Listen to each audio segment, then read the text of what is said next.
Ladies and gentlemen, the stream will be starting shortly.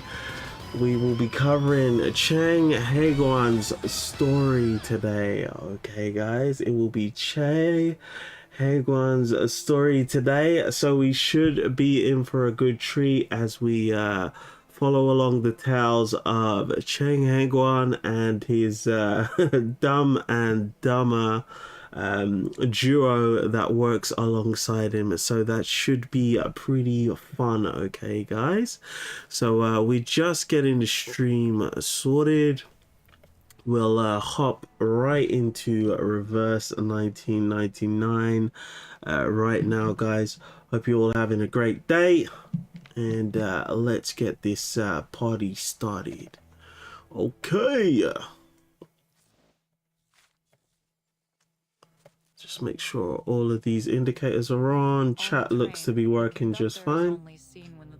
We've already logged in today, so we don't have to do our dailies or none of that stuff.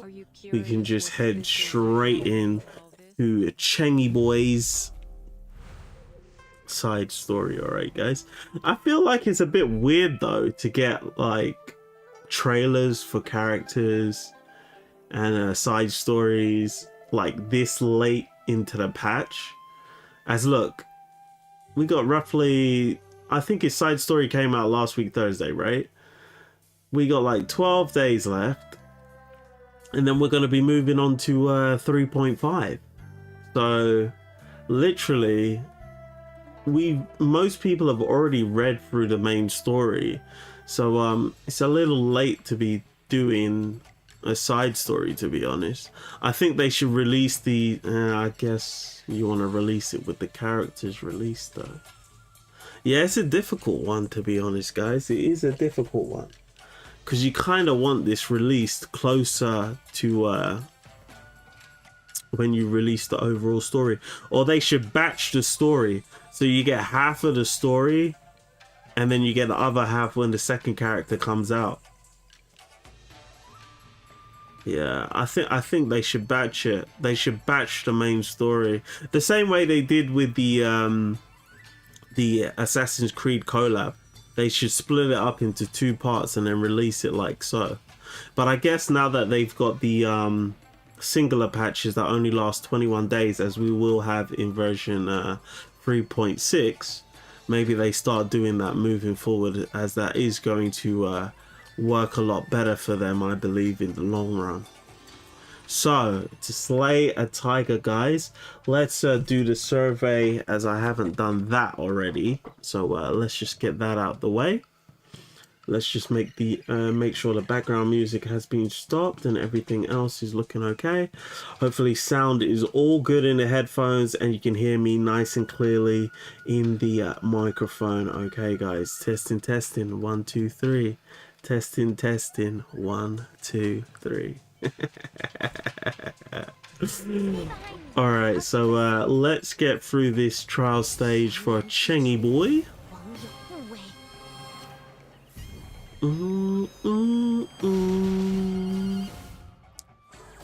Not impressive damage there, Liang Yu. I'm a little disappointed by that, seeing 6k numbers, but yeah, let's get her active. Swift as an arrow. I don't like the fact that they've got no flutter page in this team. There should be flutter page in this team. Let's just bring this over here and do this. Please lend me your power. You are in my jurisdiction.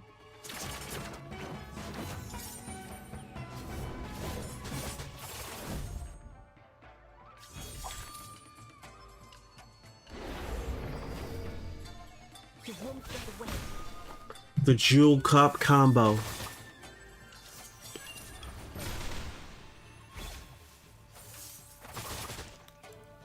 Yeah.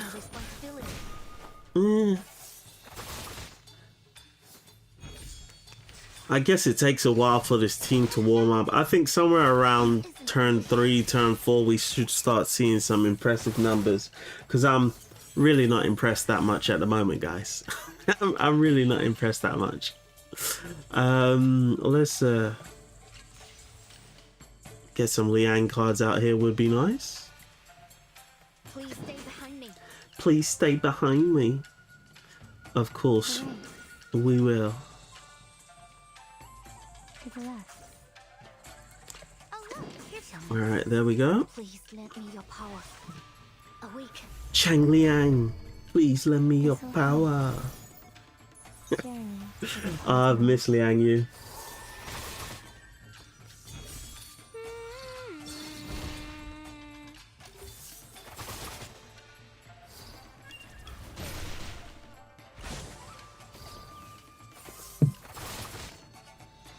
You are not welcome here. Really? I'm not working for Tutu? Oh, that's a disappointment. How? Welcome to the stream. How we doing, buddy? Hope you're well. Usually Liang's buffs from cross-section of our fields. Use Cheng's ult from left field. It's worth to drag Cheng's ult to the left field manually. Okay. So we need that green buff on him.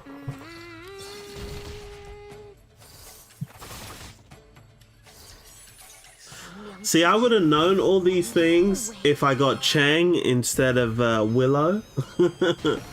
I think I did this one in 3 turns. Yeah, I think I may just get it in 3 turns. I may just get it in 3 turns. Alright, let's do this. I never... Okay. And then do this. Please stay behind me. And then do this. Swift as an arrow. This matches. Oh look, here's another And one. that's literally all I've got left to do, guys. So let's see how it goes. I am the waves in the ocean and the stars in the sky. Let's see if we can get it in 3 turns. Oh? Oh? You are not welcome here.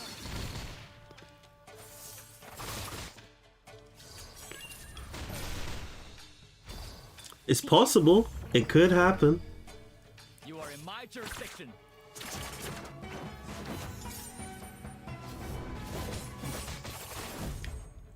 Not bad. Just over a $250,000. Liang's gonna throw a kick up at the end of the turn. It's close. Ooh wee! And there you go, guys. 3 turns. Case closed. 3 turns. Sure to write a report and put it on your table. Lovely work, guys. Lovely work, guys. Liang bringing out 4.7 mil worth of damage, followed up by 1.5 mil by Chengy boy. And then, Mercuria just scraped a mil there as well. And even Fitutu got in on the action with 100k plus worth of damage. And not too many cards used, to be honest, guys, but we did pull out a number of 3-star cards, which was really nice, to be honest. So guys, now we're ready to hop in to slay a tiger. First stage is the cage. We've also got the Getian QR code down there, so if you haven't done the Getian anecdote, that QR code will take you straight to our solutions to get both endings. Okay guys, the cold sky presses down on black tiles press down on white walls. At the foot of these walls is a courtyard, though swept clean that morning, a light dusting of snow has already begun to reclaim it.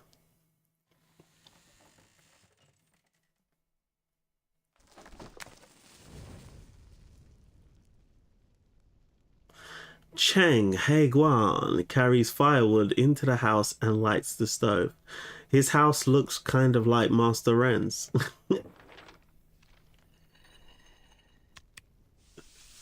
Copying documents at the Yamen still earns me around 30 wen a day. I don't know what wen is, but you know what? I actually want to take a screenshot of this background, guys. I've got a pretty good idea for a new scene, and I'm going to use this. All right.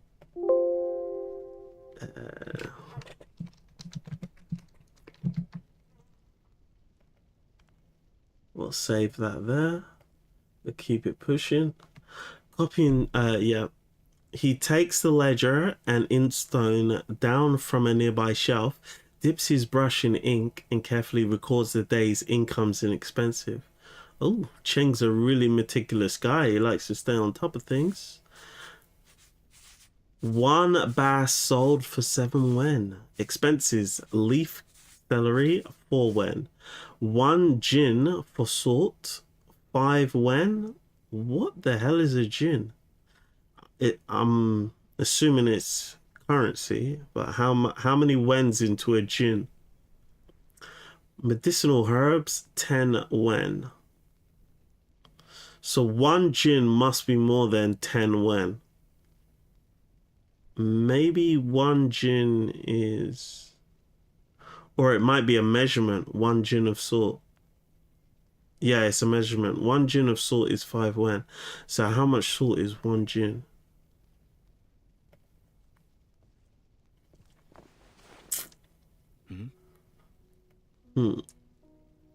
Someone steps lightly behind him and drapes a coat over his shoulders. Oh, Chen Heguan's mother. I'm not gonna do it, guys. I'm not gonna do it. I'm not gonna do it, guys. Regulars can do it. Back already? Cough. My every winter feels colder than the last. Yo, Cheng Heguan's mother is actually kind of fire, guys. I ain't even gonna lie. Even though we've only got that little portrait, she's not bad, guys. She's not bad, guys. She's kind of fire. She looks a lot younger than she should be to be Cheng's mother. I'll give you that. You should be in bed. You should be in bed. I only went to see Dr. Wu for some Baibu. Baibu? What the hell is Do you know what? I'm gonna have to Google that, guys. I've never heard of the word Baibu before. Sounds like a website. Baibu can refer to a Japanese term meaning vibe. Alright, let me show you guys what I'm looking at. 1 second.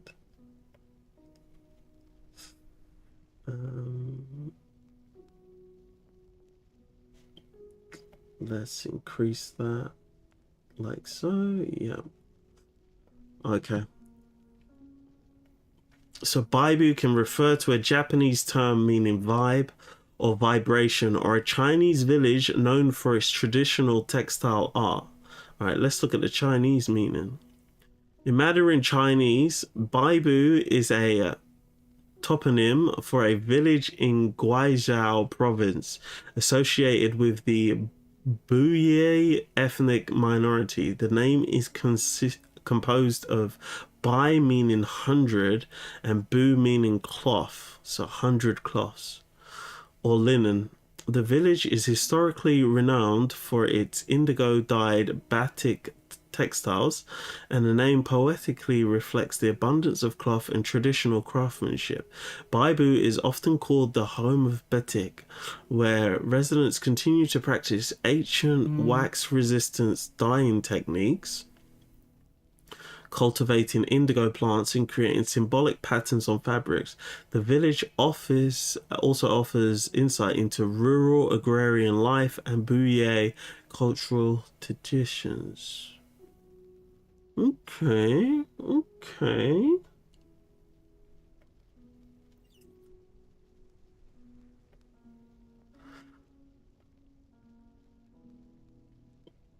It's fine.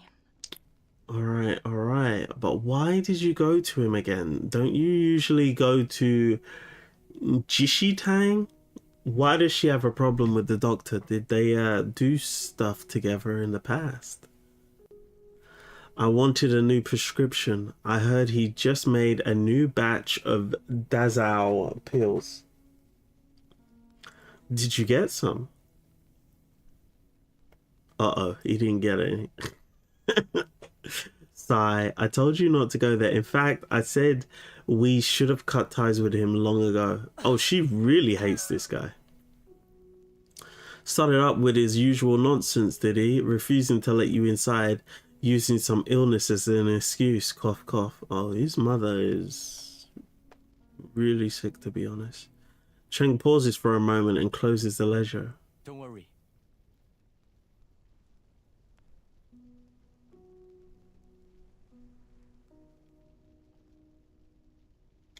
One second.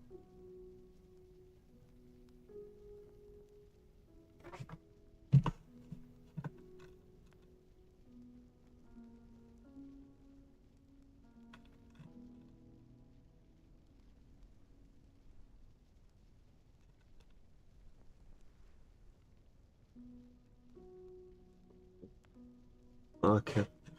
Alright. It's no matter. I have the medicine. I'll start brewing it now. What did he say? At the doorway, the branches of a may tree shake off a few clumps of snow. Thankfully for him, a sudden knock at the door interrupts the awkward silence. Expecting someone? We haven't had a visitor since your uncle returned to the countryside. Cheng puts the ledger back on the shelf. I'll take a look.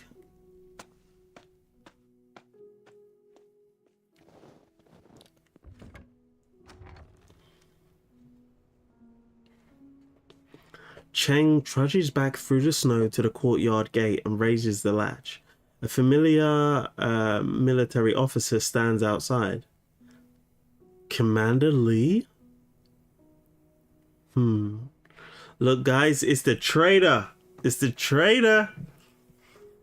Heguan, I hope I'm not intruding. It's the racist traitor. Not at all. I just returned from the clinic and was preparing to brew some medicine. How is your mother these days? Consumption is not easy to treat. Are you here on official Yamen business? Li Heifeng offers a faint, amiable smile. The Yamen's affairs have nothing to do with me. I'm here to offer you an opportunity.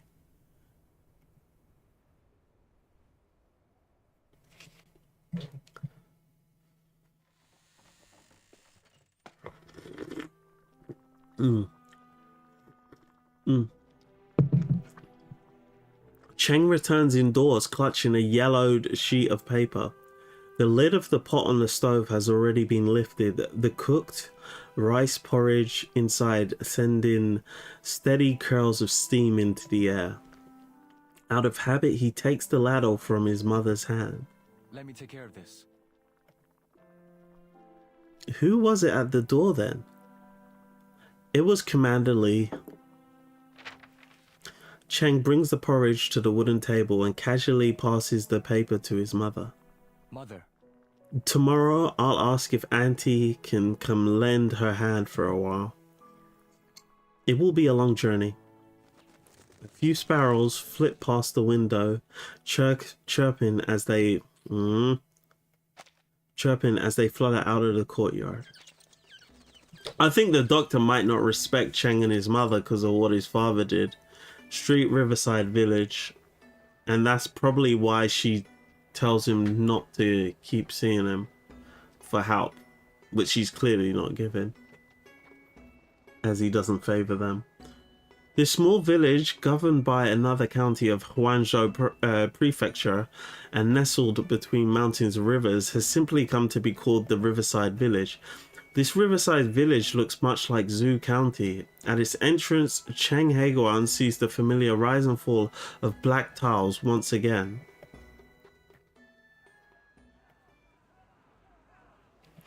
Only today's early afternoon is not quite as peaceful as usual. My brother's been mauled by a tiger. He's damn near on his deathbed. And you dogs have the gall to stand here pushing us around? Lead villager is pretty pissed off. To the left of the village entrance stands an exceptionally grand courtyard with a memorial paivang outside bearing the words loyalty. filial piety, integrity, and righteousness. A group of villagers have gathered beneath the pythang, their faces flushed as they shout at the household guards blocking their way. Likely the residence of a local gentry. Cheng approaches without a word, slipping in among several bystanders. Dr. Zhou has paid for with the family's hard-earned silver. She's inside treating Master Hu. How dare you try to barge in? That's too far.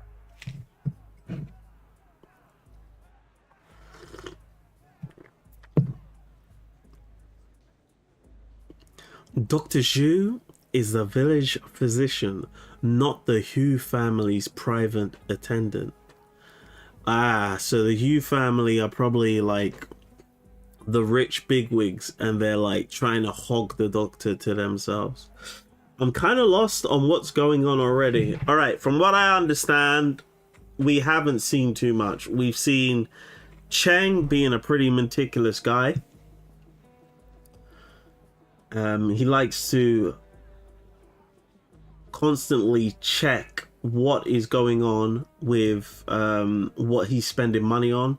So it seems like his salary from his job as a captain isn't too crazy, seeing as he's monitoring things to the minute details. It looks as if his mother is suffering from something. At least you can't see it from the portrait, but from the way she's talking, the way she's coughing, something's going on there.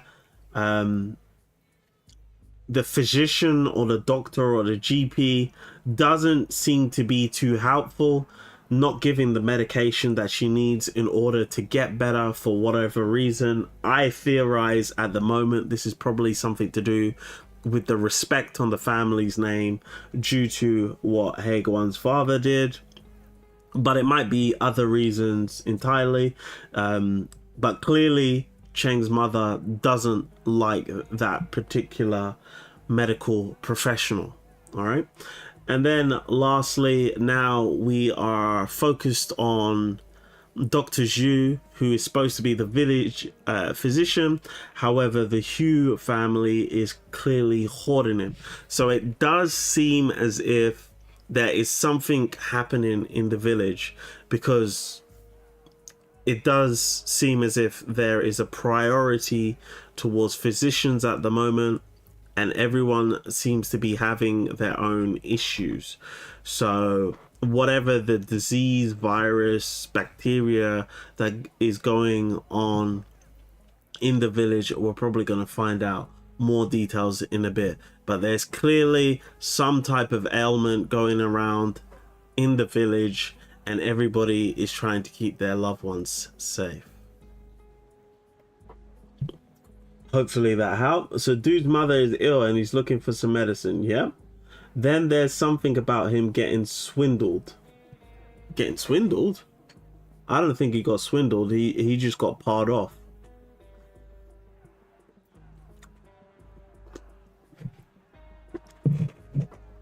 The person's not being extremely helpful. But it looks like Cheng doesn't have many alternatives. I don't know why he didn't go to the alternatives that his mother suggested.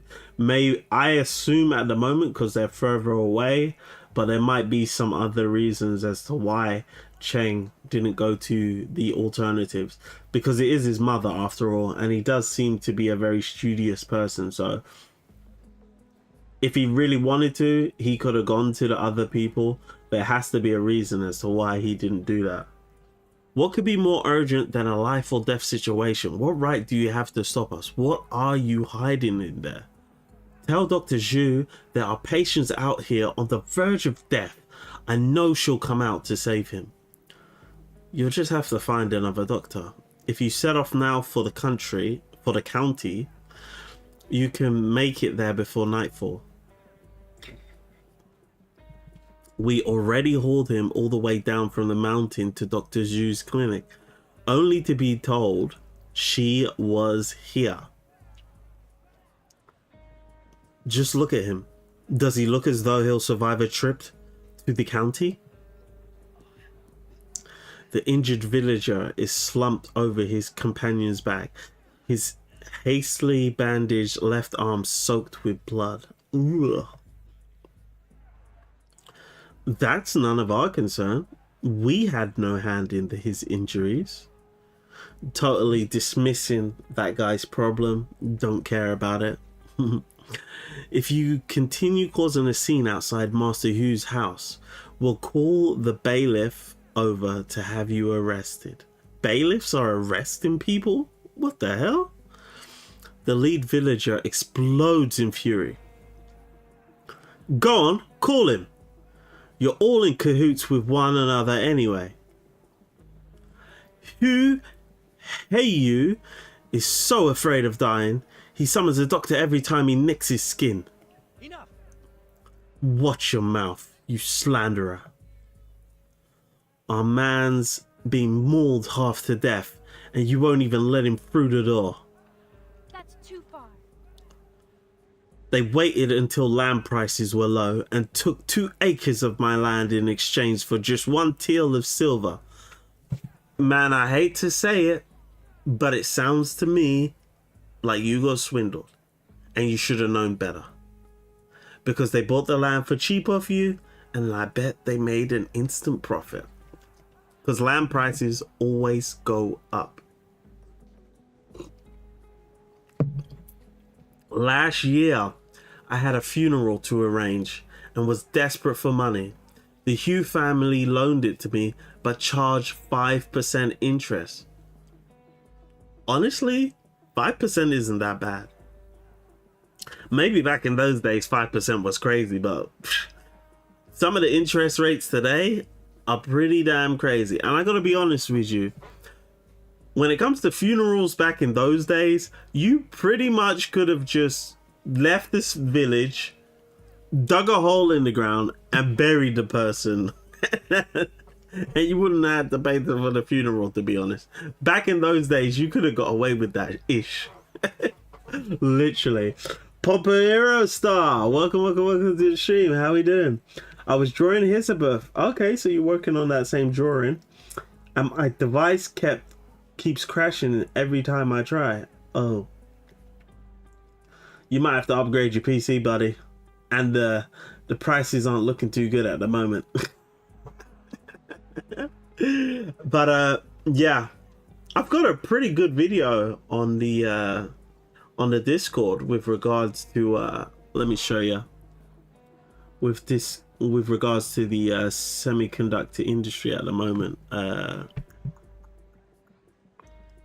Yeah, you should watch this, Semiconductor Mafia. This very good video about the state of the semiconductor industry at the moment. It'll give you a lot of intel with what's going on at the moment. Even myself, I need to get a new PC, but I'm so tight on cash at the moment. I don't know what I'm gonna do, but I do need to get an upgrade, to be honest. It's just about finding the right time. Unless I get lucky and like win a PC off of a sweepstakes or something, I'm just gonna have to keep using Old Faithful until I can get another one, because these prices are absolutely insane at the moment. And it's not like just one thing is expensive, every component is expensive, which is absolutely ridiculous.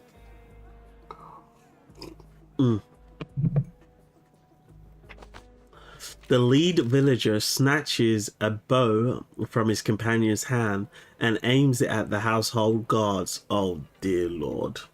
This is gonna go U-shaped very quickly. A wave of shock ripples through them. The Hughes family's out to ruin us all. First they snatch up our fields, then they hound us with debt. They're driving us to death. Yeah, sounds like the Hugh family are real capitalists, to be honest. They're exploiting everyone. Fellow villagers, tell me, does this sound fair to you? No. The rest of the villagers shout, Their hose and clubs raised high. Uh-oh. Uh-oh. The mob is coming. The mob is coming. We're done waiting. We're not taking it anymore. Yeah, we need this for the billionaires right now. We need this action for the billionaires right now. Right today. What these villagers are doing to the Hugh family, this is what needs to happen to the billionaires. One way or another, I'm going through that door. We'll not be pushed around. Burn down the gate. We'll force our way in. The household guards draw their swords, raising their shields into a solid wall. Go ahead and try. This is nothing short of rebellion. Before the words even finish leaving the guard's mouth, an arrow flies towards his forehead.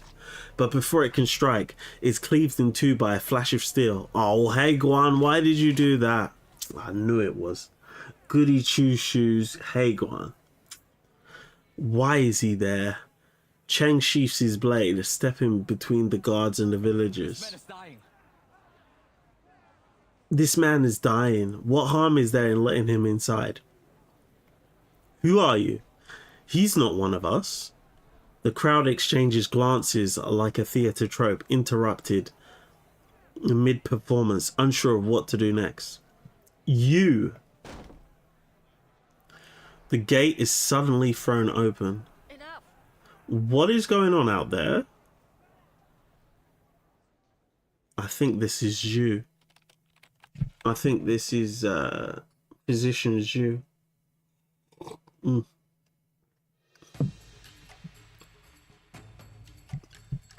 Alright, next chapter, guys. Next chapter, guys. The tiger.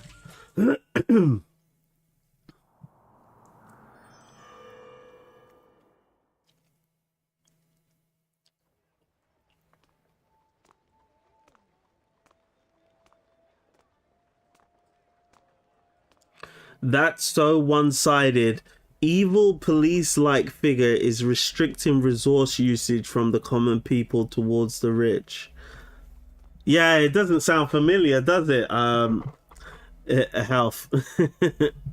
Wait, hold on a minute. Why is this message on... How comes I can see this message from you on mobile device, but I can't see it? Wait, that's weird. I'm getting your message on my mobile device way before I'm getting it on the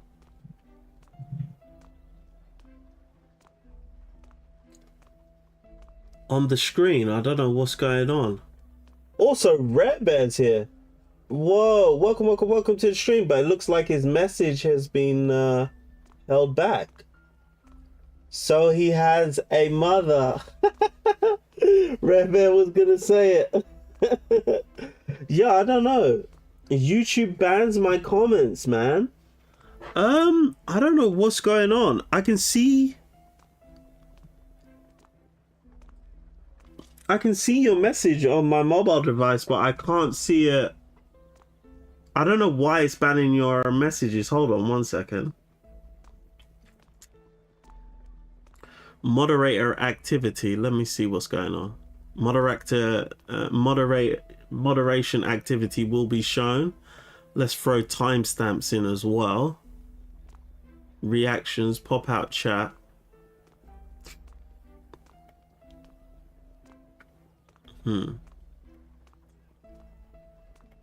Community moderation. I don't know what community moderation is.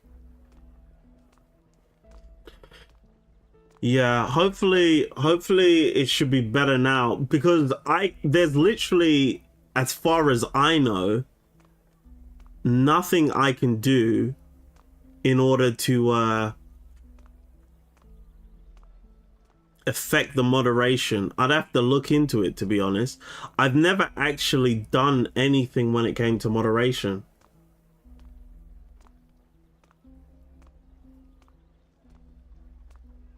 Like, it is kind of wild. I've never actually done anything when it comes to moderation. All my settings on moderation for my live stream are pretty much basic.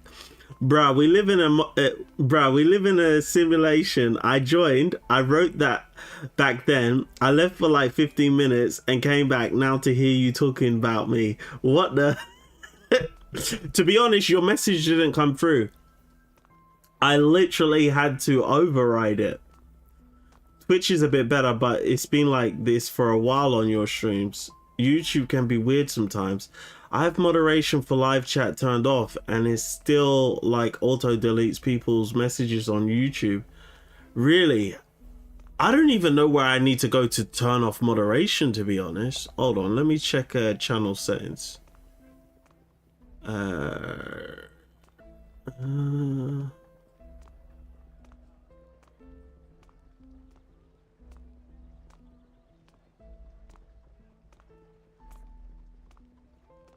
don't actually, I'll have to look into this later, okay guys? I'm not entirely sure.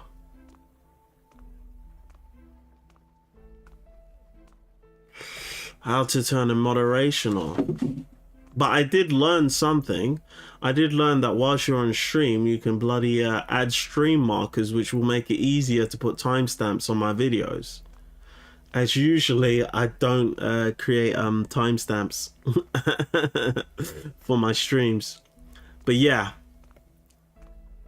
I don't know where the moderation settings are for live streams. Yeah, I'll have to look into that for next time.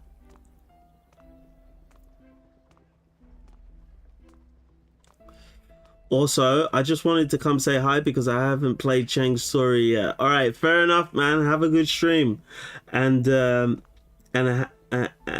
to play Getian's first because it's going away.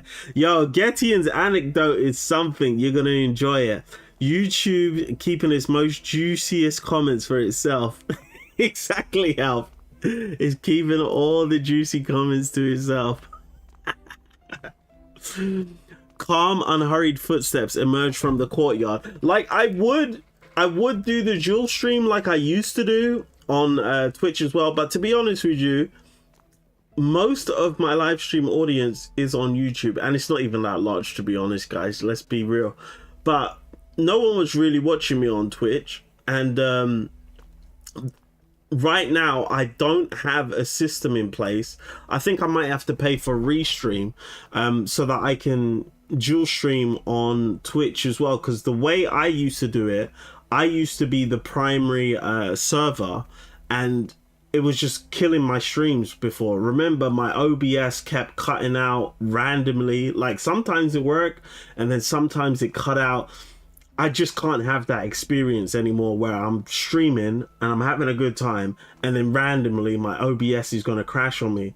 And obviously we were having a lot of lag on the streams before when I was dual streaming as well.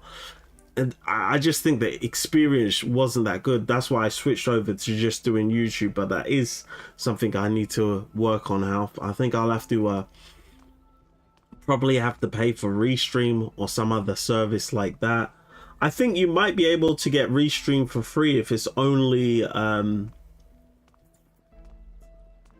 one provider you need it to send it out to. So I probably need to look into it. But yeah, for now, I'm not going to dual stream until I get that sorted out. But that's something I need to look into. So I'll write that down. I need to look into moderation on YouTube.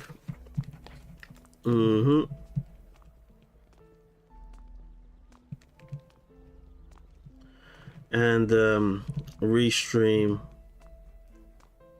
on Twitch, or just a way to get the messages faster from YouTube onto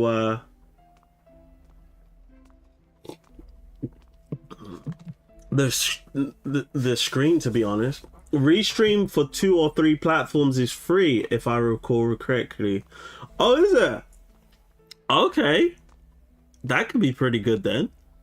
As long as you don't have to put your credit card details in, I'm down for that. I'm gonna look into that tonight. Thanks for the intel, Rare Bear. Calm, unhurried footsteps emerge from the courtyard. I've been trying to get to multi-streaming for months now, but I'm lazy. Upside down, side here. Same here, dude. Same here. But to be honest with you, I had a setup. The setup I used probably would work a lot better on your setup because you actually have a more powerful PC than me. But the problem is, right, it worked perfectly fine. And then, I don't know, OBS has been making a lot of changes as of late. And whatever changes they've made, it really kills the resources on my PC. So my, literally, whilst I was streaming, my stream would just randomly cut out for no reason. It was absolutely crazy. Like, it was just unbearable. It was unbearable because I wouldn't know when it would happen. Like, I'd throw up a stream and like 15 minutes into the stream, it would literally just cancel out the stream. It literally just shut down. It was just a terrible experience, to be honest. And on top of that, it was lagging like crazy. Cruz, how we doing? Welcome to the stream. Hello. Oh my days. The NTE gang is here. Seems they've had martial arts training. The guards hastily make their way, their voices softening with deference. Dr. Zhou, have you finished examining Master Hu?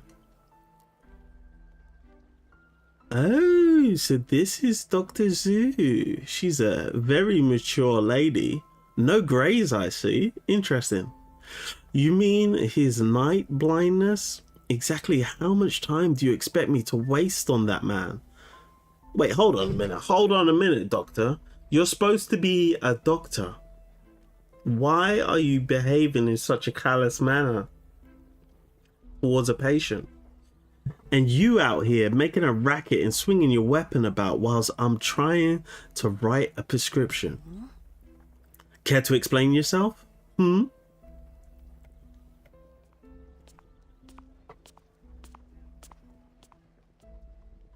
Yo, Cruz, we hate updates. Yeah, I hate updates, but I can't stop myself from hitting the update button every time I come into OBS. But yeah, I think I need to downgrade to a much older version in order to get a better experience.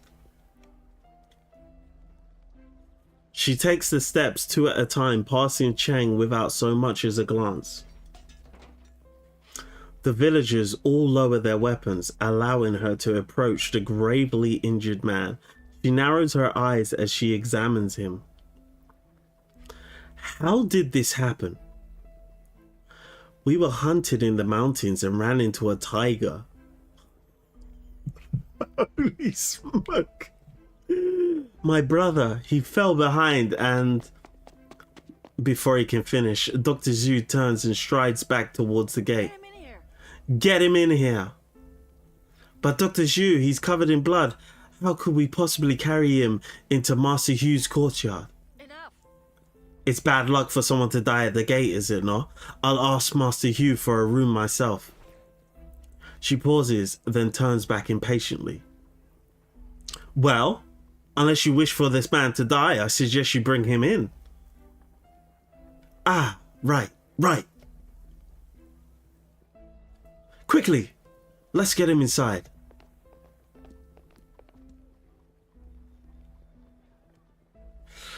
I'm hitting that remind me later until it stops working. God, I used to do that. I need to start doing that again.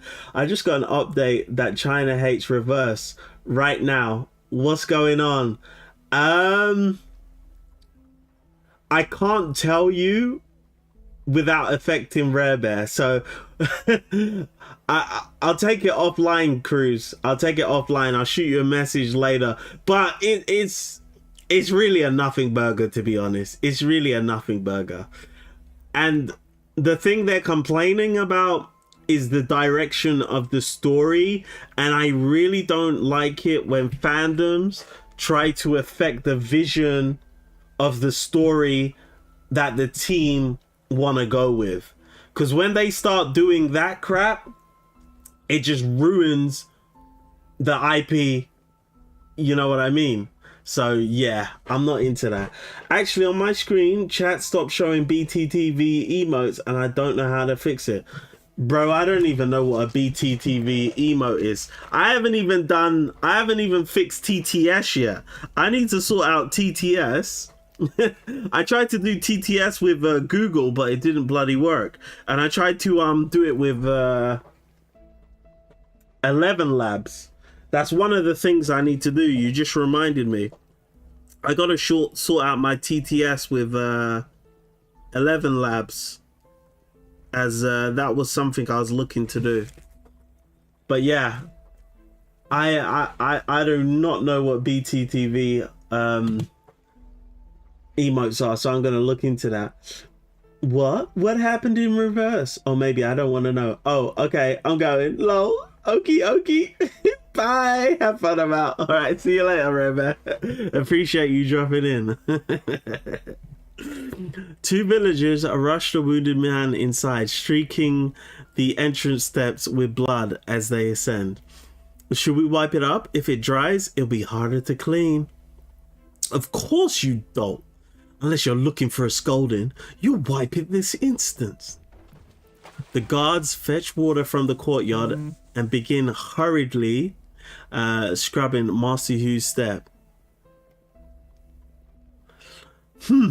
Despicable. All's well that ends well, it seems.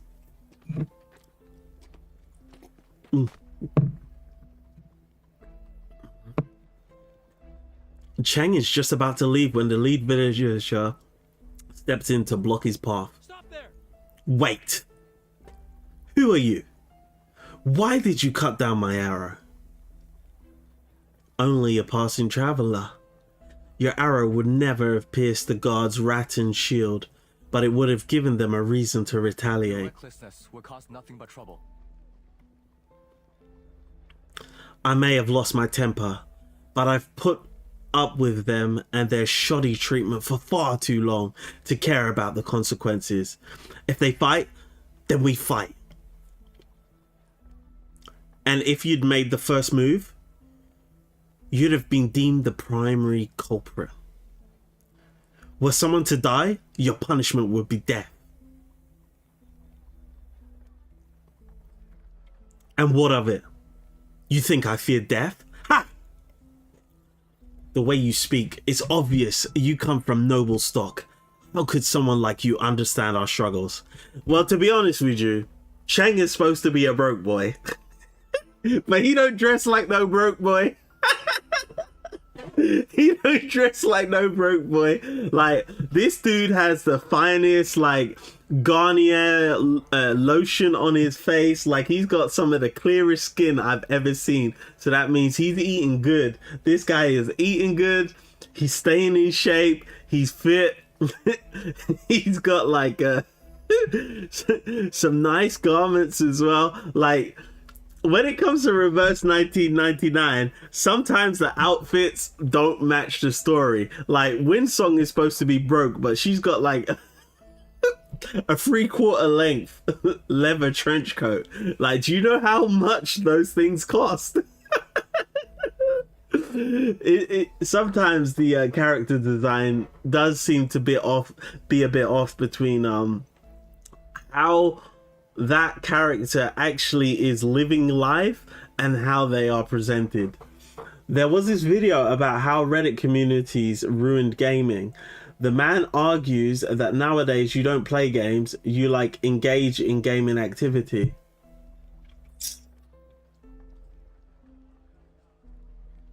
Yeah, I'd say since Gamergate it's been like that.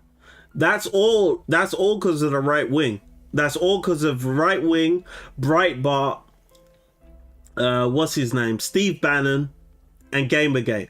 Because Gamergate was a movement that was started by Steve Bannon at Breitbart, and that pretty much attached political issues with gaming. And that's why gaming is very right wing at the moment, with the, oh no, the woke mob, da da da da da da da. Constantly check guides, argue whose matters, or get angry with a game for no reason. Yeah, because they what they did with Gamergate is to turn gaming from a very niche singular thing that you used to do with friends, because back in the day, like, if you wanted to play a multiplayer game, you'd actually have to go over to your cousin's house, you'd actually have to go over to your friend's house, you'd have to actually bring your own controller with you, or they would have to have additional controllers at their house in order to play a multiplayer game. But now, with the advent of the internet, they made everything community based over these forum boards and these BBSs, etc. And you know, what's the word I'm looking a cult of personality has literally been birthed, and a lot of them just want to be angry about a lot of shit. And if you actually want to get people engaged, you gotta rage bait them somehow, because most people aren't gonna, you know, go absolutely frenzied over, I don't know, a garment looking good. Like, nobody's gonna get absolutely crazy about it. Like, we got people like Pompa Aerostar, like, who will go absolutely nuts for a character. Like, I love Elizabeth, and there's some people who will be like, Izokana is the best, or is the best, etc. But most people only will rally around some type of negative thing, and it doesn't actually have to be a truly negative thing. Like, you've seen it recently with NTE. Like, if Cruz is still here, they had the recently they had the controversy with AI, right? And the community pretty much stood up against it, and they were like, hey, we don't care about AI. We're like, what are you guys complaining about? Like, we've known about AI. The developers were straightforward with us when it came to the AI. Like, we don't really care about this. But some large streamers were complaining about it. They were like dropping the sponsorship for NTE because, oh my god, it's got AI in the game. Like, most games aren't using AI already. But when it comes to a lot of these people, they're just virtue signalers. They're like, oh my god, AI is bad because it takes people's jobs and it's harmful for the environment and yada yada yada. And a lot of these people are saying this as they're using Apple iPhones, as they're using computers, as they're using the most expensive graphics cards. All of these things are produced off the back of slave labor, to be honest. Well, not slave labor, but dirt cheap, dirt poor labor. Sometimes even child labor in certain nations. Where do you think that gold is coming from? Where do you think that lithium's coming from? Where do you think that silicone's coming from? All of that stuff is being mined by people making pittance for their daily work, and most times they're putting their lives on the line. They're down in mine shafts. There's really no worker safety. Like, they're literally just, you know, hanging on by a thread, and they're doing all that for what? $1.50 to $3 a day? And people are like, oh my god, what about AI? Blah blah blah blah. But they're totally missing, you know, the forest for the tree, because you're using all of this expensive technology. Like, if you're going to talk about the climate, you're going to talk about workers' rights, etc, and you're doing that while you've got a $1,200, $1,300, $1,400 dollar mobile phone in your pocket that has sweatshops in friggin' Taiwan in order to build your friggin' iPhones, your Apple Macs, and etc. Okay, shut up. I don't want to hear that crap. Yeah, don't talk to me about AI when you're literally most of the technology you use is made in sweatshops in China. Like, just shut up. I don't want to hear about your virtue signaling. Yeah, because the gold is being mined in friggin' Africa, in like countries like Sudan, where the UAE is like, funding pretty much a genocide in order to get the gold out of there. You've got what you know what's going on in Congo with bloody Rwanda, and what's going on over there to get the resources out of the ground, whether it be cobalt, lithium, gold, etc., etc. I don't want to hear nobody talking about the bad impacts of AI and blah blah blah as they're using all of this technology. Nah, sorry, I'm not listening to you virtue signalers. You are full of shit. Anyway, rant over. There was this video about how Reddit communities were, yeah, we did this, constantly checking guides. Yeah, we did that. Dude, by the way, I've seen this video from a homeless person who shows how to not look homeless. Do you know what? Post that in the other videos channel in on the Discord so I can check it out later. So like, you can look decent on job interviews, accessing free facilities in store, etc., etc. Yeah, but you can do that nowadays. Cheng wasn't doing that back in those days, bro. If you were broke in Cheng's days, you were broke, bro. You were broke. There was no way you could, you know, get a free haircut or something like that unless you literally had the skills, etc., etc. If you were broke in Cheng's day, you were broke. There was no way you could hide it. Everybody knew you were broke, bro. And then there's people who look like complete hobos, begs on the streets, and get into their Mercedes car at the evening. Yeah, I have watched those videos about those guys. But to be honest with you, they're making good money, you know? They're making good money. Begging on the street like that. Sir Vanstein, welcome to the stream. How we doing, buddy? Yo, what's up? Oh, red time.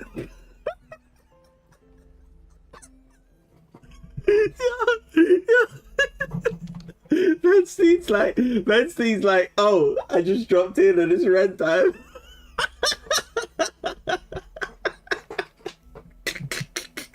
Yeah, I did go off on one there. I ain't even gonna lie. I ain't even gonna lie. I did go off on a rant there, guys. I hope you didn't mind. Pompous the legend, man. I unironically have complete respect for people like this. What did Pompa do? What did Pompa do? I haven't seen the Discord yet. What did Pompa do? Oh, but maybe you're addressing what I said about people like Pompa who literally do go absolutely aggressively towards positive things. And that is good. That is good, to be honest, because one of the biggest problems in the world, right, is the way the algorithms work is based on attention. And most people will spend a lot more attention on negative things than they will on positive things. Like, how many people are gonna like a post of someone saying, I went to Starbucks and they've got this great mocha laka and they've got these great sandwiches, and you know, look at me eating this sandwich. Nobody wants to see that crap. But if you put an anime girl with big breasts and you know, a fat ass and in the most skimpiest micro bikini, yo, that's gonna get, they're gonna run up the likes on that post. They're gonna run up the likes on that post. And you know, when it comes to the Instagram models, etc., etc., there's a reason why they all have the same player bills. It's the reason why they're all going to Turkey to spend 2,000, 3,000 pounds on getting the teeth done. That, you know, it's such a thing that people just call it turkey teeth now. And they're going to Brazil to get their Brazilian butt lifts, the BBLs. And that literally is all because of Instagram. Because everybody's following the trend, and they're following the trend because the algorithm keeps pushing it out, and the algorithm keeps pushing it out because people keep liking images from certain creators that have certain player builds. And that's why the world is looking the way it does. And that's why women are wearing makeup the way they wear makeup. That's why women are getting the augmentations to their body that they're getting. It's all because of the algorithm and how we as a society feed the algorithm. It's all our fault. And then they complain, oh my god, why is there all these females on OnlyFans? Because you're fucking paying for it, you retard. It's because you're fucking paying for it. If nobody paid for OnlyFans, guess what? The business would go under. You are the source of the problem at the end of the day. I hate to admit it, but it's their fault. It's all these people who are paying for this crap. It's their fault. And at the end of the day, 9 times out of 10, they're not even paying to speak to the chick. All they're paying for is to talk to another dude. That's the truth. That's the truth. They're not actually even paying for to talk to the chick because the chick ain't got the time to speak to all those punters. It's not possible. If you're making big dough on OnlyFans or platforms like that, you do not have the time. You have a whole management team that handles all of your conversations. So I don't understand why some people are spending so much money on that. But, you know, it's a loneliness epidemic.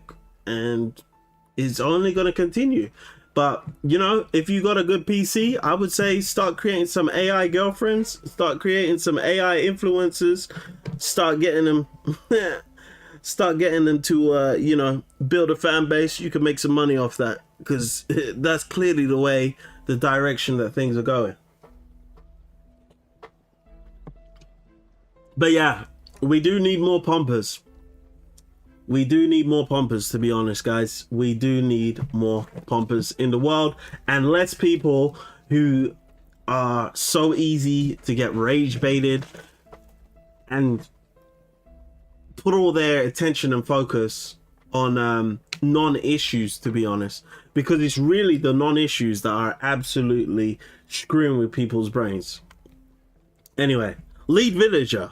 The way you speak, it's obvious you come from noble stock. How could someone like you understand our struggles?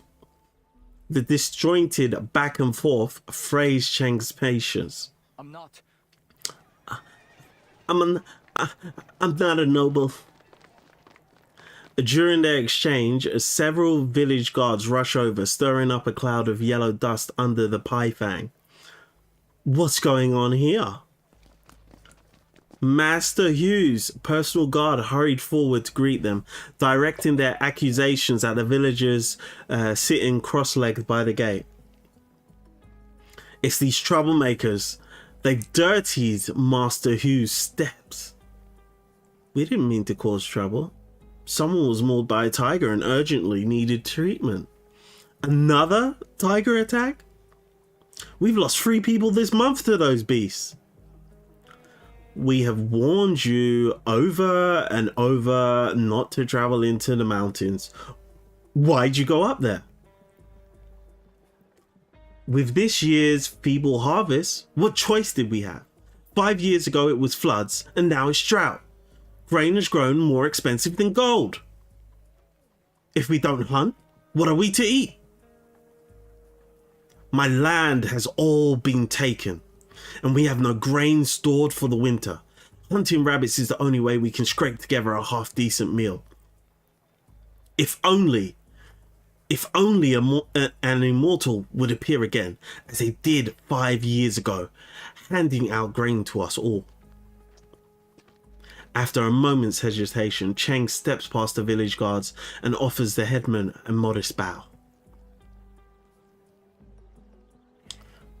I've had some formal weapons training, including hand-to-hand. If you aim to head into the mountains to hunt the tiger, I will offer my assistance. Alright, looks like to slay the tiger is exactly what we're going to be doing, alright guys. But yeah, this is not the outfit of a hobo. This is not the outfit of a hobo. And I'm guessing this is probably a silver design as well. This is probably made out of real silver as well. Nah, it might actually be steel, to be honest. But yeah, ain't no way. Ain't no way. Broke boys are not wearing all of this. And why the hell does he have bells in his hair? That's interesting. The village guard exchange amused glances. That mountain forest isn't meant for travel. Only a fool would go there without a good reason. Had these hunters not been so greedy, this wouldn't have happened.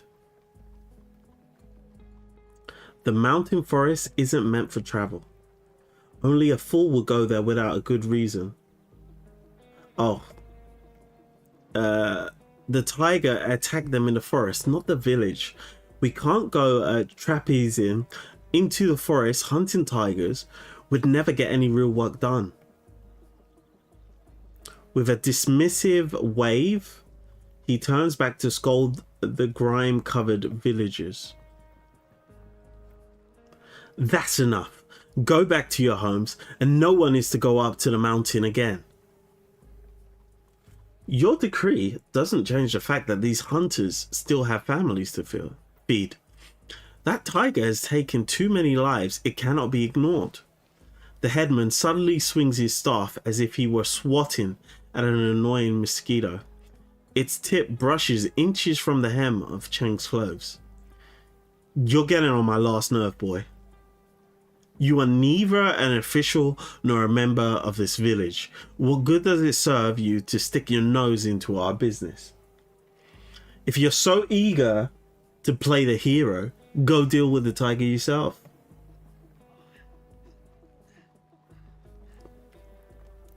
Broken cries echo from the courtyard. It's absurd. Cheng tightens his grip on the hilt of his blade. This is absurd. He pushes past the guards once again, placing himself between them and the villagers. Hey, what do you think you're doing? The tiger. Can you tell me exactly where you encountered it?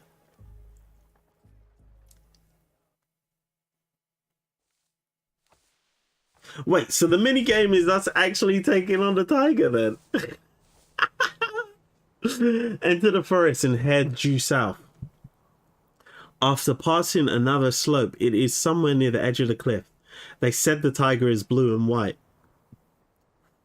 2 or 3 times larger than an ordinary one. It almost sounds like a monster. Ahead stretches a thick pine forest with shrubs reaching up to the knee. Wild grass lies flattened in the undergrowth, streaked with dull, rust-red blood. I need to be careful. I need to be careful. This is where the hunter was wounded. I should proceed with caution.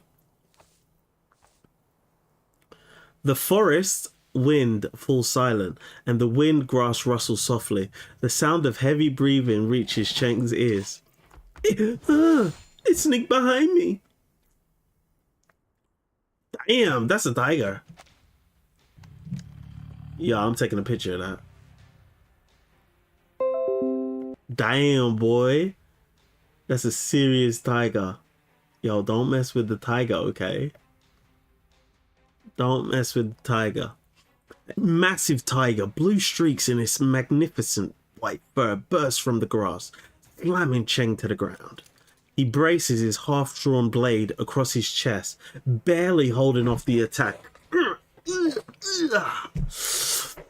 Blue flames flare across the tiger's brow as it presses its claw against the blade. Roar! That's some strength. Huh! Cheng shoots out a metal leaf. A feather shoots from his shoulder guard like an arrow, piercing the tiger's forehead. Gah! What are you guys saying? Dude, I think I like your rants more than the plot. It's like the rich are saying, why are you working in the sweatshop? And the poor are, what choice do we have? Exactly. It's exactly like the village folk. And then they introduce a tiger. Ooh, that's awesome. Wait, why is the story going by itself? Gah. A thunderous roar shakes the forest in an attempt to escape. The tiger clamps his jaw around Cheng's blade and hauls him forward. Cheng refuses to let go as the tiger barrels forward, rushing them both to a nearby cliff edge. No! As the tiger leaps, a sudden sense of weightlessness comes over Cheng. By the way, health, in the real world, yeah, the tiger is the immigrants. The tiger is the immigrants, okay? Just in case we're keeping up with the analogy, okay? The tigers are the immigrants. Did you see these live streams where some grifters tried to vide them building a business starting with $100 or something? Did you see these live streams where grifters tried to vide them building a business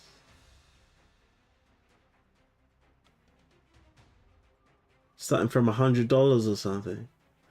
It's very difficult. It's very, yeah, I think I heard of the concept, but most of them already had stuff. Like, they already had mobile phones, they already had a roof over their head, they already had stable food, etc, etc. $100, like, if you're homeless, $100 is not going too far for you.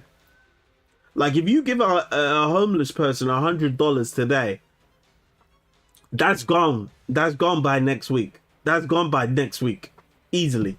I think in the UK, they'll give you about... Wait, what is it? In the UK, I can't remember. I think it's something like £350 a month. So, divided by 4. So that's like 87. I think the dollar rate is about 1.29 at the moment. Yeah, so it's about $113 a week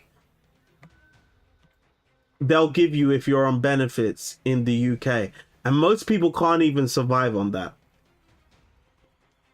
And that's when they've already got a place of residence. Because a large part of your monthly outgoings is just the roof over your head. I think currently it's something like 60% of a paycheck, 60 to 70% of a paycheck is just on housing. Whereas like 50 years ago, it was like between, 20 to 30%. And people had mortgages back then. Nowadays, people are renting. They're renting. And 60 to 70% of their paycheck is being spent just on that, on keeping a roof over their head. It's like, I can grift just fine. Why can't you? Exactly, because it's a grift economy. It's an absolute grift economy. It's all bullshit. It's all bullshit. Like, literally, right now in the US, the stock market is at the highest point it's ever been. But the companies that are lifting up the stock market right now are all AI companies. It's all bullshit, because they're all giving each other contracts for work that hasn't even been completed yet. So Nvidia is going to give a contract to OpenAI, and then OpenAI is going to give a contract back to to Nvidia, and then OpenAI is going to give a contract to Oracle, and then Oracle is going to give a contract back to OpenAI. It's just it's really interesting stuff. You need to look into it, but it's all just a circle jerk. It's just a big circular finance circle jerk where the money is flowing in through one door and back out the back door, right back into the company that gave them the money in the first place. And literally, that is what is keeping the economy afloat at the moment. But for the average person, everybody knows we're not in a better off position today than we were 5 years ago. Everything is more expensive. And right now you got the war in Iran that's literally increasing the price of fuel, and every single item in the world, the price of those items go up based off of how much fuel is. Why is that? Because everything needs to be delivered. Everything needs to be delivered. And without fuel, you can't get anything around the world.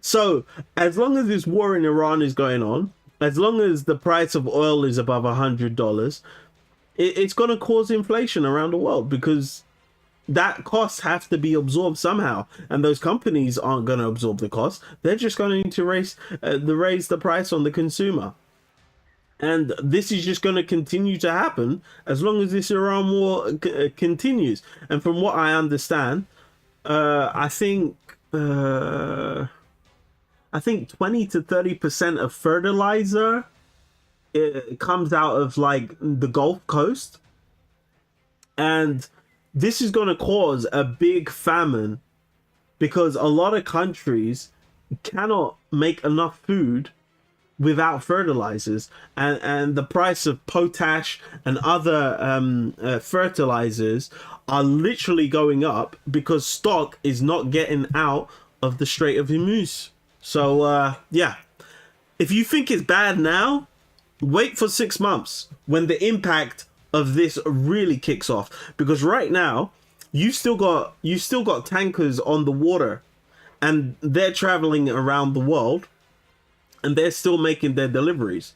But eventually, the impact of this war that got started in Iran, I believe it was the 28th of February, once all of those ships that were on the water start heading back and then they have nothing to pick up, that's going to really have impact on the worldwide economy. And then you're really going to see a lot of people start to get pissed off.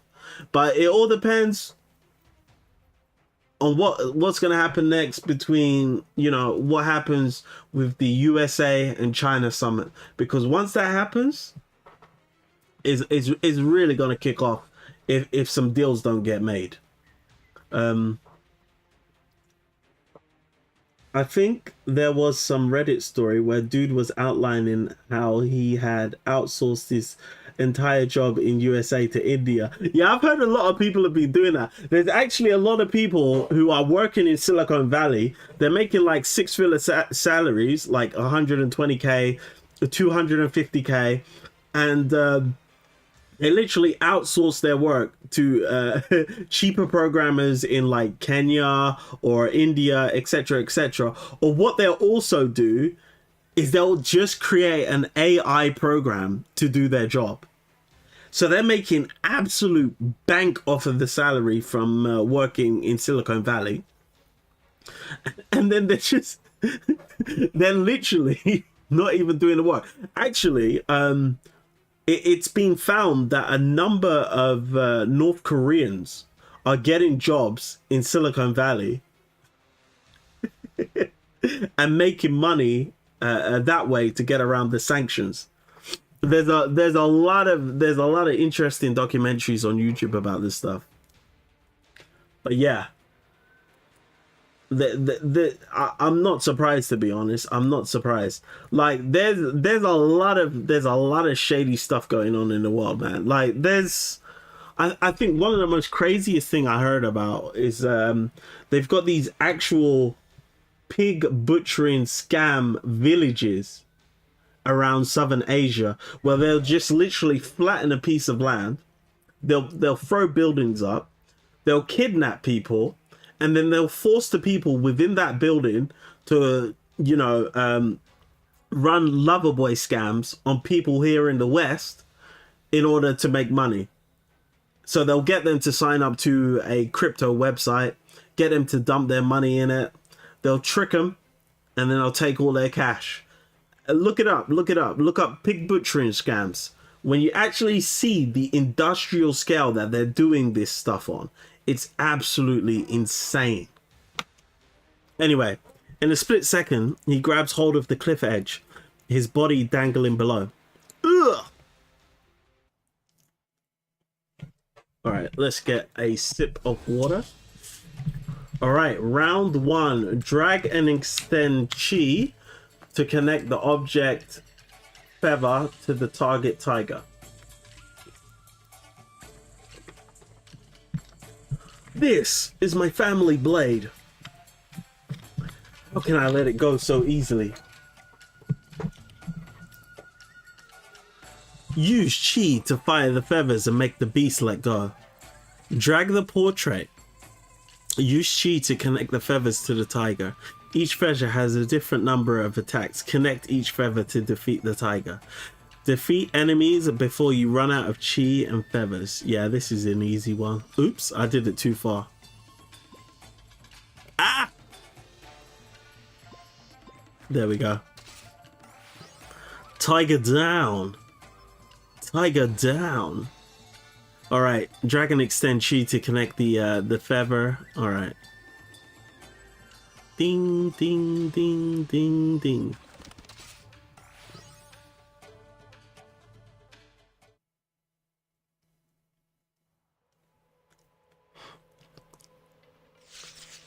1, 2, 3 feathers after feather pierce downwards. With the final impact, the tiger grips loose. Come on, give me enough time to read it. With the final impact, the tiger's grip loosens. It lets out a final howl as it plummets down into the ravine below and vanishes out of sight. Phew! The soil is too loose. It needs to be harder if I'm to pull myself up. Breathe. Sense the flow of chi. Whenever it touches the earth, hardens like iron. Concentrate. The soil beneath his finger takes on a faint metallic sheen, but doesn't spread any further. Is it too much for me to handle?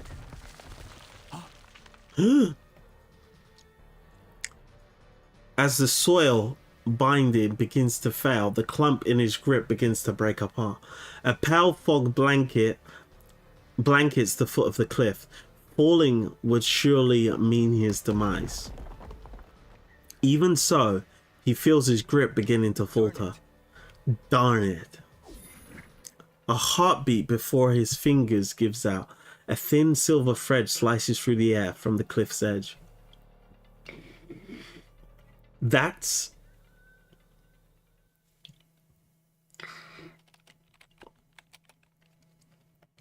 to be continued.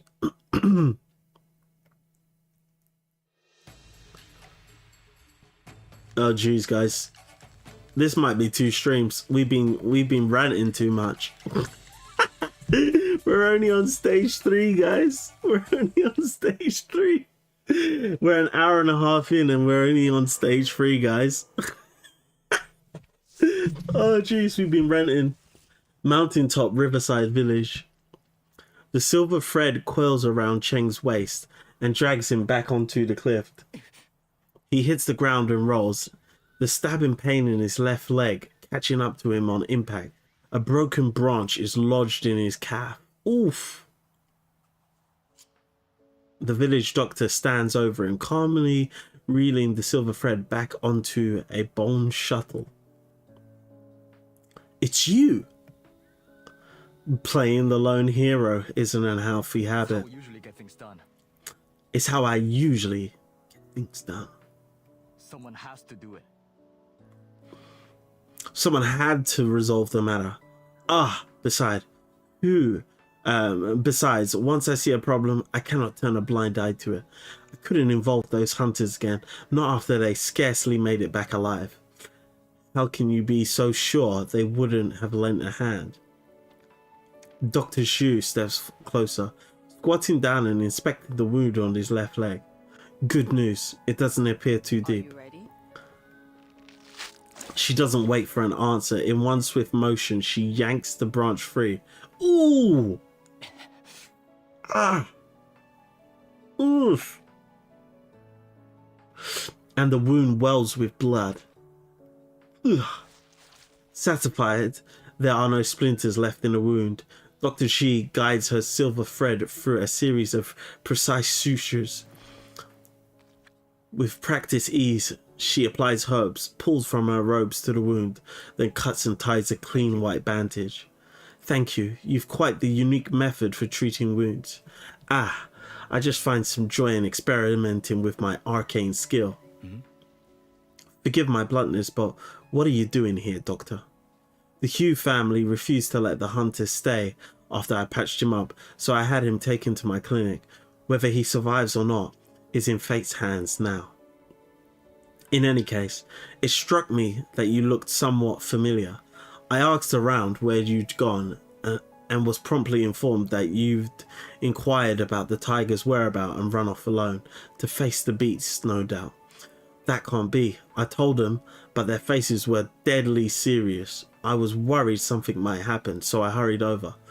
Dr. Shi's full silence, her eyes lingering on Cheng. If not for your lack of familiarity with the terrain, your getting lost notwithstanding, I doubt I'd have been able to catch up to you in time. It wasn't all that dangerous, although the tiger was fiercer than I had anticipated. Ha! The recklessness of youth. May I know your name? Cheng, Heguan. I must say, Cheng, Heguan. That flying feather technique of yours is quite curious. A skill passed down through your family, I presume. Yes. Yes, that's right. Dr. Shu's winding off the bandage falters for an instant before she finishes up and knots it.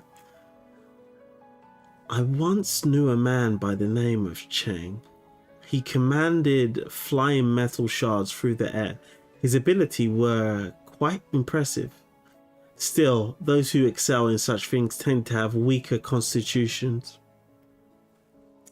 He used to be on the wrong side of the law, but official was written into both his name and his fate, and sure enough, in the end, he became one.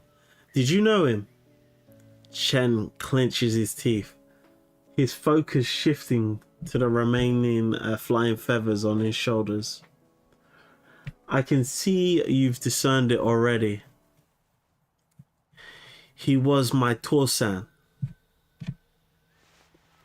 Finished with the bandaging, Dr. Shi stands up and dusts off her hands. Oh, well, that's quite the coincidence.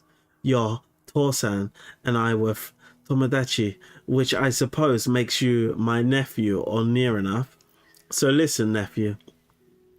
This injury will take a few days to heal, and the dressing will need changing.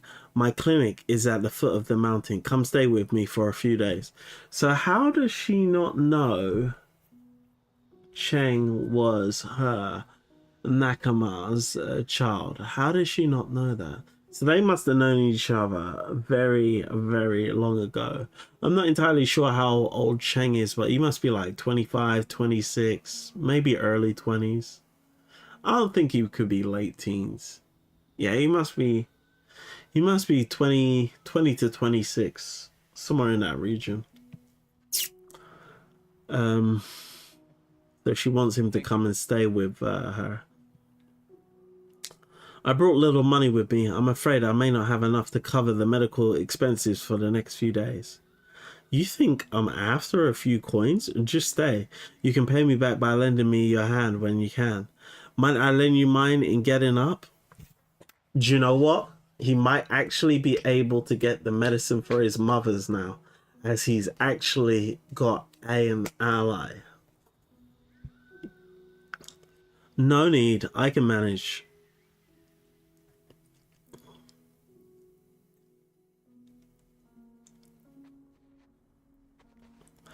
The two set off together down the mountain. You seem young. Are you still studying, or have you already become an official? Neither. I mostly get by on odd jobs. And what odd jobs brought you to this place in the middle of nowhere? I was running an errand for someone and happened to pass through. I see. How is your mother? Well enough. And your father? Dead. In jail. He passed away. Yeah, I thought so. What happened? He had an accident. I'm sorry. I never would have imagined. Imagined? He was still young, but I suppose death comes for us all. A long silence falls. Who thinks the doctor and Cheng's dad had quality time together? Reaching the foot of the mountain, they push through the grass and follow the stream for a short distance. From between the trees, a solitary white house emerges into view. Why set up a clinic out here in the wilderness? It would be easier to see patients if you lived in the village. Convenient? Sure. But the houses in the village are tall and crammed together, one after another. Living like that would be maddening. Yep, urbanization is very, very maddening. You live too close to your neighbors. But your clinic has the same black roof tiles and white walls. It looks no different from the houses in Zhou County or the village, except she's got acres upon acres of land though, Chang. Do you not understand? It doesn't matter what the house looks like. It's the plot of land she's got around it. What do you expect me to do? Paint the house black from top to bottom? Dr. Zhou Wells sending 3 silver threads like spider silk towards Cheng's vital joints. As if he'd anticipated the attack, Cheng dodges. Flying feathers clash with silver threads, tangling as they fall to the ground. What was that?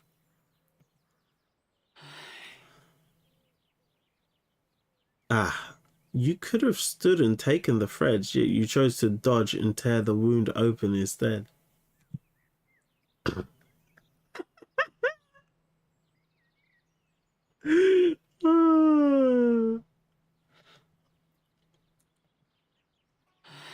Your command over your arcane skill is undisciplined, to say the least.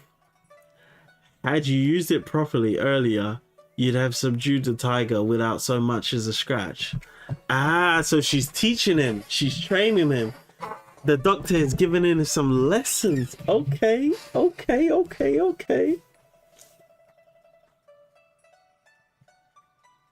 You always live too close to the man with the impact drill. Exactly. Dr. Zhou shakes her head and sighs. I remember how your father would turn leaves to metal, sending them flying as he bid. There are plenty of leaves here. Why not give it a try? I can't. I can't. Everyone from my clan can control light metals, but transmutation, I am the only one left who can do it. Or at least I ought to be. You've chosen not to use this unique ability? Not exactly. I can no longer control it, as if something is blocking me. As a child, I used it recklessly. It caused an accident. After that, with no one to guide me, I dared not use it often. Uh-oh, what was the accident? What did he do? What did our boy Cheng do? What did he do?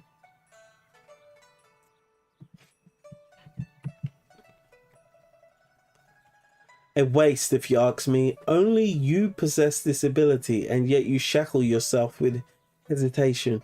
Your father and I sparred many times. Enough for me to become familiar with his arcane skill. Alright, give him the level up. His arcane skill, like mine, relied on guiding matter with chi. If you wish it, I can teach you a few techniques. Be a guide of sort. But why? Why? Because I want to, and because it's the right thing to do, and because if she teach you properly, guess what? You won't die trying to take the tiger down. But Chang Heguan, when an elder offers you her teaching, just shut your bloody mouth and listen.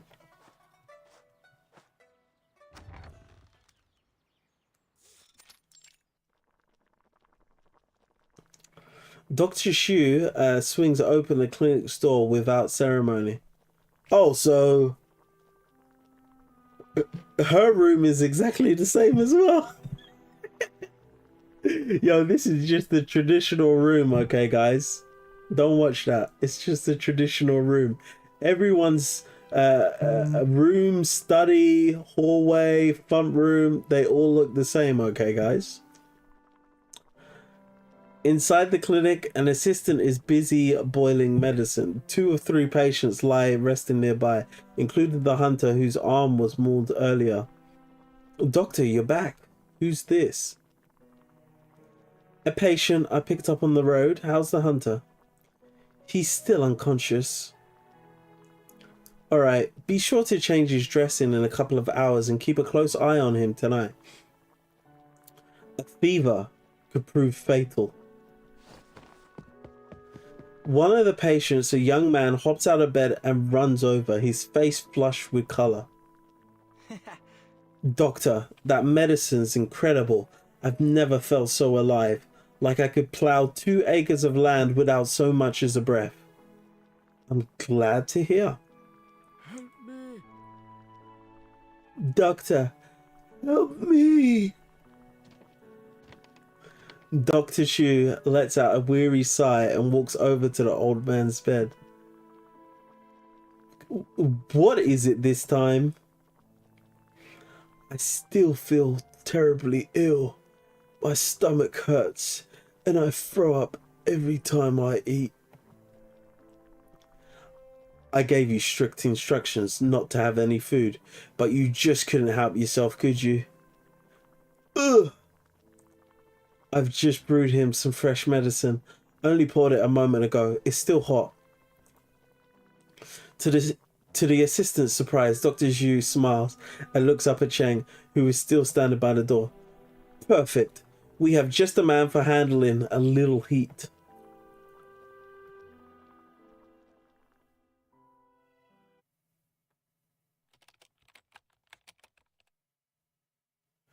This is called reusing accents. Pay no attention to the man's behind the curtain.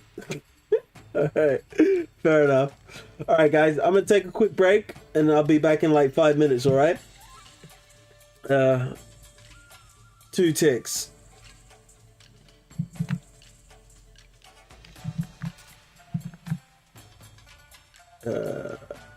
I didn't know you could do that.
All right, guys, I am back.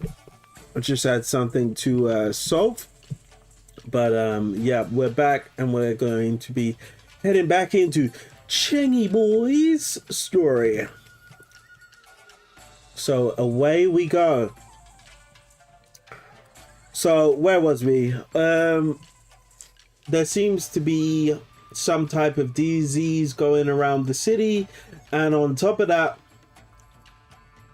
the latest harvest hasn't been that good, and the villagers are struggling. The richest person in town, I presume, is the Hugh family, and they've been literally taking advantage of people, purchasing up everything whilst the prices were low, and this has affected the villagers. Therefore, they're having to branch out and go and hunt wild rabbit in order to survive. However, there's a tiger on the mountaintop, and the tiger is absolutely decimating the people, absolutely killing them or injuring them, and this is putting a large strain on the village's resources. Along with losing manpower, they're also losing the doctors, physicians, clinicians necessary in order to handle all of the troubles that come along with it. So we are going to see how this story plays out. However, at this present moment in time, Cheng is getting trained by a Tomodachi, a friend of his late father. The silver thread.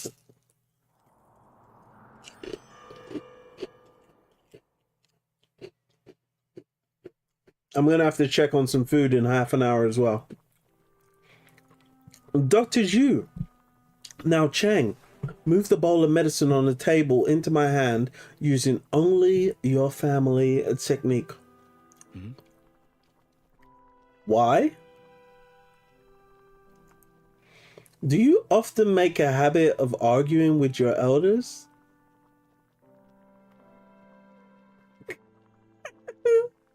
Jokes. Holy smoke.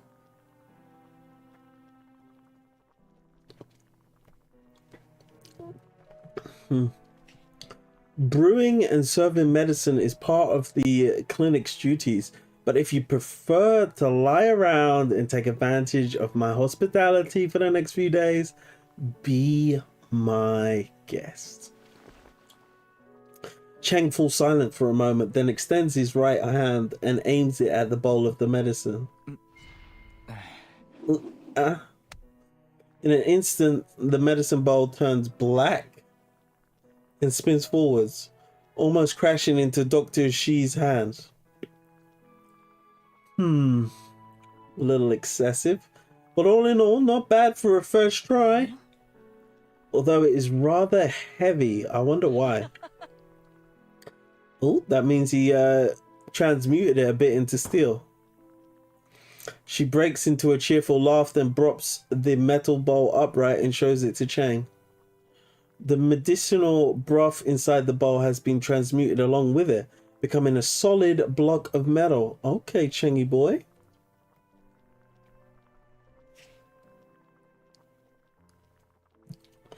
That's such a bad mentality, man. Cheng asks why, and she's like, listen to your elders, man, no question. Well, to be honest with you, that's probably been what parenting has been for the past 200,000 years. Shut up, because I told you so. Do as you're told, because I told you so. That's literally most parenting. Now, that isn't the way you should parent your child, but I guarantee you, most parents at one point or another have literally told their child when their child came back to them, because I told you so. I'm pretty sure of it. Van, how we doing, buddy? Welcome to the stream. I hope you're well. Hi. This is how we get interns that stare at the system entire day, no questions. When you come to check, they're like, yes, I didn't manage to do anything productive. I wouldn't admit that. But yeah, we've as a society, we've normalized not asking questions, because the truth of the matter is, in school, you are actually bullied for asking too many questions. Because I don't know what it's like over in Georgia, but over here in the UK, you ask too many questions. If you're not getting it, people will call you stupid, or they'll say you're a boffin, or they'll say you're a smartass, or you're kissing up to the teacher. Essentially, the inquisitive nature that children naturally have in the government-led school system, that will be bullied out of them by the time, I would say, they hit secondary school or high school, whatever they call it where you are. That's pretty much the way the system works.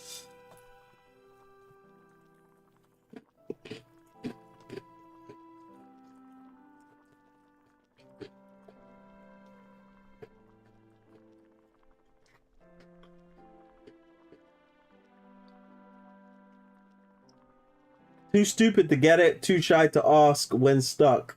They're not stupid. They're just... I wouldn't say they're stupid. That's the wrong way to look at it, Half.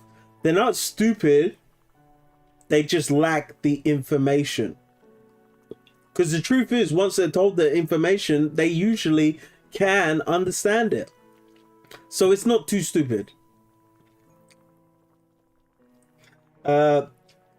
Because you live in my house. Oh, that's a bar. That's a bar. Whilst you're under my roof.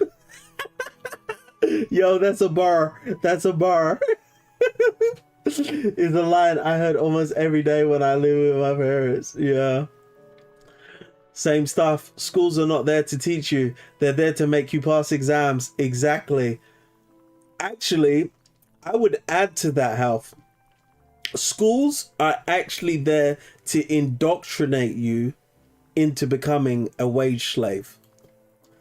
Because if you actually look at the histories of schools, let me get this right. When the Holy German Empire was growing, they took over Poland, right? And they wanted to indoctrinate, I think it was called Bavaria or something like that. They wanted to indoctrinate the populace into their way of thinking, right? So that they could continue control over these people, because they were obviously a separate ethnic minority, and they had their own ideals. They were from different tribes, etc., etc. And they knew that they couldn't get the adults to think the same way that they thought. So they set up schools in order to indoctrinate the kids into their way of living and their way of doing things. And that's how schools were started. That's literally where the idea of schools come from. Literally, Germans overtaking another nation and looking to indoctrinate that nation into their way of doing things. So, yeah, that's what schools are about. My school pretty much abused me to get into those competitions and win some medals for them or something. Yo, go get us those state medals. We need to make it look like the government dollars they're spending funding this school is actually being put to good use. Go get it for us. None of these medals matters when job hunting, but the school stuff probably got some paycheck. Yeah, Sometimes extracurricular activity can help. But I don't think most employers nowadays really care about that crap. And that's why you're seeing so many people who've gone to university, they've got their 2-1s, their, you know, their dissertations, etc., etc., etc., and they're still struggling to find a job. And then on top of that, most entry jobs are literally drying up as well. So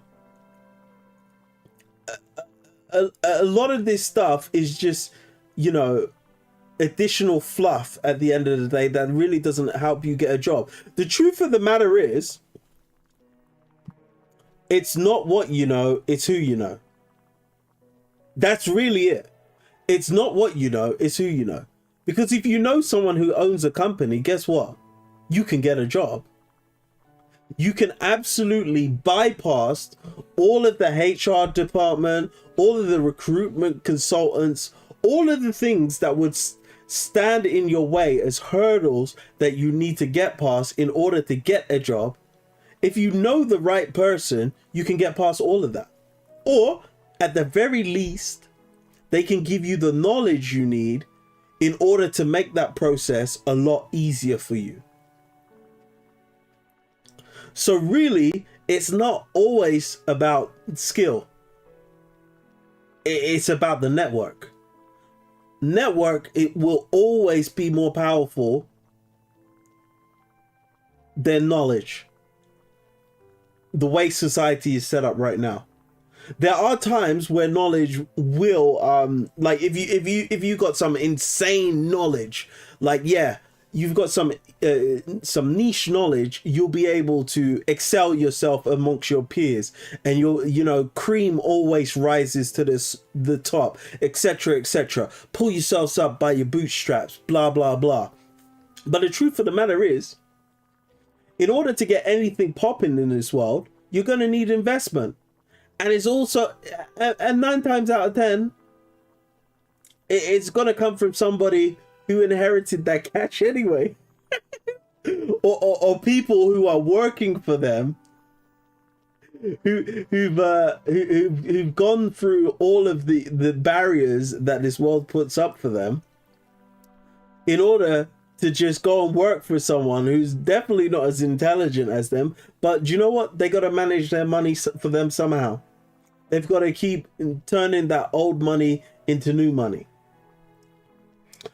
Rosadin, how we doing? Good morning, LOC. Welcome to the stream, Rosadin. Good morning? Good morning? God damn. You got to be on the Pacific coast or something. It's almost evening over here in the UK. So if it's good morning, either you're way over in the east, or you're like you're in Alaska or something. You must be in San Francisco or something. Just woke up in the middle of the night and can't get back to sleep. Okay, fair enough. You're in the east. You're in the east, that makes sense. Fortunately, the effect wears off in time. Otherwise, you'll be paying for the medicine. What the hell is that? Oh, someone's alarm was going off. Have patience. Remember, a single day does not make a master. Ow! It's been a long while since I've used it so much. With a little more practice, I know I will perform it without error. Dr. Shi retrieves several chipped, broken... What the heck? How are you supposed to read that fast? Dr. Shi retrieves several chipped, broken bowls from around the room.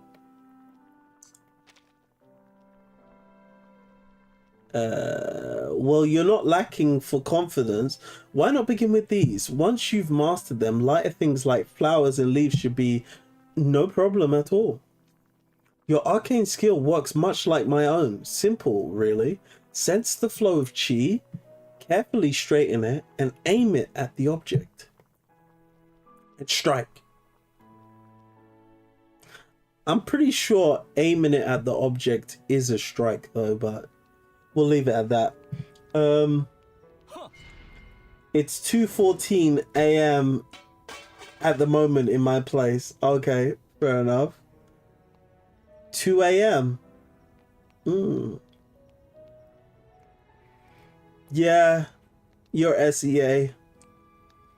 The metal bowl slams into the wall once again, and Cheng's brows knots even tighter. Yeah. Young man, I've watched you throw that broken bowl around day after day, and I still can't fathom why Dr. Shi is making you do it. Having woken up with little else to occupy him, the tiger-bitten hunter has decided to strike up a conversation with Cheng. I'm training my arcane skill. Unable to resist, the remaining two bedridden patients chime in as well. Training? That old lady can't even throw a punch. What does she think? She's some sort of martial artist master now? What do you mean can't throw a punch? Did she catch you off guard too? She looks fierce, has a bad temper, and talks loud enough to rattle the bedpans, but I've never once seen Dr. Zhou get into a fight with anyone. Her arcane skill, those silver threads of her, is finer than hair. Other than stitching up wounds, what good could they be? The thought hadn't occurred to me. Come now, you can hardly say that. At the Dushu festival, Dr. Shi played a female soldier, remember? Kill, kill. She was like a demoness, fierce as anything. Come on, anyone can shout. I could just as well play a great general. All troops, heed my command. Another metal bowl rolls around on the floor. Still, I hear there was once a bandit in Heguan who fought with silver threads. Ooh, this is interesting. For Cheng's dad's backstory, they say the bandit stole state supplies, torched villages, and left many soldiers wounded. I heard that. I've heard traveling merchants talk about the very same thing. They say those silver threads could cut through iron like mud. Frightening stuff. In the end, the bandit raided Zhou County. But after that, word of them vanished. Wow. Zhou County? That's the richest place in all of Guangzhou. All manner of merchants and officials live there. Not like this poor backwater town we're stuck in. Nonsense. Dr. Zhou would never stoop to being some lowly mountain bandit. If she could fight, she'd be a hero. Plenty of people have similar arcane skills, don't they? I can produce flames from my fingertips, just like the Hugh family. Ooh, so the Hugh family are arcane as well.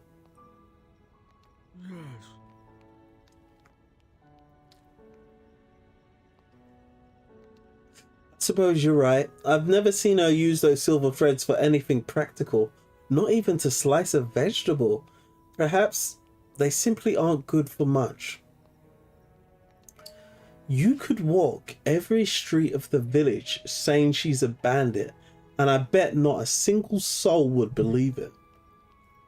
Well, Is that so? There was a time we didn't have a doctor in the village. Small illnesses we just had to endure. We couldn't afford the county fees for anything serious. After Dr. Zhou arrived, the villagers could finally get the treatment they needed. That's right. My son was having convulsions last year. It's thanks to her that he's still with us. Let's be honest, guys. Even if Dr. G used to be a mountain bandit. These people are still gonna go with her because they can't afford not to. They don't have another option. The metal bowl slowly rises, wobbling as it drifts towards the other side of the room. Finally, it settles smoothly on the table. That's awesome. That's awesome. Well done, young man. It's about time you finally managed it. Oh no! Yo, getting trolled. He's getting trolled.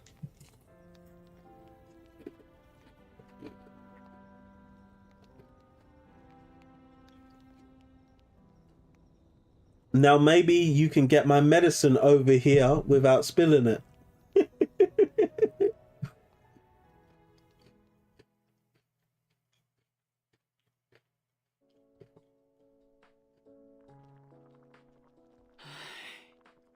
Ah, the Hugh family's calling me over for medicine again.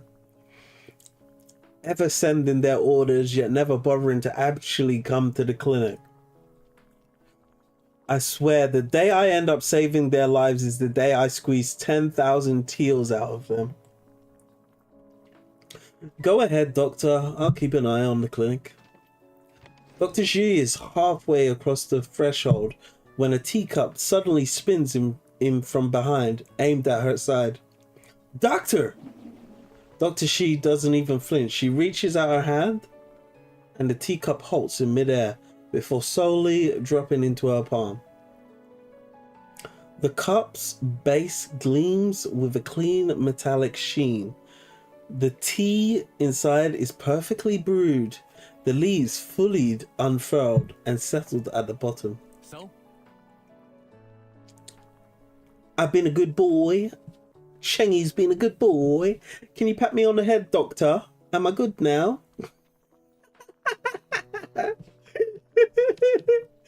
Cheng just wants a little bit of loving. He just wants some recognition. The tale of the bandit doctor would be way more interesting than this one. Also, Cheng shoots feathers. They make him carry medicine with this somehow. And like, what his thing was about? He can't control metal due to some childhood trauma, correct? Do you know what's even more interesting? The fact that he's been here for days and his mother's been alone. like, did we forget that Cheng's mother is ill right now? Like, did we forget that? Cheng's mother is actually ill right now. He's not been back to see her. Or at least I don't think he's been back to see her.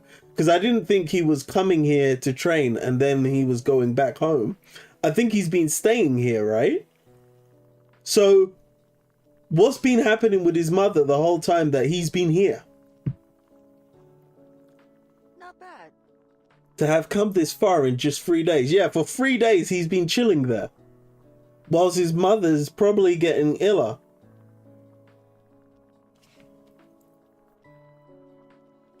The writer certainly forgot. The writers forgot the mother. The readers didn't though. The readers didn't forget. But when you consider how meticulous Cheng is, it's really weird that that's happened. Because this is the guy who's so meticulous, he's writing down everything he's spending money on, etc, etc. But he somehow just forgot his mother for the past 3 days who's ill. And I don't even know if he's got the medicine for her. Your progress is indeed worthy of praise. Yeah. Chengy boy just wants a pat on the head whilst his mum is dying. Dr. Zhou drains the tea in one gulp, then steps out the door.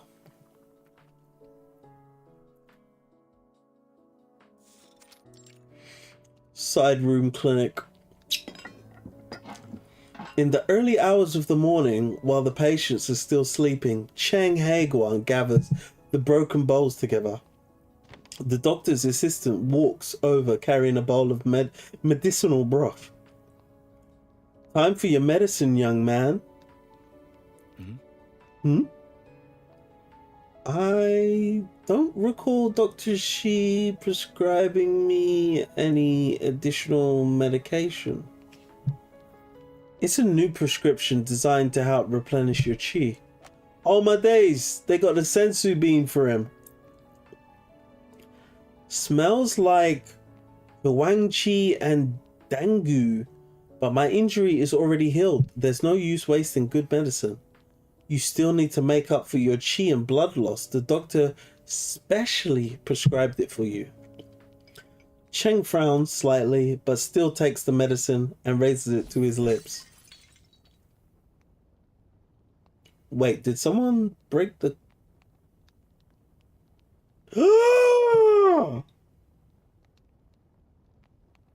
The assistant tried to kill Cheng. Dun, dun, dun. On the next episode of Dragon Ball Z. Okay, I'm going to be back in a moment, guys. But on the next episode of Dragon Ball Z, we're going to find out why the doctor's assistant tried to assassinate Cheng. Okay, guys? Be back in a moment. I just need to check on his food.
Rosadin, for some reason your message got held up by the moderation team on YouTube, but it says, I think I will just play Getian's anecdote and get back to sleep if my body wanted to.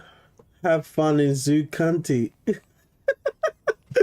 Okay, fair enough, Rosadin. Have a good one.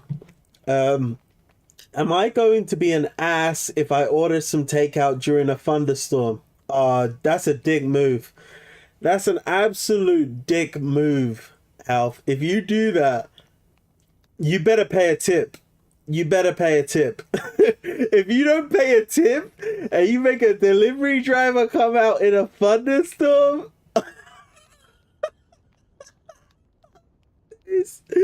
no. Bro's gonna be pissed. Bro's gonna be pissed. Oh man. Alright. Let's hop to I'm gonna have to jump off again in 10 minutes. The food just bloody hadn't cooked yet. It's still gonna take 10 more minutes, man. I like it crispy, man. I like it crispy. I don't like it when it's like half cooked. This is the thing about electric ovens, right? That's why I like the old gas stoves, because it would thoroughly cook things. But with electric ovens, they'll like burn the outside and then it'll still be undercooked in the middle, because it just blasts it with heat. And if you don't blast it with heat, then you've got to put it on a different setting where it will just literally take forever to cook what you're trying to cook, which is just super annoying. I still haven't figured out the correct settings for this new electric oven. Once I figure it out, it'd be great. But I think I need to get a new one because this one isn't fan assisted, and I think that's what's affecting the way it cooks things. But normally what it does is it normally like bakes the outside and then the middle is just not cooked, which is super annoying, and it just feels like a major waste of time.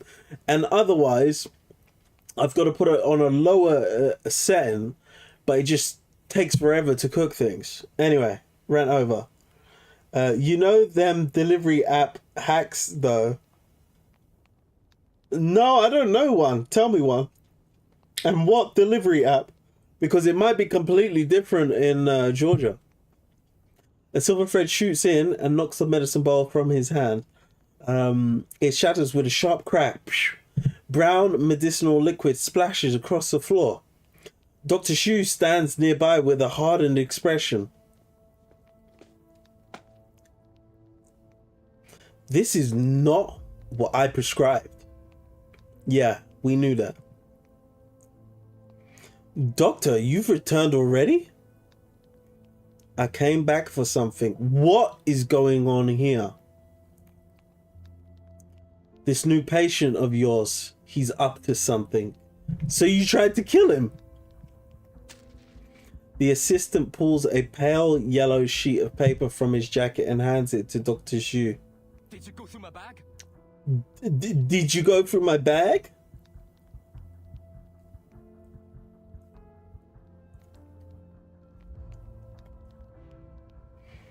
Wait, hold on.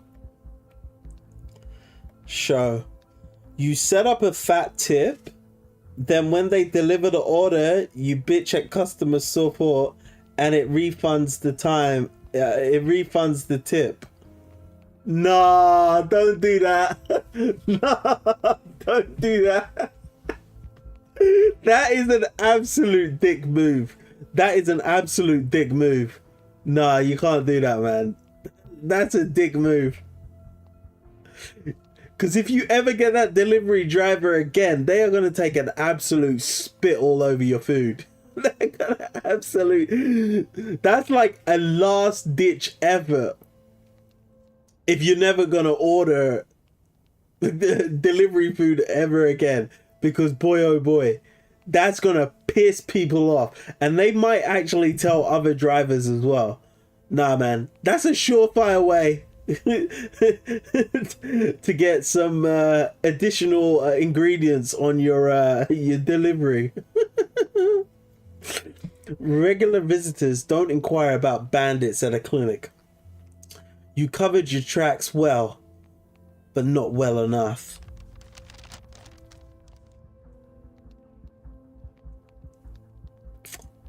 Let's see here. The bandit known as Shuttlebones, bearing arms in public, robbed the prefectural granary. Yeah, that pretty much looks like Dr. Zhou. They've got her down to the T, even the chopsticks with which she does her hair. The offender is a violent bandit who wields a bone shuttle and silver thread with deadly precision. All jurisdictions are commanded to conduct the arrest with extreme vigilance. So, this is the warrant for my arrest. My. Look how hideous this drawing of me is. This is so funny. Who would ever recognize me from such a scroll? I suppose it was my arcane skill that gave it away, wasn't it? Exactly. I'm sorry, Doctor. I wanted to deal with this before you returned. Dr. Shi folds the arrest warrant in half and tosses it into the nearby brazier. Our curious patient here is Brother Cheng's child. Huh. I had my suspicions with that arcane skill of his, but so what if he is? We helped Cheng Heguan when he needed it most. His son ought to help us in return. Besides, you've done nothing wrong. My daughter was starving to death. Thanks for subscribing to the channel, Dan. Welcome to the wildfire. My daughter was starving to death whilst he dragged his feet every step of the way, acting the young lord. If it weren't you... Dr. Shi slams her palm down on the table beside her. Enough. There's medicine that needs boiling. Go. The assistant casts an unwilling glance at Cheng, then leaves in sullen silence. Dr. Shi suddenly sweeps the metallized broken bowl to the floor. Ooh, she's not happy, guys. She's not happy at all. We haven't got a happy camper here. You said you're not with the Yamen. I am not.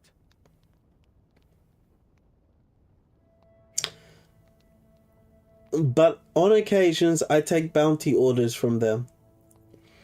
Ah, your odd jobs. Is it money you care for, or is it something else? Why not confront me directly, waiting for me to nurse you to health first, planning to slit my throat in the night?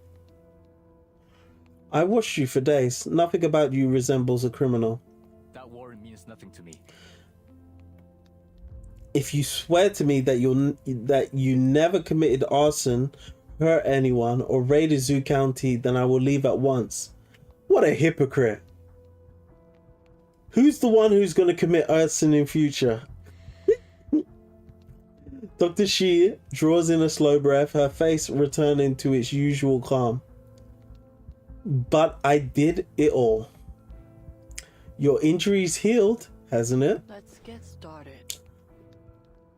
Alright, they're gonna have to fight each other. Uh-oh. Whoa. Alright, be back in a sec, guys.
All right, let's get to it.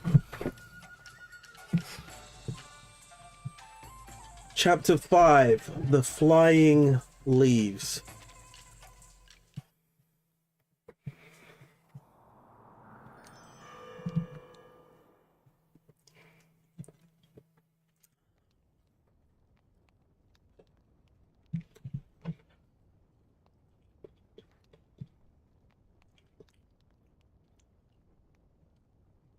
Shuttlebones, I remember her. She knew your father once.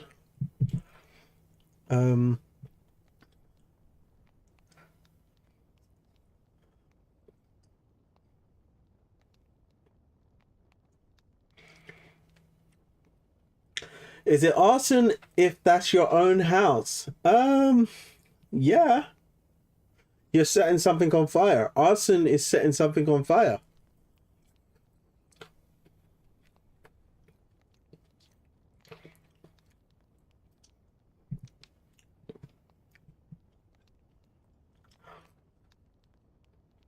Excluding insurance fraud.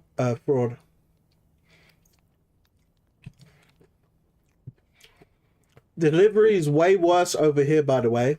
They give the couriers your phone number, so it's like a full of horror stories from women.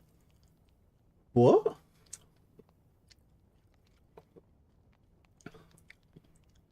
No way. So what? The delivery drivers are like contacting the women afterwards then? Like, hey baby girl, man, when I dropped your food off the other day and you came to the door in that skimpy dress, like, I just wanted to let you know you're so sexy, mama. You're so sexy, baby. I just wanna come back over and drop a milkshake off for you. Are you interested in that? Like, can I come over? Like, what are they doing? What are they doing? Oh my days, what are these horror stories? Like, what's going on? I'm curious now. Now I'm curious. There also seems to be this trafficking ring that takes people from India and forces them to take these jobs. What? Wait, there's people importing Indians into Georgia to fill these roles. I know there's a lot of Indian people, but that's kind of crazy. There also seems to be this trafficking ring that takes people from India and forces them to take these jobs. And what? Do they, what, are they siphoning the money away, or are they just forcing them to take those jobs because no Georgians won't do it? I'm confused. Are they forcing them into forced labor? Like, here, do this job. You will get paid for it. But it's a job we don't want to do. A lot of them, yeah. Most come for education. Okay. I would have thought the education in India was good. Like, the way they carry on, they're like, Indians are so good at maths and science and stuff, so I would have thought their schools were good. But they're going to Georgia to get... Not that I'm saying that Georgian schools aren't good, don't get me wrong. I'm just surprised that Indian schools aren't that good. They do have a population of like 1.4 billion, so there might be some areas left for improvement.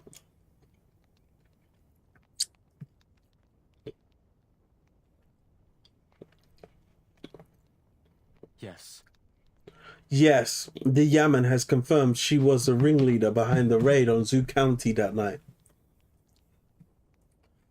All those caught in the raid were executed, save for her. She fled with a handful of others, disappearing near the Riverside village. If she yet lives, after all these years, she has likely lowered her guard and settled into an ordinary life. If I resolve this, I'll I'll have amassed enough merit to fill the opening for the constable. Oh, he's gonna have to sacrifice her in order to get on the force. And the reward sum will surely help us in the meantime.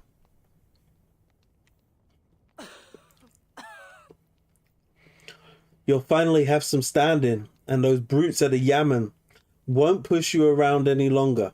Alright, I'm gonna have to Google what the word Yamen means now. I think it means police force, but I'm not entirely sure. No, I wasn't looking for Yemen, Google. Oh no, this is Bing. Google.com. Let me show you guys what I'm looking at. Yamen. Yamen Sanders? Nope. Jeez, dude has got some serious... What the hell is up with that neck? That neck is wild, boy. Dude's neck is huge. Bruh. Bruh, this neck is crazy. Dude is from the long neck tribe in One Piece. He's from the long neck tribe. All right. I think it was Ming Dynasty, right?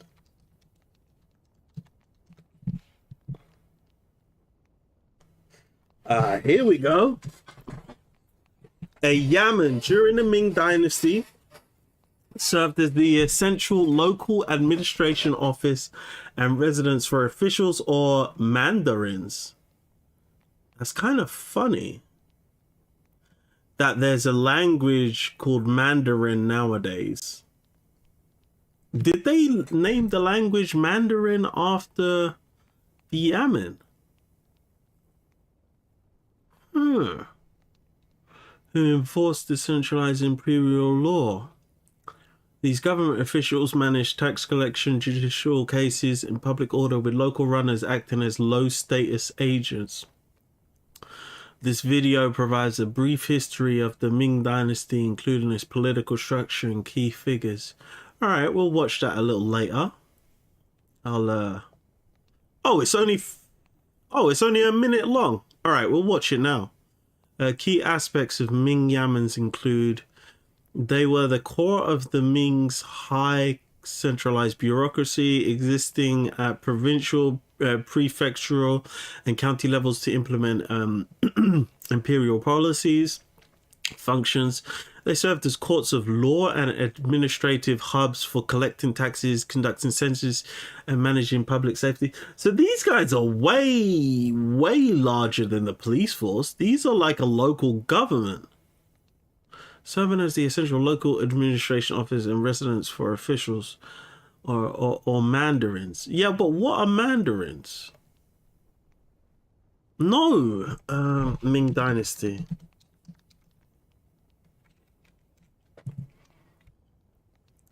Mandarins were highly educated bureaucrats in the Ming Dynasty, selected through rigorous examinations, who played a crucial role in governing China and managing its administration. Okay, so they were just politicians. Okay, all right, cool. Function: they served as courts of law and administrative hubs for collecting taxes, conducting consensus, and maintaining public safety. Personnel: staffed by magistrates. The daily work was carried out by runners, Zhou, or constables.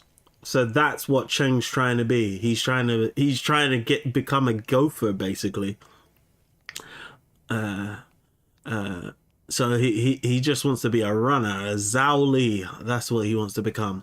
And then he levels up to a captain, okay, who were considered a debased class. What the F is a debased class? A Yamen, despite their necessity. Oh, so basically they were considered a lower class despite the fact that they were actually of use to society. Sounds familiar. Sounds like those, what do they call them in COVID? Necessary workers? Like when the whole economy went to shit because nobody could go to work because of COVID. Who was it? who still had to work, who still had to going round the clock whilst everyone else was sitting their asses at home getting a paycheck. It was the people who stacked the shelves at the supermarket. It was the people who worked in the hospitals, etc., etc., etc. And it was the teachers who had to work and do online lessons, etc., etc. It was the police officers. It was the fire brigades. Everything else is fugazi. The rest of the economy is bullshit. It's just, picking up rocks from point A, putting them into point B, and then picking that same rock up from point B and taking it back to point A. It's just fugazi. It's all rubbish. It's all bullshit. The only people who are actually keeping this shit afloat is that whoever was working during COVID, those are the real workers of the economy. They are literally the backbones, and they get the worst salaries out of everyone. Some of them ain't even making minimum wage. And by the way, health.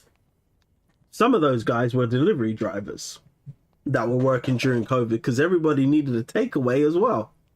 So don't stiff those guys. Don't stiff those guys. Surviving example. The Yi County Yamen in Henan is noted as the only remaining intact Ming Dynasty county level Yamen in China. Holy crap, they've still got one alive. Alright, I'm actually interested now. I'm gonna have to see. Reverse 1999 is soft power. It's part of China's soft power. They're actually forcing me to learn about Chinese history and the operation of Chinese cities now. This is really, Reverse 1999 is part of China's cultural exchange. It's part of China's soft power. The term debased class is not a standard technical term in programming. No, this has got nothing to do with programming. This has got to do with societal status. It's referred to special social stratum distinct from the four categories of commoner, scholar, farmer, artisan, and merchants, encompassing groups such as the idle people in Zhejiang. The debased status, a special class in ancient Chinese society, had existed since antiquity and was abolished. Just give me the answer. Why are you forcing me to work so hard to get the answer? Oh, jeez. You got all this on it? All right, summarize this for me.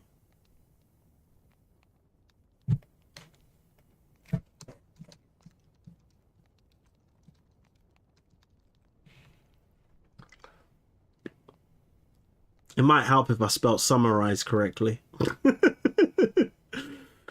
What debased status was. Debased status was a legally defined hereditary underclass. Oh my days. It was hereditary. No freaking way. Well, I guess if you're working class today, chances are you're going to be working class again. But debased status was a legally defined hereditary underclass in ancient China, separate from the four commoner groups. Groups include idle people of Zhejiang, music household in several provinces, tanker boat people, 9 surmain fishing boats, hereditary servants, and beggar households. There was actually beggar households. These groups held the lowest social position, were barred from imperial exams, land ownership, and intermarriage with commoners. Hold on a minute. If you were of debased status, you couldn't even marry with commoners? Whoa. Yeah, this is the lowest of the low. I didn't think there was a status below commoner. Whoa. Were restricted to occupations considered debased, remain stigmatized even after partial emancipation if they continued their old work. Yeah, this is very similar to India. This is one thing I didn't like about when I was reading into India and the caste system. Like in India, the people who prepare bodies, like for the afterlife, they are considered Dalits, which are the lowest of the low in society.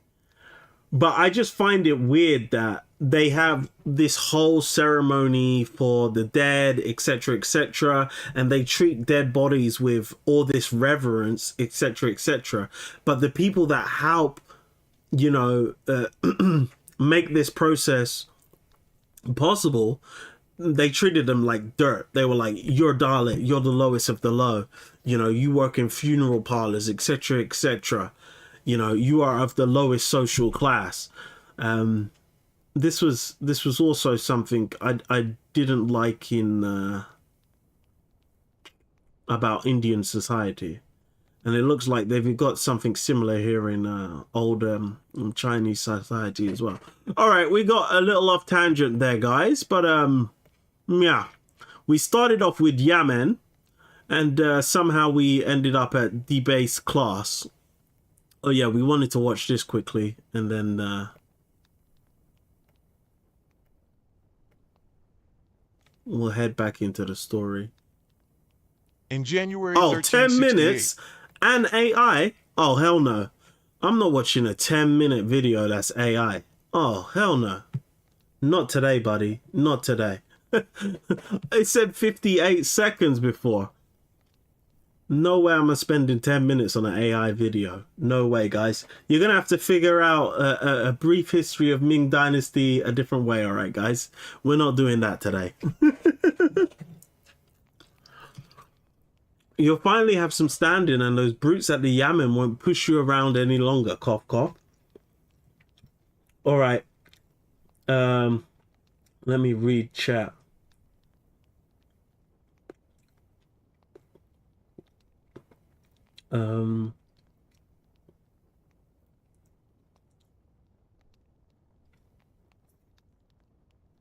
A lot of them, yeah, most come for education.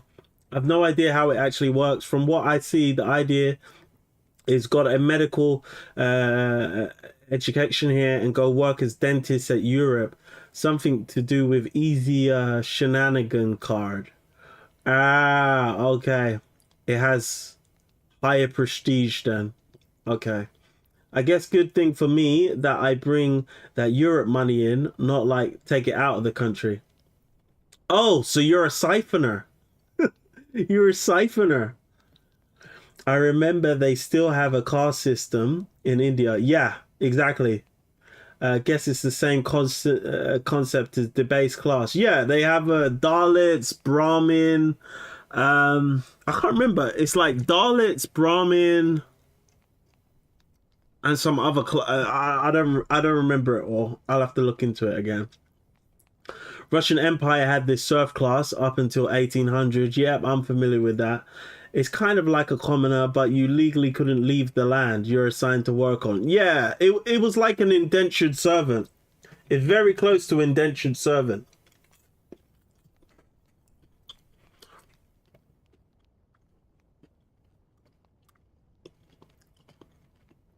Your father told me a little about Shuttlebones before. She is powerful, a reliable ally, and a formidable foe. I'll be careful. Besides, there are few anywhere in Huangzhou prefecture who can match the blade techniques you taught me. Oh, his mother taught him the blade. Haha, that's good to hear. I worry that you're pushing yourself too hard. Cheng takes his sword down from the wall. No need to worry. No need to worry. This is what I've always wanted, and it's the only right way forward. Okay, okay, Cheng.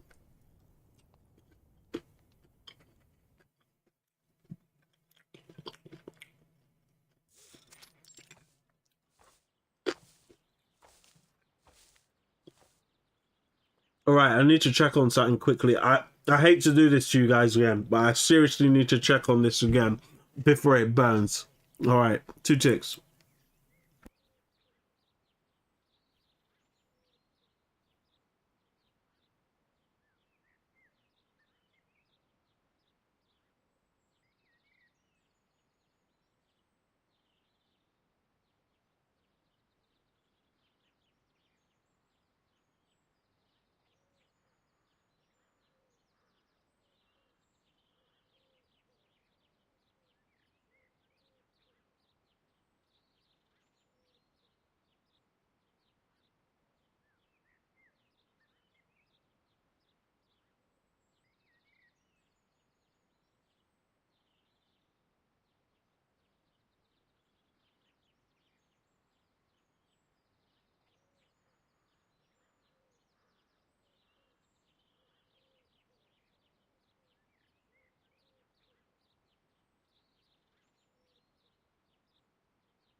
All right, all right. I'm back. I'm back. I'm back.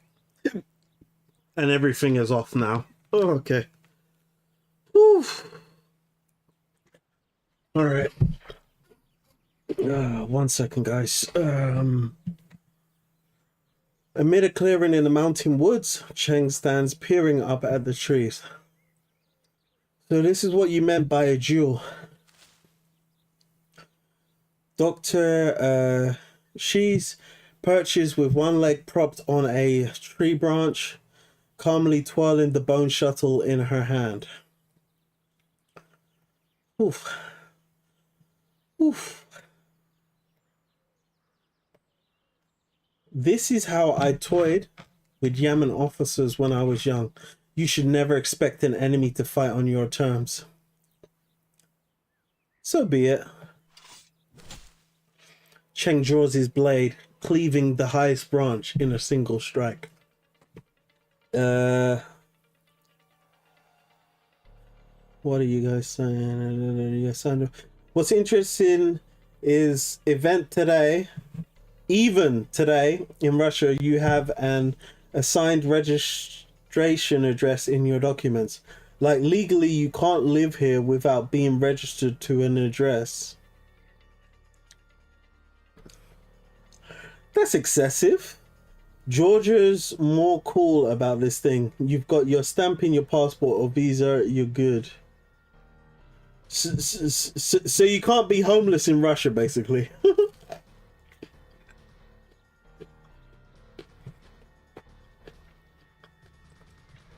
But you can always just register to someone else's house.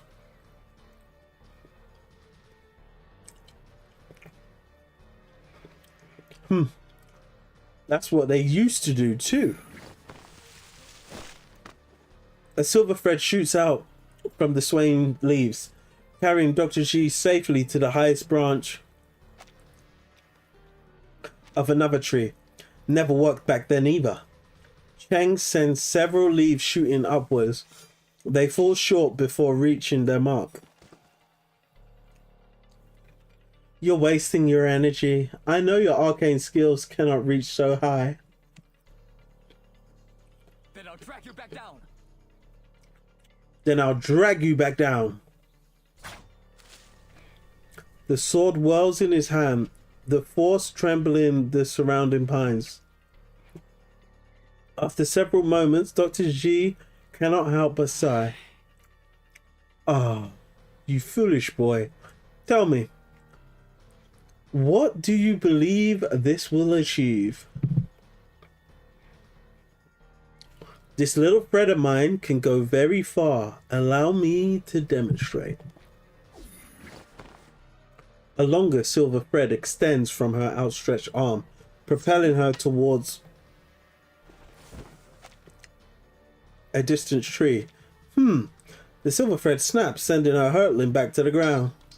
2 metal leaves fall from the air in her wake. Cheng cut the string. Not bad. Nicely done. Do you know what? I don't actually want Cheng to win this fight. When you swing between the trees, you lose some height. How much you drop depends on the length of your silver thread. No matter how long your thread, my arcane skill will be able to reach you. Cheng braces his blade before him.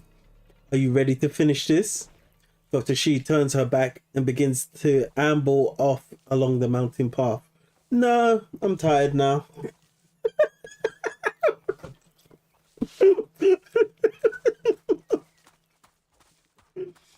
Cheng stares at her back, confused, before deciding, come on, give me a chance to read it, Blue Park. Before deciding to follow after her. If you never meant to fight, why challenge me? Why lure me here? Why the hurry? You can't be sure you'll beat me, can you?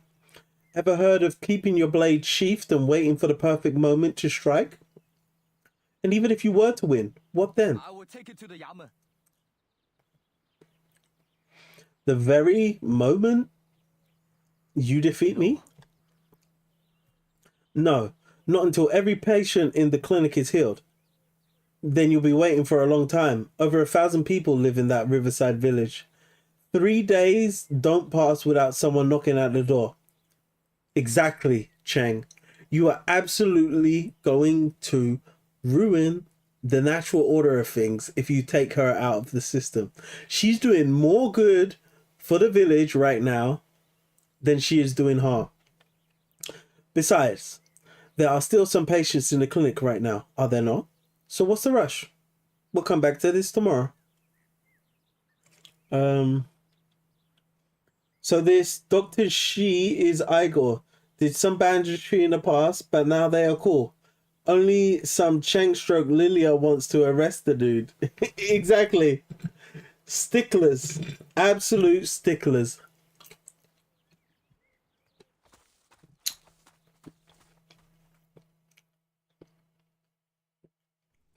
The next day.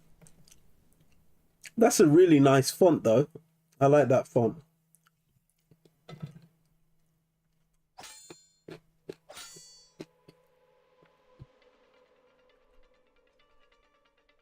Ooh, this is the first. Correct me if I'm wrong, but it's not often that they have 2 live Ds on the screen at the same time. This is not normal. They don't often do this. Normally you only get 1 live 2D on the screen. You don't normally get 2 at the same time.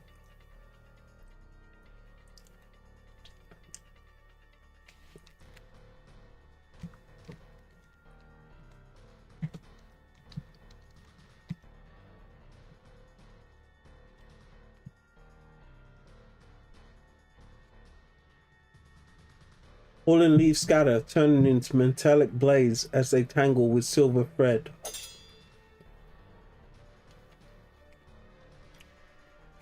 They streak through the air in a blur, impossible to make out.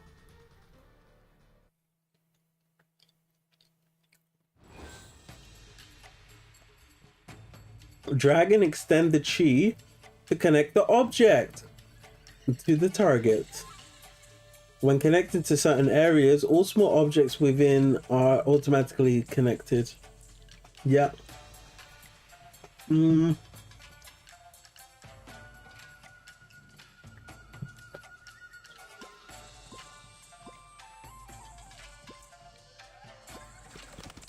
Easy peasy.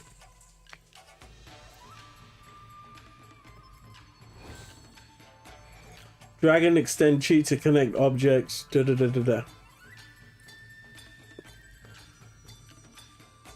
Yeah, I remember this one.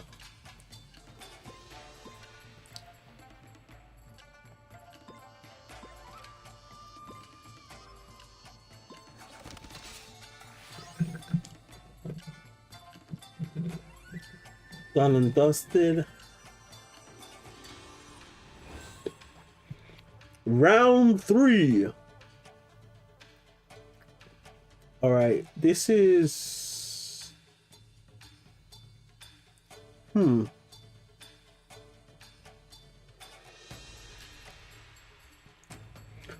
yeah, I remember this one. Wait.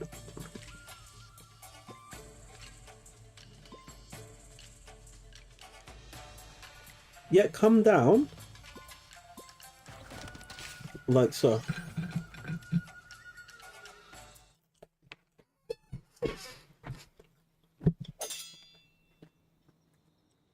Not bad.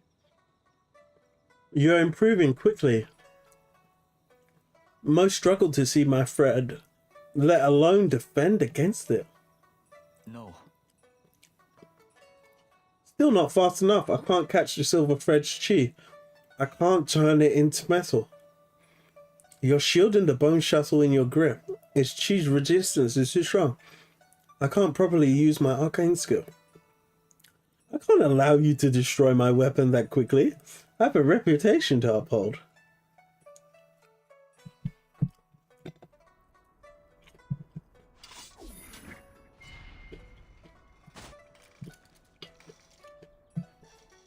Several black and silver threads coil around the edge of Cheng's blade.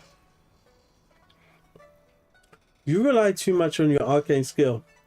Your metallization is irreversible.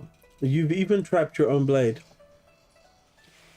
As the silver thread whips around Chang's neck, the wild grass beneath Dr. Chi's feet lashes up. Whoops, wrong one. Lashes upwards in stabbing arcs. The blades of grass haul at her throat. Ooh. Cheng's got good. Handling so many at once. I underestimated you. Let's call it a draw. Fine. We'll stop here for today.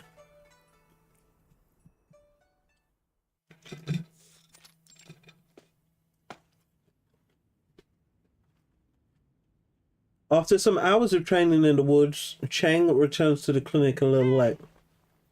Several villagers are helping the hunter as he heads home. When he spots Cheng, he raises a hand in greeting. I'm on the mend and ready to head home. Dr. Zhou has plenty of work to do. Last thing she needs is me taking up more of her time. I heard you killed that tiger. Why didn't you tell me sooner? I'll head back to the village and let everyone know. I only did what was necessary. I don't think he killed the tiger. He scared it off. No need to make a fuss. The man doesn't hear a word, only shuffling off with a foolish grin on his face.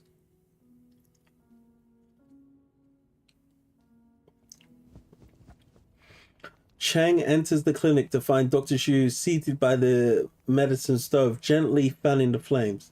A few days earlier, Dr. Zhou sent her assistant to prepare medicine for the Hu household. Now it is only the two of them. With such skills in medicine, why become a bandit? Because I wanted to be a hero. This is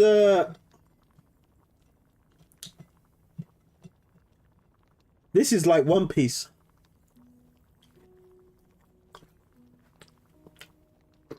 What's the difference between a pirate and the government? Is one's got authority to kill and the other one doesn't. And these bandits might have been trying to do something good. Because I wanted to be a hero. No. Righteous ends must be pursued through righteous means. Yeah, but what if the righteous way is corrupt? Look at your manager, Chang. Look at what is it, Commander Lee?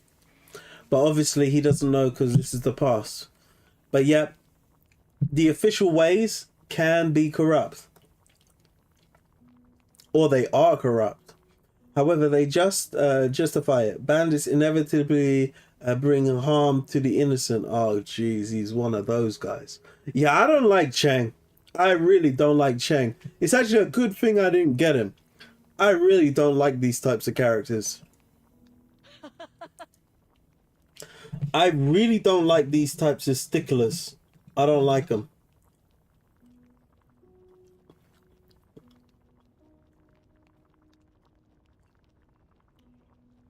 There's no reasoning with someone as immovable as you. Distributing the grain I've stolen from the officials to the poor. That is a life worth living. Exactly. Robbing Hood.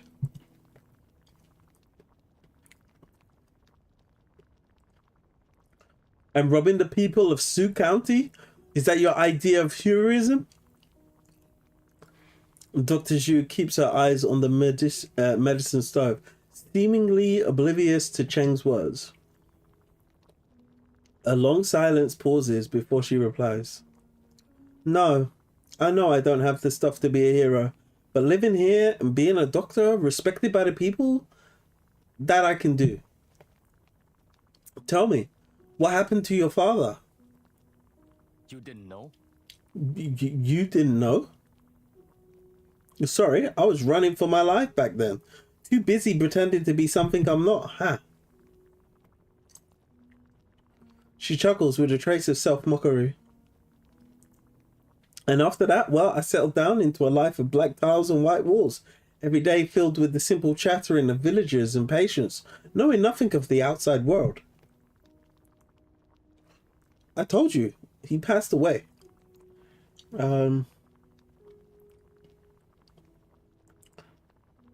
So, like, what's the story by now? Cheng seeks medicine for his mother. He searches for a doctor. He hears of random tiger attacks. Goes to kill tiger. Randomly meets the doctor. Doctor asks him to stay at the clinic to train his skill. Randomly, it turns out he's searching for the doctor because she's a bandit. And all the while, his mother is still suffering, and he didn't take some medicine to his mother, even though this doctor should have the correct medicine that Cheng needs for his mother. Do bear that in mind as well, Half. He confessed to his crimes and accepted his punishment. I see. Dr. Xu lifts the lid of the medicine pot and peers inside. In an instant, the clinic fills with the bitter scent of herbs. The villagers speak so highly of your medical skill. Do you know anything about treating consumption? Any special remedies? Oh, so now you get round to your mother. How long has it been? It's probably been like a week now. And what is consumption? What are the symptoms? How long has it been? It began the winter before last. At first there was only coughing and night sweats, but the coughs worsened rapidly. Over the past 3 months, she's been coughing up blood quite frequently. Suffering severe chest pains, and often says she has trouble breathing. Nothing I can do. Uh-oh.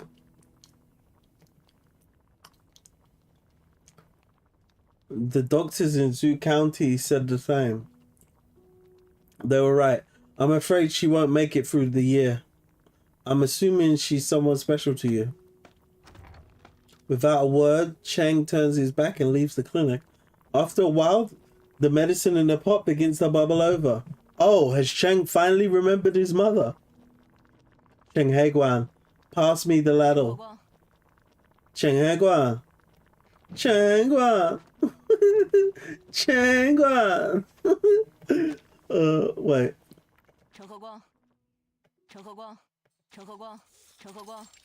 Chakawa.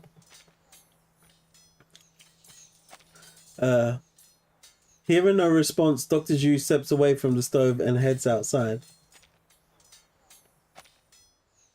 A small patch of grass grows just outside the clinic. Now that grass is a weapon. Every leaf has been turned into a blade, whirling in a tight cluster of the wind. They dart through the wind, striking one another with a sharp metallic clang. This is unfair. It is, but remember, Chang. Flowers bloom and fade. Grass withers and thrives. All is governed by the Lord of Spring. By the Lord of Chaos. I'd rather have expected such words. I never have expected such words from you. Ha. I'm from a medical family. Just a handful of verses picked up in my youth. That's all. I'm not fond of that kind of talk. The needle-fine metal shards freeze in midair, then scatter across the ground. I'll clean this up. You've cleaned enough. You should head home. I'm not done here. I'll take care of it. Yes, well, we can take care of that tomorrow.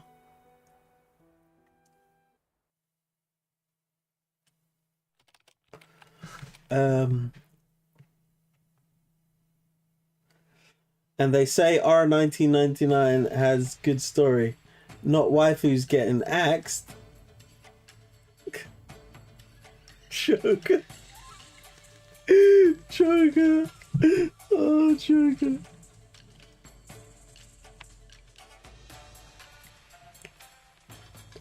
remembered something I just got to ask, by the way. Where does Lord of Chaos come from?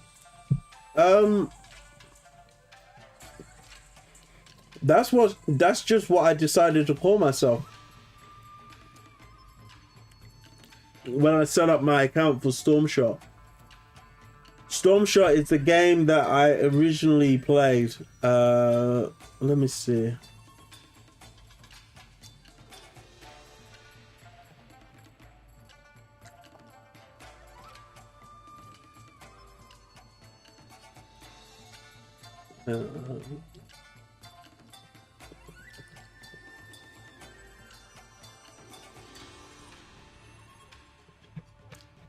Let me just go oldest.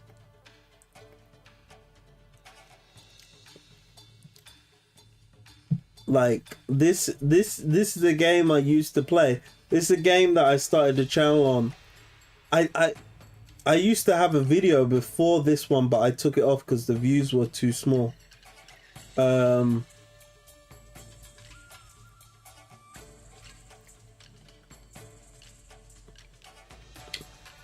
wonder if any of my videos actually have my castle on it.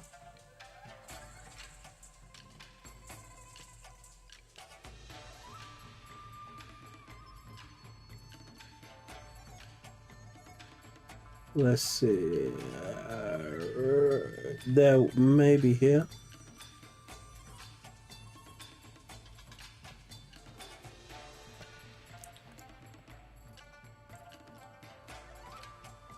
Where's my castle? There.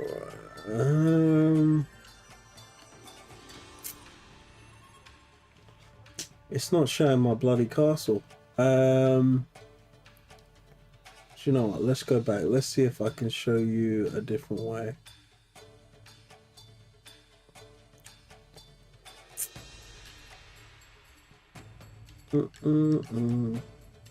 I must have a video of my castle somewhere.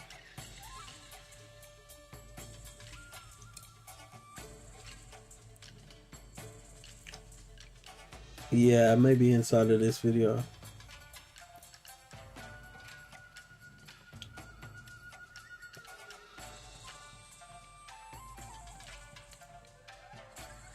Goodness, the amount of ads. YouTube, come on.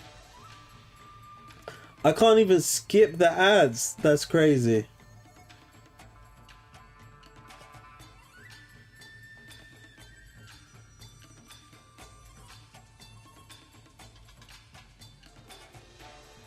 Yeah, this is the game. So I used to play an idol game back in the day. So this is probably very similar to like,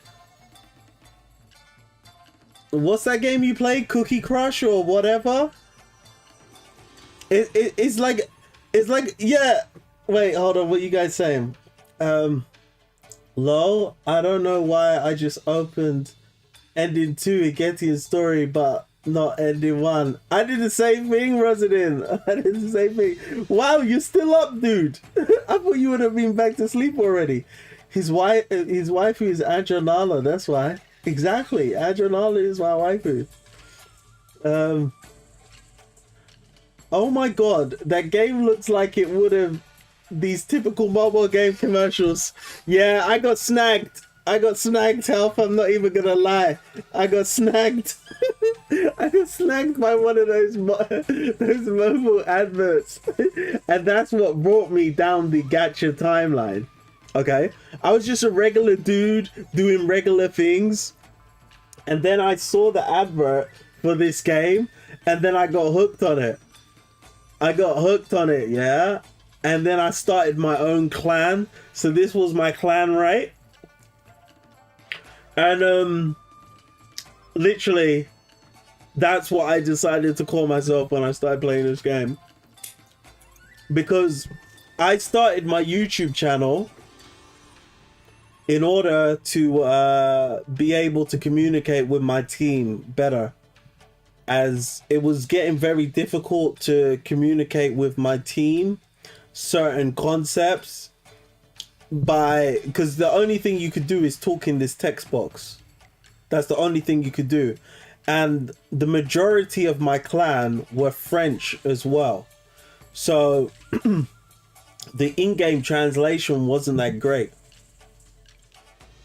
So I had Russian clan members, I had French clan members, I had German clan members.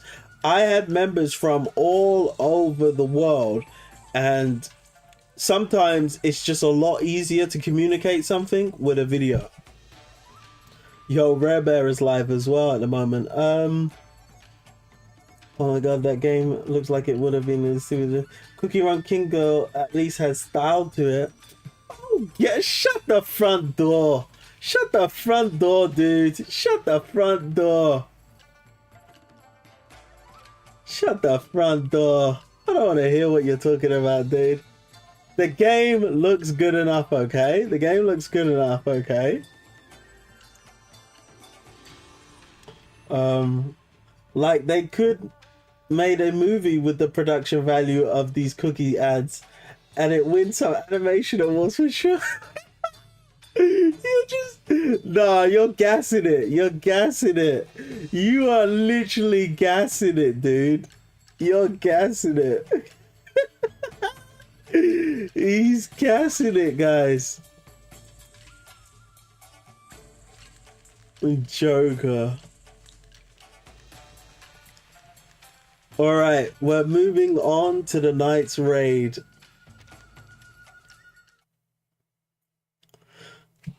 Dude, there's people who fall for the Eternal Sugar cookie same way Pompa fell for his. I don't know what the Eternal Sugar is. Send a picture on the Discord of Eternal Sugar. I don't know what that is.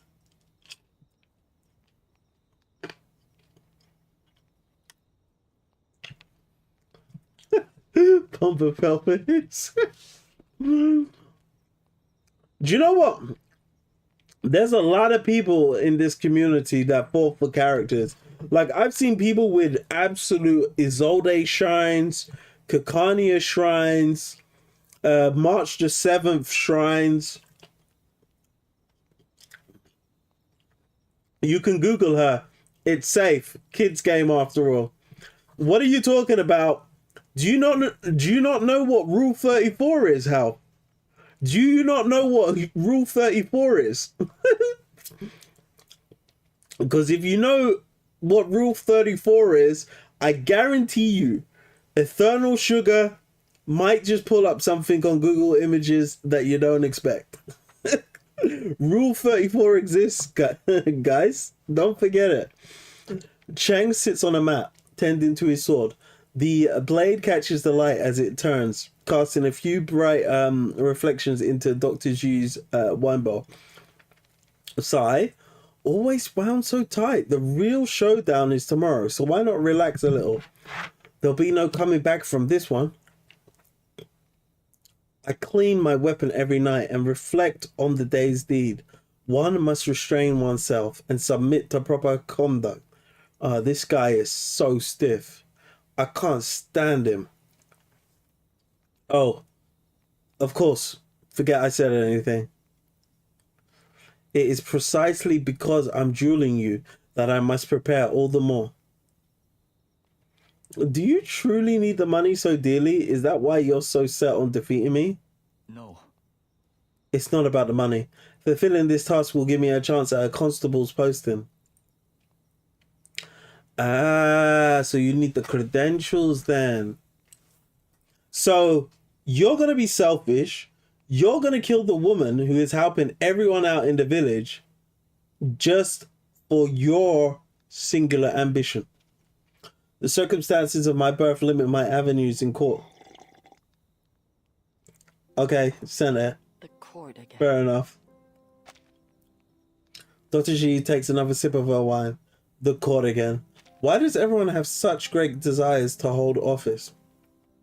Your father said the same thing once. He told me I was not to come looking for him again, saying, you and I are no longer the same. I am an official now. I have a life in Zhou County. Yep, That pompous nature, we know it well. I said to him, people must eat, must they not? Floods have brought ruin to the fields, and children are starving. But did he listen? Nah, they don't care.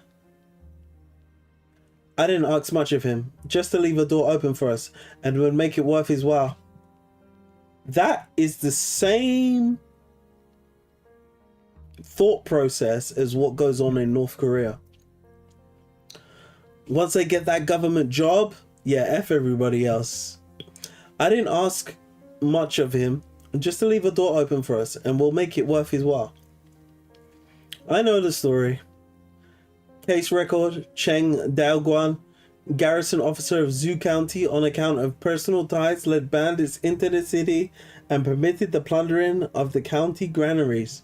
Further charges include accepting bribes. All statements are entered on record.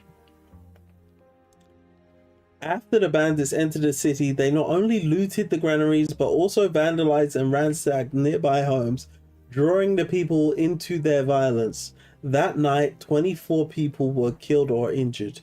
In the evening, Commander Cheng instructed us to change shifts early. We were unaware of any looting. I swear that this given statement is true. When the bandits ransacked the surrounding areas, there were no officers nearby to hear the people's cries for help. Am I wrong? Am I wrong?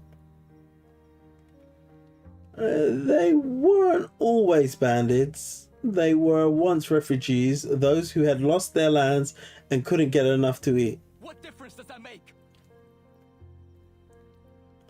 Talking on this further is pointless. Chang sheaths his blade and steps out of the clinic before Dr. Shi can reply. Yeah, they are not going to set their differences aside.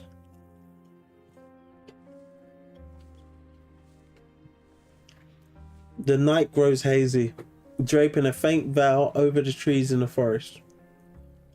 What was I expecting? Some hidden, non-existent truth.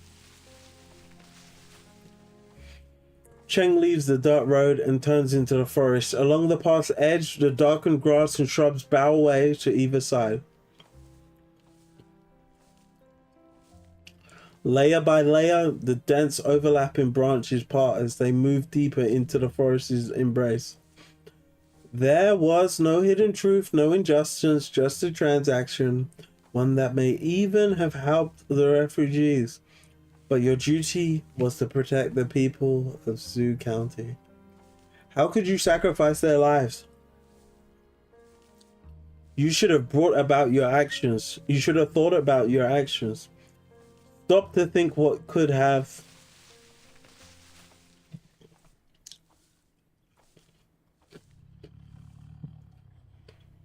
He stopped in his tracks. It's a clearing in the forest. A tiger crouching at its center.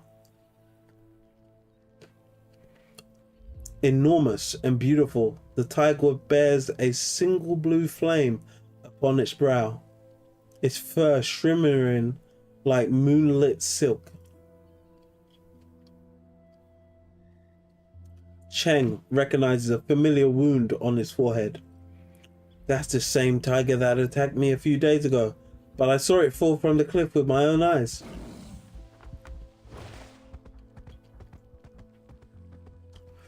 The tiger pays no attention to him.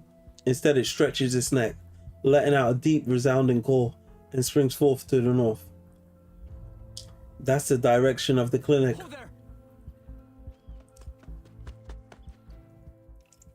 Hold it. Drag and extend chi to connect the object. Yeah, I remember this one.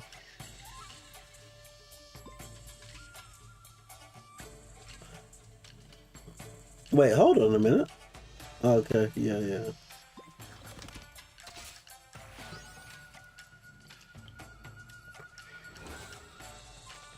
Alright, yeah. What's this one again? Yeah.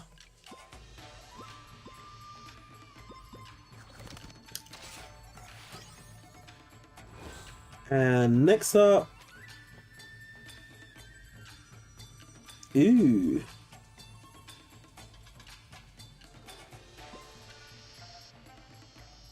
I don't know why, but yeah, there we go.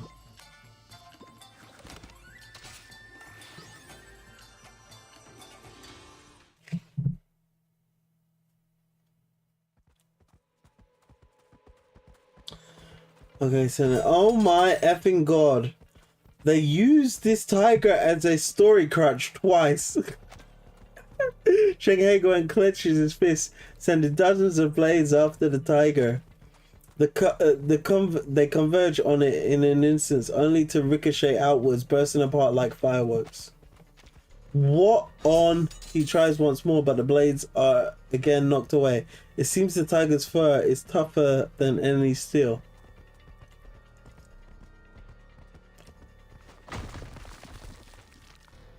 It isn't long before the tiger arrives at the clinic. Chang in close pursuit. He can only watch as it brings down the south wall with a single strike. Dr. Zhou, watch out! The tiger lifts his front paw high, then freezes. Yo, I gotta admit, guys.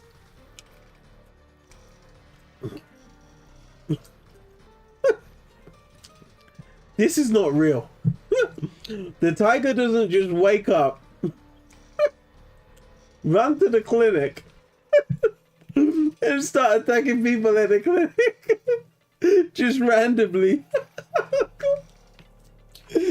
That seems like autonomous action. That doesn't seem like autonomous action. That seems pre-contrived. The tiger in the middle of the forest just decides, do you know what? I feel like going to the clinic today. Despite the fact there is no prior story of the tiger attacking the clinic. Like, I would understand if the tiger had been to the clinic many times before and then decided, do you know what, I'm going back to the clinic again because there's some reason as to why it wants to go to the clinic, like there's something there that it needs, etc, etc, like there's good food, etc, etc. But for it to just up and leave as the guy that hurt it is right in front of it and not even challenge him is weird. And then of all places to go to the clinic, directly to the clinic, I might add. Yeah. That's a MacGuffin, guys. That is a that is what you call a plot device.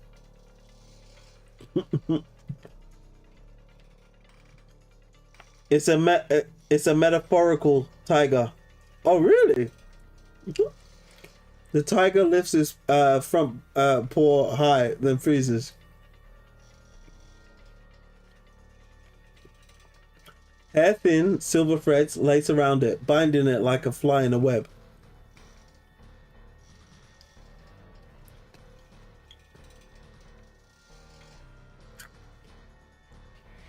Inside the half-collapsed house, what? The house has been destroyed by the tiger. Interesting. Dr. Shi grips her bone shuttle, placing herself in front of the collapsed hunter, clinging to a small wooden container. What are you doing here? I came to deliver this chicken soup. We cooked a big pot of it at home earlier tonight. This wasn't me. I didn't lead the tiger here. I had thought it dead already. Exactly. You're the one who said it was dead. Cheng Heguan, get him out of here. This beast is too strong. Her words and body shake with the effort of holding the tiger in place. Cheng leaps in behind her and swiftly lifts the hunter to his feet. Get up! Run! Grr! The tiger tenses, and a second later, the silver thread snaps. Oh, come on. What type of tiger is this? Don't tell me it's a Zion Dao beast. That's what it is, guys. It's a Zion Dao beast. Don't watch it. The tiger's supposed to be this strong. It's a Zion Dao beast.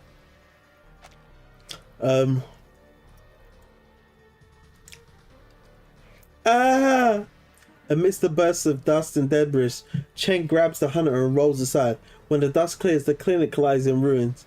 The Dr. Shi is nowhere to be seen. The tiger stalks towards Cheng, a severed right arm clenched in his jaw. Uh-oh. Oh, it got the hunter's arm. Oh, jeez, no. Roar. Chang catches a glimpse of Dr. Shi's bone shuttle glinting between the tiger's fangs before it disappears down this road.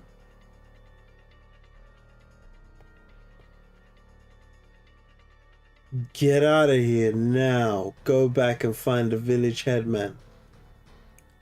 What about you? Man, shut up!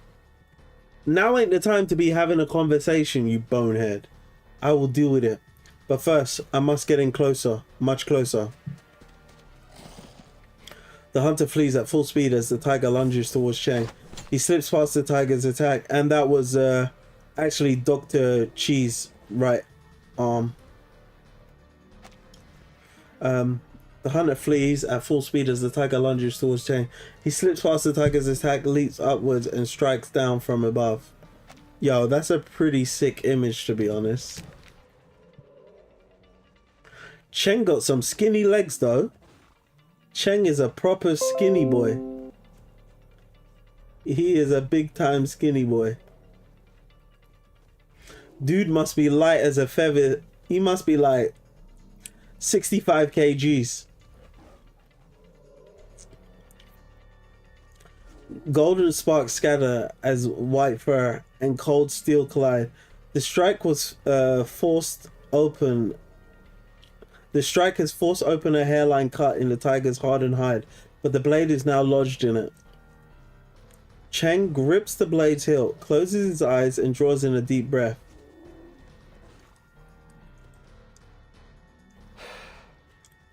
Sense the flow of chi. Find the shuttle in the tiger's stomach. I can do this.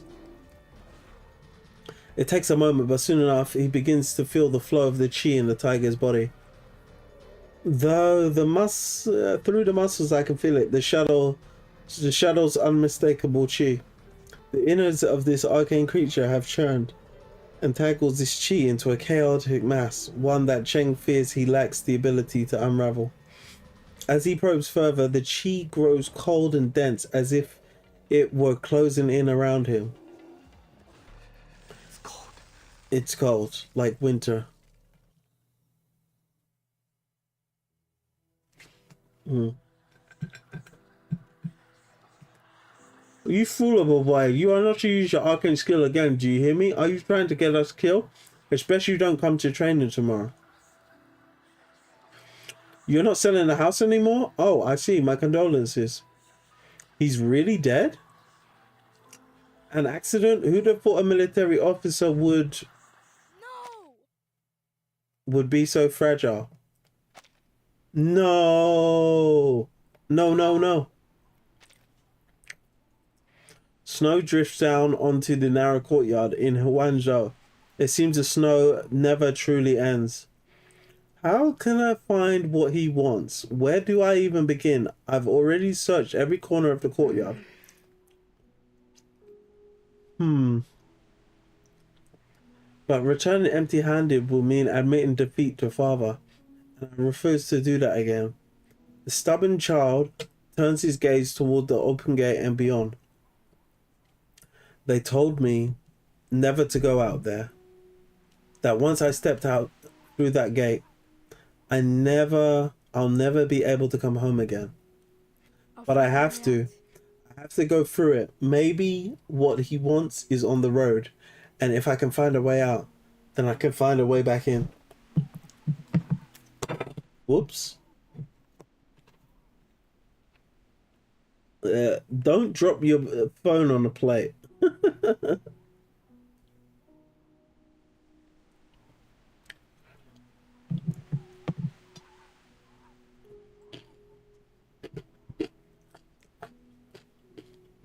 He steels himself and takes a tentative step outside. Heguan, trust your sense of chi. It will show you more than your eyes alone. A slight tremor ripples beneath the snow. I found it! I found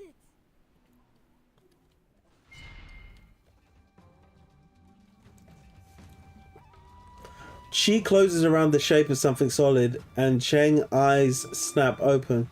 The shuttle hardens in an instant, as though already clenched in his hand.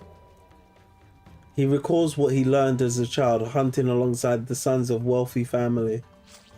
Ahead of the stomach, a piercing scream bursts forth from the tiger's throat as its struggles grow frantic. Angle inward above the foreleg, beneath the ribs, and your heart is right here.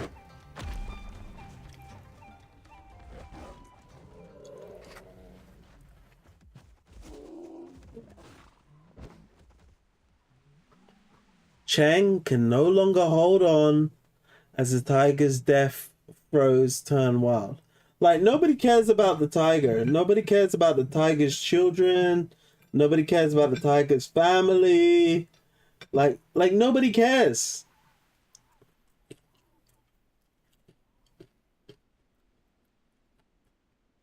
Chang can no longer hold on as the tiger's death throes turn wild. The tiger gives one last painful roar.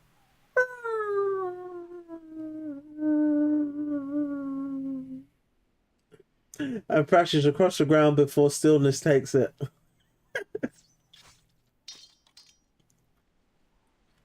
The now metallic shuttle bursts through the tiger's chest and rolls to a stop beside Chang. Nicely done, Dr. Zhou. Dr. Zhou is missing a right arm right now, people. Just remember that.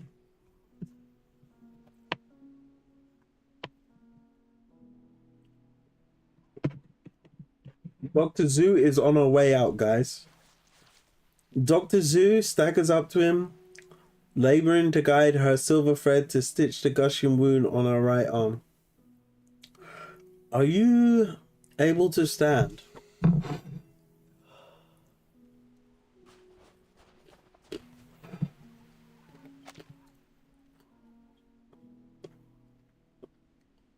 Cheng forces a faint smile and sucks in a sharp breath of cold air.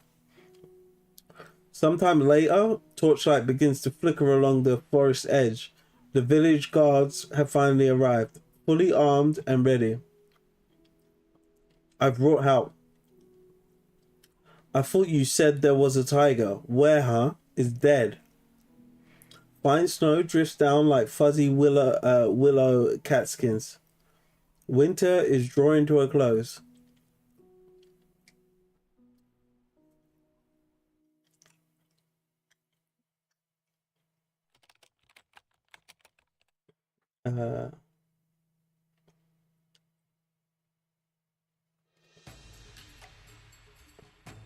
It's like represents Cheng's biased simplification of complex moral dilemmas he's facing. Each time, like when you don't know who's the enemy, you invent a tiger to slay and be hero. Tigers be tigering, man. I'm not going with that tiger metaphor. If it works for you, it works for you. I'm going with tiger.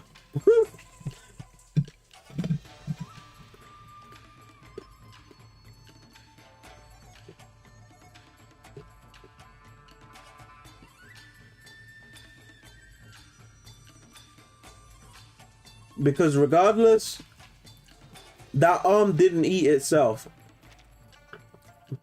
And those villagers didn't kill themselves. Dun, dun, dun, dun,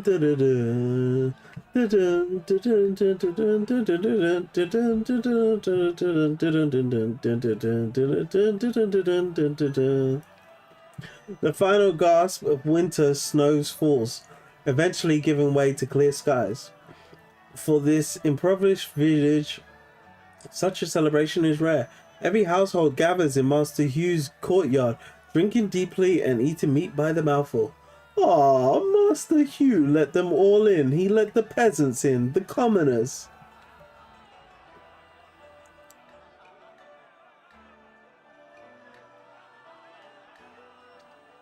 Rumor has it that this is all thanks to Dr. Xi's meditation, marking it a feast to celebrate the slaying of the tiger and to pray for a plentiful harvest in the years to come. Make way! A young hero is here. A toast to you, my friend. The moment Cheng steps into the courtyard, several hunters block his way with raised bowls of wine. No need. There's no need for that. I merely did what I could. There's no need to be so polite. Come, sit, have a drink with us. It'd be rude not to. I don't care for drinking. Drink, drink, drink, drink, drink, drink, drink, drink, drink, drink, drink, drink, drink, drink, drink, drink, drink, drink, drink, drink. Come on, Chang, drink with us. Yeah, go on. Dr. Shu hides behind a nearby pillar, quietly chuckling to herself. Ha! Hopefully that will get him to loosen up a bit. Doctor, doctor, my belly hurts. A little girl tugs at the doctor's sleeve, looking up to her with tear-filled eyes. She squats down, presses gentle fingers on her pulse, and slips a sugar-bound pill into her hand. Just remember, guys, as Cheng is having a party, he's still not gone back to see his mother. Just remember that, guys. Just remember that, guys. Just remember, as Cheng is having a party thrown in his honor, he still hasn't gone back to see his mother yet. Just remember that, guys. Oh, jeez. And his mother's dying, by the way.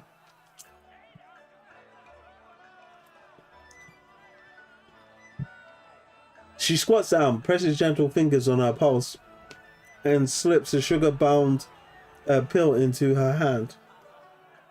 It's nothing to worry over, child.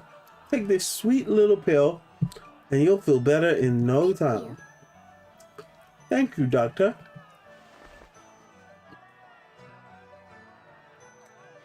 Dr. Zhou lifts her eyes to see a deep blue clad figure sitting along the edge of the black roof tiles. That boy. Can he really not enjoy any sort of celebration? Maybe he's thinking about his mother.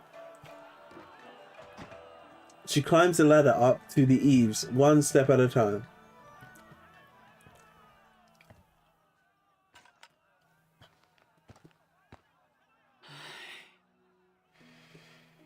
Even I need a ladder to get up on a roof these days. There are too many people down there. I did only my duty. There's no need for all this gratitude. I saw the tiger fall into a ravine. How was it able to survive? Such things are rare but not unheard of. Perhaps it was not a tiger at all, but instead a beast possessed, controlled by some arcane means.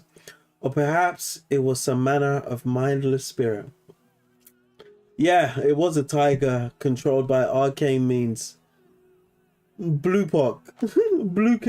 Blue-Pock was the arcanist. Blue-Pock's writer's room was the arcanist.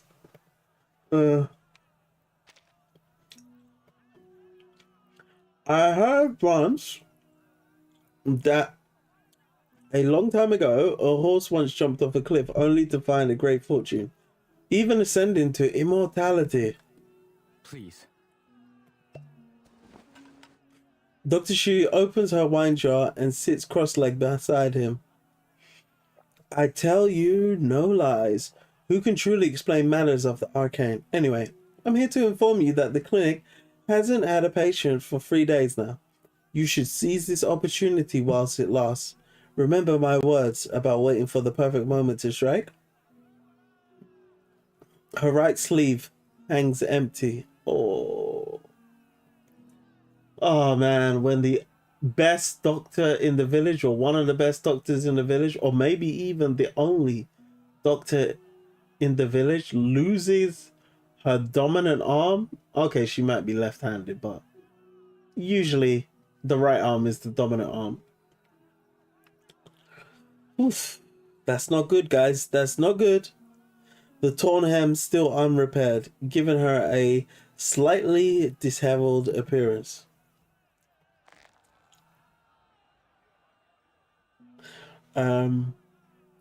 Sure, dude just finds a random target who's just going to resolve just progress the whole plot twice.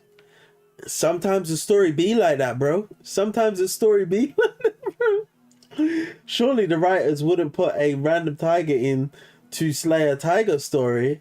I know, right? Such a coincidence. Surely, right? Surely, right? Zhou reference with that horse. Okay, fair enough. Chang grips his left hand tightly, lost in thought. What's wrong? Can't make up your mind. Credentials, I must ask, why do you wish so dearly to become an official? To overshadow my father's name with my own. One morning he left and never returned. Since then, our family has faced nothing but trouble. At one time, the residents even surrounded us. So how do you know that he died then? Why not simply move away? After the incident, many of my family couldn't stand the gossip and returned to their lives in the countryside. But we cannot give in to those people. And we can't run from this stain on our name. Don't bother with the rumors. Don't bother with those who try to kick you when you're down. One day, I'll prove our family innocent. Yeah, but your family is guilty. Well, your father is guilty. Your family isn't guilty. That's a little unfair. But your father is guilty. And the woman who encouraged your father to do what he did is standing right in front of you. The sound of the villagers' laughter float on the breeze. But you were innocent all along. In truth, it was all my fault. Exactly. It was your fault. She takes a swig of wine, her voice growing hoarse.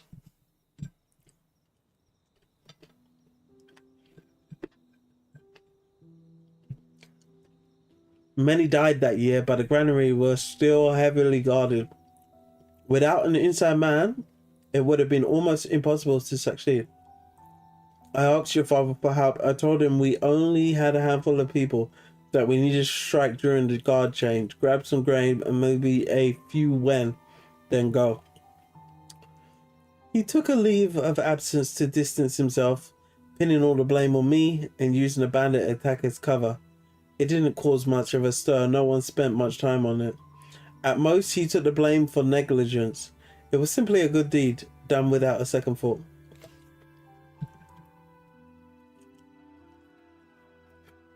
But more than just a handful of refugees came that night.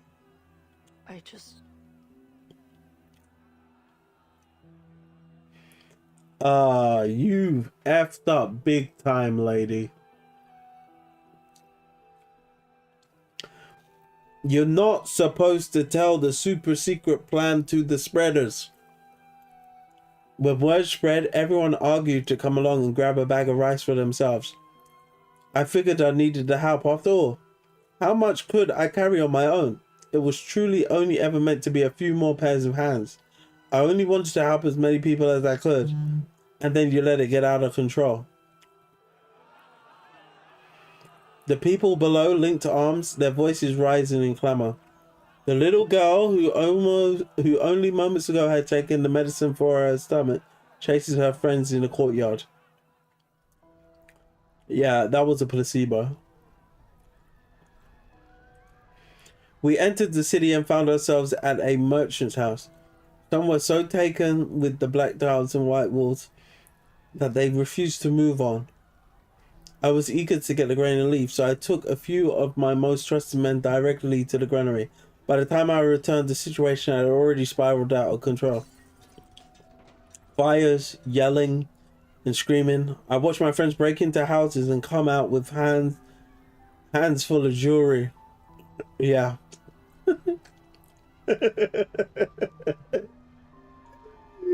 Oh, you thought you were gonna bring the foxes into the hen house.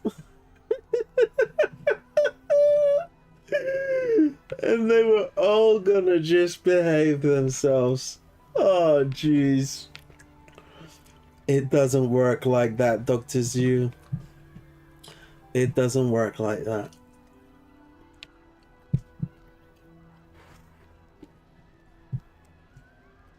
I shouted, "Are you out of your minds?"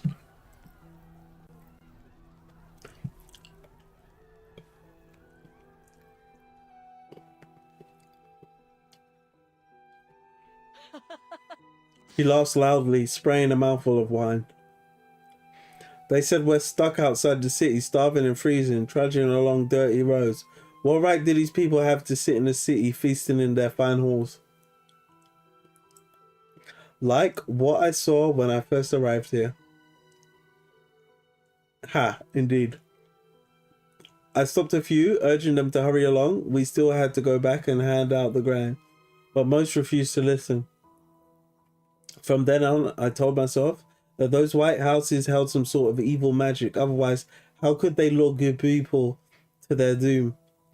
After all, they all died in the end. A burst of noise erupts from under the eaves. See, I told you I could make fire. Little flames dance at his fingers, and a steady fire burns in the middle of the courtyard. Looking down from the roof, the flames seem as though they are scorching the houses, or is it that they only cast a warm orange glow on their faces? A proud laugh from the young man sets the children off, whilst the elders frown in disapproval. Dr. Zhou tosses her wine jug aside, hops to her feet, and lets out a hearty laugh of her own. At the sound of her voice, the people turn their gaze upwards. Geez, how hard was she laughing?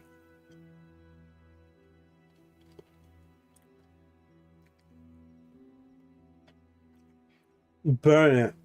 Burn it all. Burn down the houses. Burn down the walls.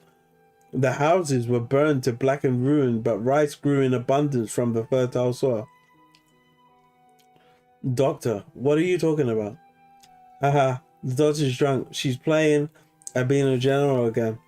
Hey, why are you putting it out? With the flames fizzled out, the surrounding houses returned to their original dreary state.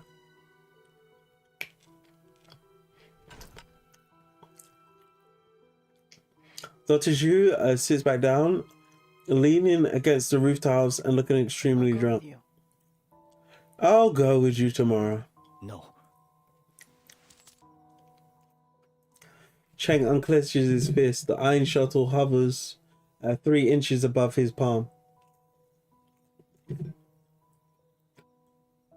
Its surface marked with faint bloodstains. Perhaps it was due to the tiger's strange chi, but the effect of his arcane skill had not faded. Instead, it was permanently turned into the bone shuttle. It had permanently turned the bone shuttle to metal. Shadow Bones is dead. But the people need you.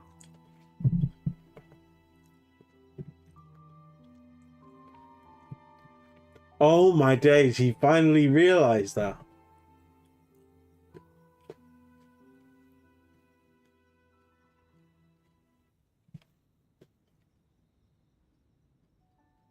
Intermediary. Commander Chang. While this house may not match the grandeur of noble estates, it is a century-old building embodying both quiet wisdom and integrity. Look at these walls. They have stood for many long years and are as sturdy and white as ever. I've looked it over a few times now, and it is quite impressive. It's beautiful though, a little cramped. I'm not certain I'll have the room to swing my sword. Still devoted to your training. Your ambition never ceases to amaze me, Heguan. I just know you'll be an excellent martial artist someday. It's too close to the ancestral hall. Just the thought of that place makes my knees hurt all over again. That's your fault for being such a mischief maker. Besides, there are far worse punishments than kneeling for 2 hours a day. Come now, there's really nothing wrong with the size. Let's just try to be content with the place. What's the use of all that space anyway? Too true. Let's sign the deed today. Excellent, excellent.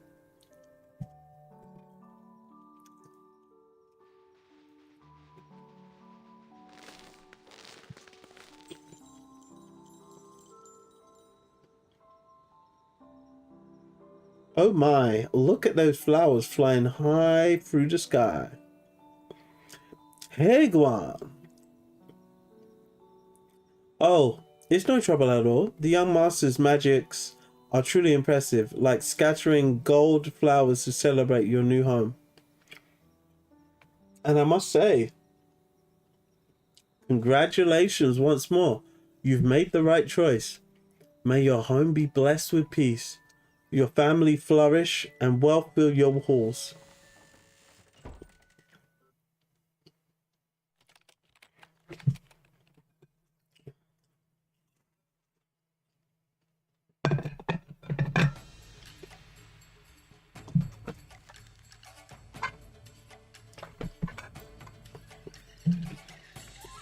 Looks like we got 2 more chapters, guys. 1 quick second. Just gonna have a sip of water.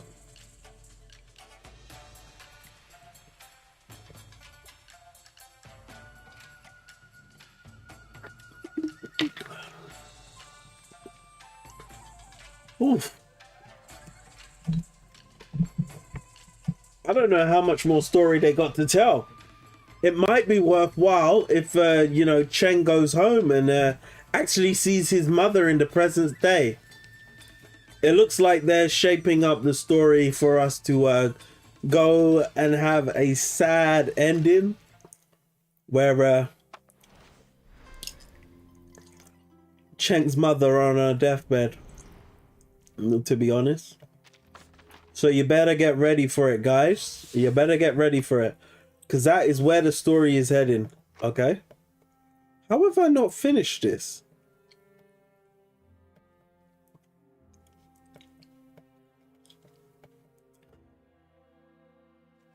Oh, it unlocks in 2 days. Showdown in Chinatown. Showdown in Chinatown. Showdown in Chinatown.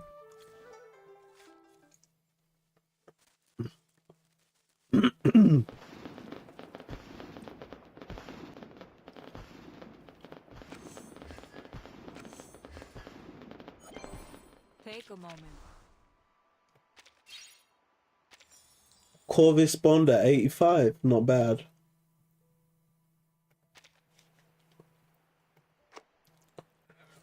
Alright, guys. Alright. No matter how cold. Let's get back to the story. Just taking a quick break before we get the heartbreak, guys. The heartbreak is coming. I can feel it in my bones. The heartbreak is coming, guys. The Cage, Part 8. Foundation Office. Oh, we're at St. Pavlo's Foundation. A door at the far end of the hallway shuts, blocking out the muffled sounds of conversation.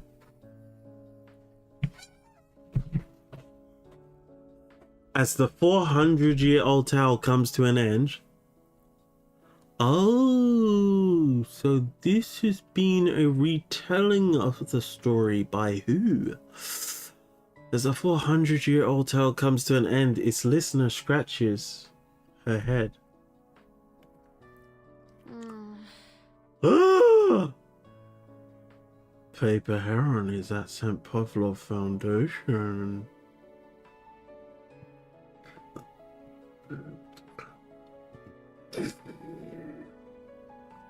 That's interesting. Why didn't she end up with Team Utu? Why did she end up at St. Pavlov's Foundation? So after that, you went back to Zhou County and became a constable. Okay, so we're actually talking to Cheng. So Cheng is telling the story to Paper Heron. Cheng shakes his head. For some reason, I failed to become a constable that year.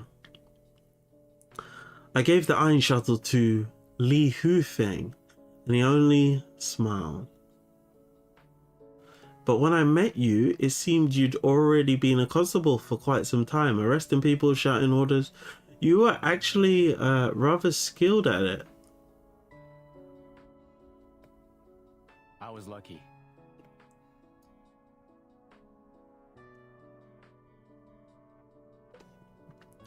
I was lucky. 3 years later, another constable position opened up. I succeeded in filling it.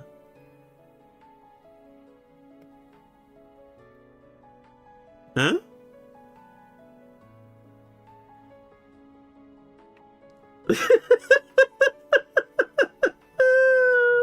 Oh my days. Oh my days. Oh my days. Oh my days. Oh man.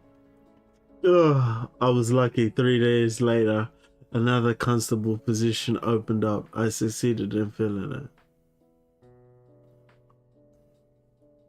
I guess you've got the notoriety though after killing the tiger, right? So it made it a little bit easier to gain the position from a standard commoner. So yeah, it does track. So this story of yours has something to do with this box. A finely crafted wooden box rests on the wooden table in the middle of the room. The lid has been removed and placed beside it. Inside is a bill of exchange listing the Hugh family in the capital and an amount of 10,000 teals of silver. Holy smoke, that's a lot of moolah, I believe. It also reads, bestowed upon Dr. Shi, presented to Cheng Heguan. Oh. Interesting. The East Asia branch just told me they had an old artifact in their warehouse, one that had been lying around for centuries. So you mean to tell me that Cheng Heguan has got silver that has been sitting for over 500 years? Do you know how rich our boy Cheng is? He's rich enough to own the garments he owns now. Our Cheng boy is balling. He is balling. He's got some money, boy. Yo, Cheng is rich. I'm rich, bitch. They all ended up in Vertin's showcase. Yeah, they missed that part of the story out in the main quest. 400 tears, by the way. Didn't they tell you before the tree sealed was for 100 years? Yeah, it was 100. It was 100. It was like 100, 150.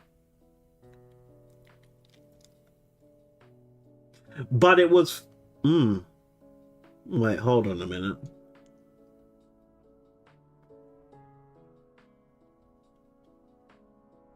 These timelines aren't adding up. It was 400 years when the Whitehall School was around. But yeah, Cheng's only supposed to be sealed in a tree for 100 years. Time makes no meaning in this world, I guess. He's trolling. He's trolling, chat. 100 years, 400, who counts, right? Exactly, who counts? It's a game about time travel and stuff. He's trolling, chat. He's trolling. I heard it had once belonged to the Hugh family, with specific instructions to pass it on to a man named Cheng Heguan, possessor of a rather unique arcane skill. But where would we find someone to honor it? Surely they've all long forgotten about this thing by now. I never heard of anything like this before. So much has happened since then. I never returned to that Riverside village. Ah, with all this money, were you still in Heguan, Zhou? You'd be living a life of leisure with not a care in the world. Exactly. But now times have changed. The Hugh family is long gone. And the once valuable bill of exchange is just another useless people.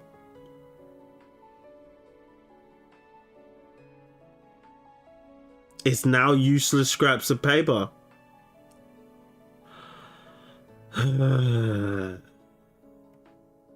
I guess Chang was rich and then got broke. But why would she give you all this? I don't know. I suppose now I never will.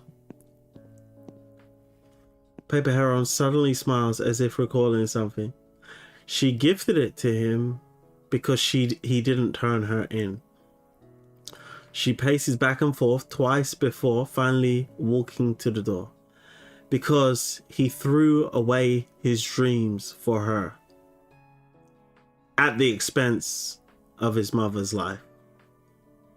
At least making his mother's life a little bit more easier before she went.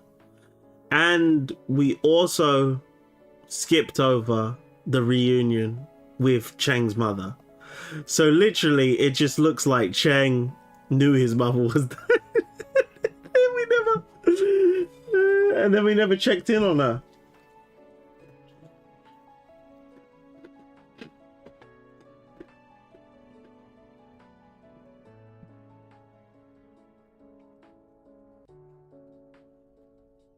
That's hilarious. I can't believe we skipped over Cheng's mother like that. Maybe we'll get her soon.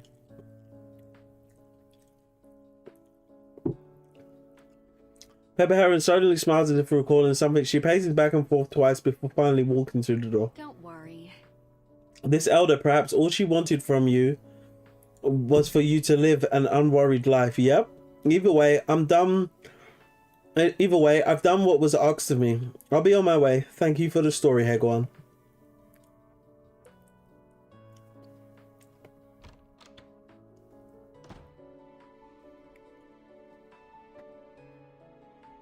The door closes and Cheng is left standing alone in the room. Reminds me of that early 2000s Russian cartoon.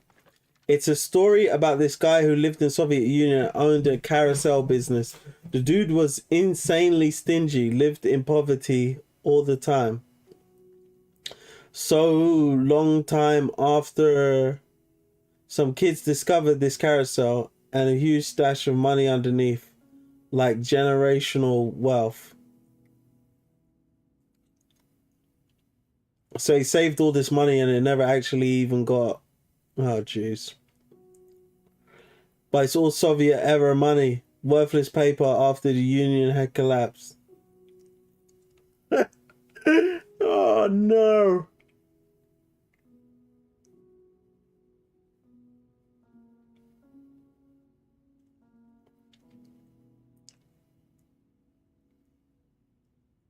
See, if they had actually gave him the silver instead of the paper that referenced the silver, he'd have been insanely rich. If they had actually gave him the silver, or gave those people the silver to hold on to, he'd have been insanely rich. But the paper to the silver, Nope. No good. No go. No go.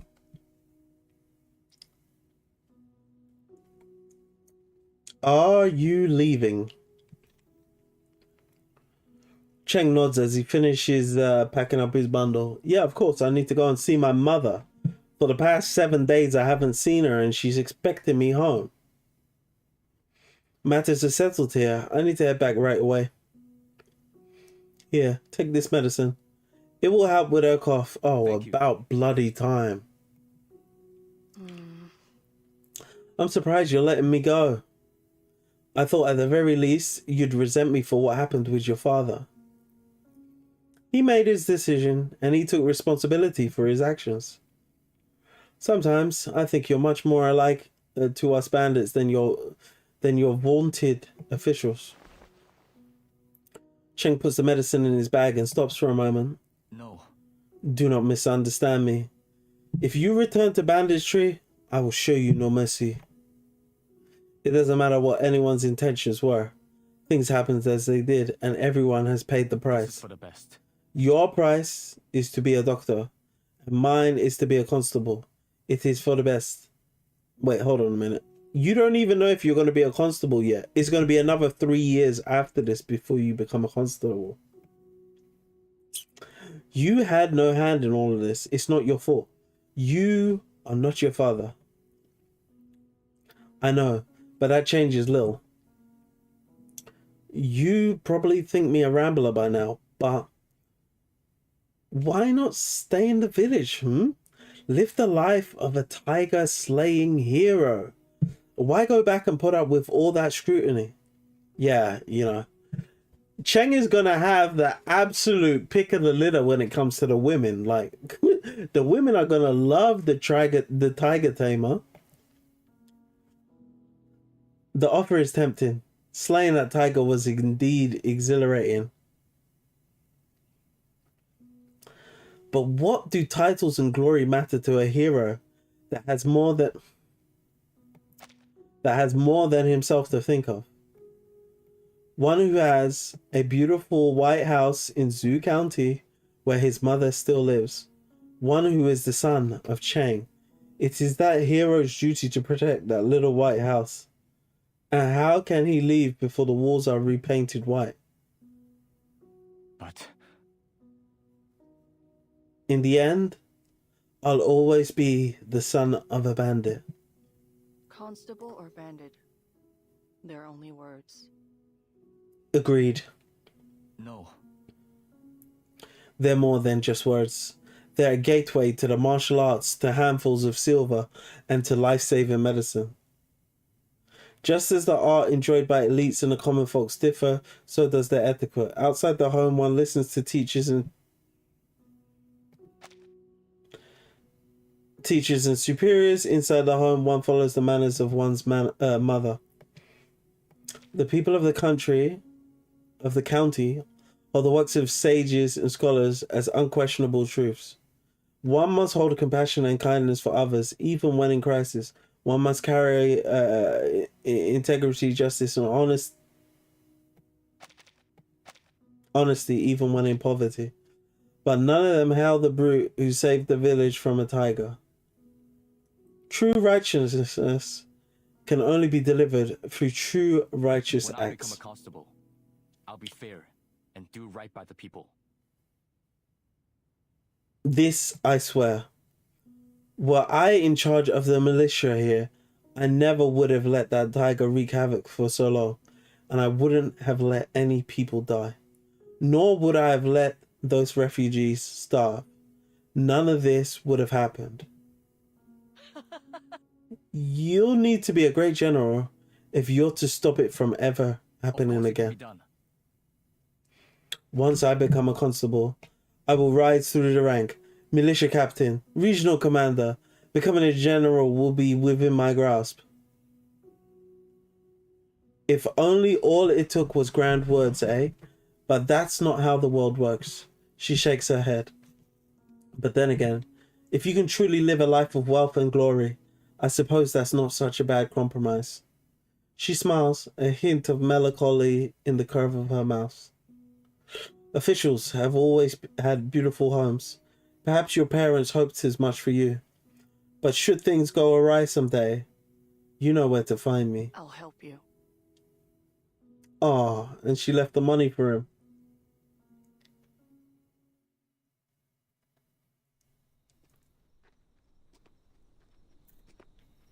Zhou County looks just as it did before. The streets are filled with pretty houses, one on top of another, and all topped with black tiles. Only words. Is that so? Constable and bandits are only words.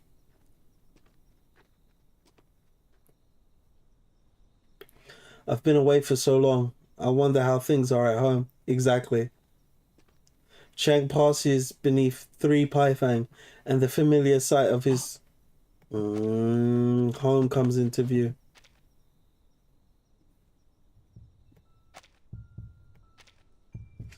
That year I'd planned to sell the house and set aside some money. Those who came to look all praised it, calling the courtyard splendid and the house magnificent. A good house keeps its wealth hidden. You'll never know whether it was filled with golden jewelry or rolls of the finest silk. They walked in full of envy, but left sighing and grumbling, because there was nothing to be found in our house.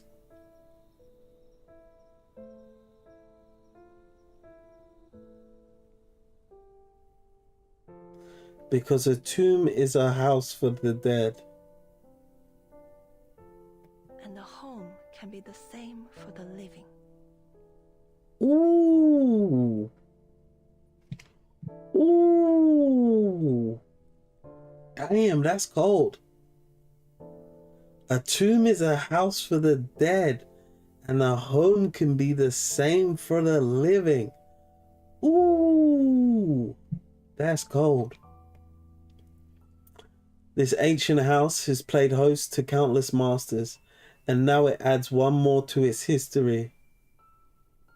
Oh no, his mother's dead. A long white banner flutters in the wind, scattering the red May blossoms on the ground. Oh, Cheng. Cheng, Cheng, Cheng.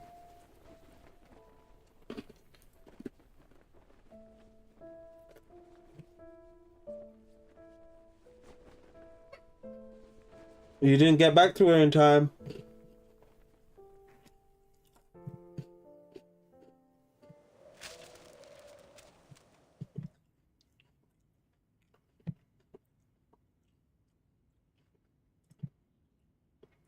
There was this currency default in the 90s in Russia, and once again in around 2020. I think I'm aware of the one in the 90s. I read a no, I watched a documentary about it. I might be wrong about the details, but supposedly that's how the oligarchs were created, because after the Soviet Union, and is it Brezhnev or something? Brezhnev or something? I can't remember what his name was. The dude who used to like to drink a lot of alcohol that Putin took over for. I'm sure it was Brezhnev or something else. I can't remember his name. But yeah, the dude just liked to get liquored up way too much. And then Putin took over for him. And they basically gave away shares in the important industries in Russia, and a lot of people didn't understand how much those shares were actually worth, and they ended up selling them for ridiculously cheap. And there was oligarchs who literally, well, not oligarchs, but rich people who literally bought them up and became insanely wealthy from them, and then they became oligarchs. Oh yeah, Boris Yeltsin. Yeah, Yeltsin, that's the name. I'm sure his first name was Boris as well. Yeah. I'm sure his name was Boris Yeltsin. I don't know why I thought it was Brezhnev's. I don't even know what. I'm just chatting shit, man. I don't know what. But yeah, Yeltsin. Yeah, that dude is hilarious. Yeltsin was just liquored up. At least from the documentary, they made him seem like he was some drunk. Like he was just He was just getting drunk all the time. They really painted a bad picture of him. I don't know what his picture looks like over in the East, but in the West, when I'm watching documentaries about that guy, I'm just thinking to myself, yo, man, this guy, he wasn't presenting himself well. He wasn't presenting himself well with all that alcohol, man. Another gust of wind blows into the room, sweeping away the thin, pale bill of exchange. They had to reissue new currency. Imagine your £1,000 suddenly became £1. Ooh! Ooh! You lost 1,000. Oof. Ah. That's 1,000x in the wrong direction. That is 1,000x in the wrong direction. You instantly lost 1,000 times what you owned. Everything was devalued 1,000 times. That's nasty. However, as long as you still had your home and your land, that would be a better starting point than the people who didn't have home and land. As long as you had certain things, I'm sure it put you in a better position. Like if you owned your home, you owned land, you owned, other things of values like cars, like cattle, sheep, I'm sure you would have done just fine. But the people who didn't have assets, oh, you were screwed. If you didn't spend your money on assets, you were screwed. Well, most people didn't have any savings, so who cared? Yeah, exactly. But if some people did, yeah, they're screwed. They're screwed. They should have had assets. If they had actual tangible assets, like if you had gold bars or silver bars and then that happened, oh my days, you'd be having a field day because you'd be so rich after that. You'd be so rich. You'd be ridiculously rich.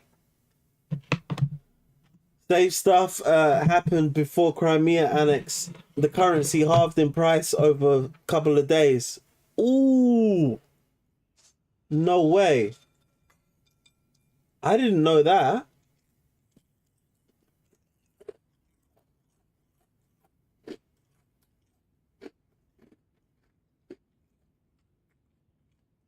When was Crimea? Like 2011, right? 2011 or 2016. I can't remember.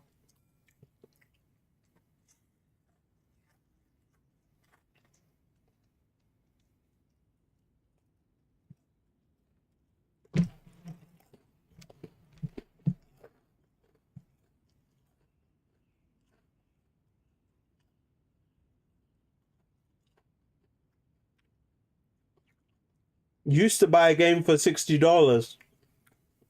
Well, it's still $60, but you're paying twice for it now. Oh, man. I'd be pissed. But there's nothing you can do about it. Is that because of the sanctions? 2014. I was close.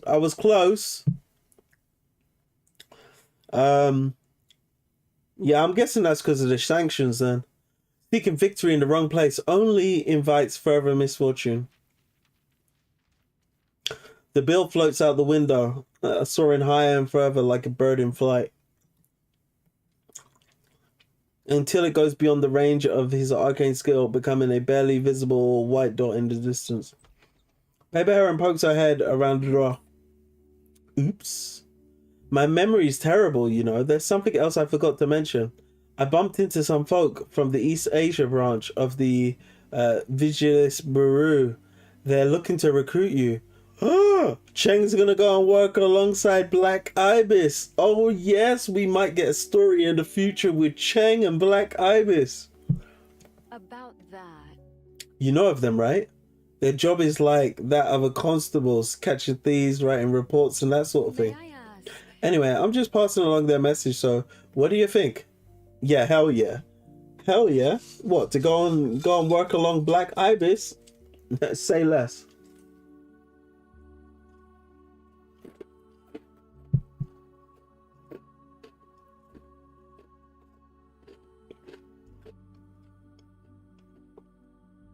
Cheng looks empty at the Cheng looks at an empty box. A barely perceptible smile crosses his face. Let's talk about it later.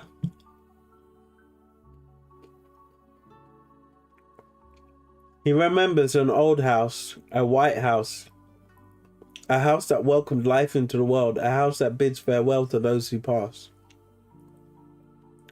A house that has laid to rest his father, his mother, and friends. A house that clearly defined edge is square and stern in its fall. A house consumed by fierce flames.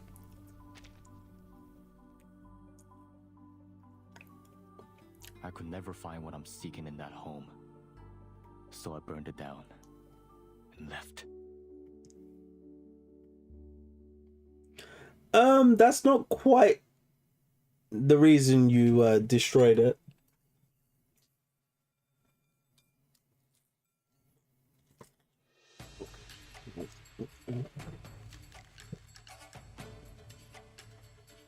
All right. So that's Cheng Heguan's story, everyone.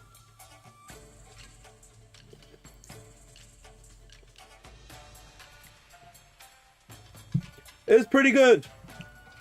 But you could see that twist with his mother coming. They just left his mum for too long. Like, it was wild. I'm surprised how he could do his mum like that.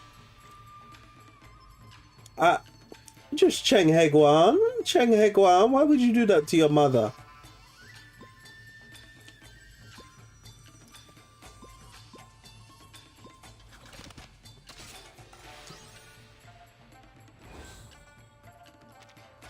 Uh, 15.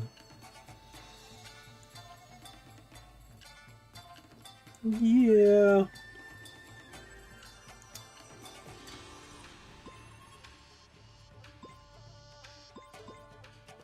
All right, and then we need to get all the rest. Okay. Wait, why would I do that? Yeah. Ah, crap. Yeah, that works too. I might have to watch my own guide, guys. I don't even remember the solutions, to be honest.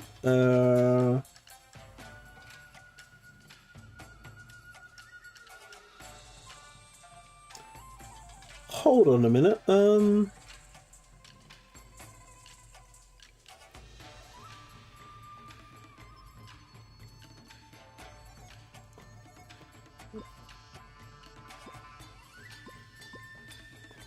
pretty sure I didn't do this the last time.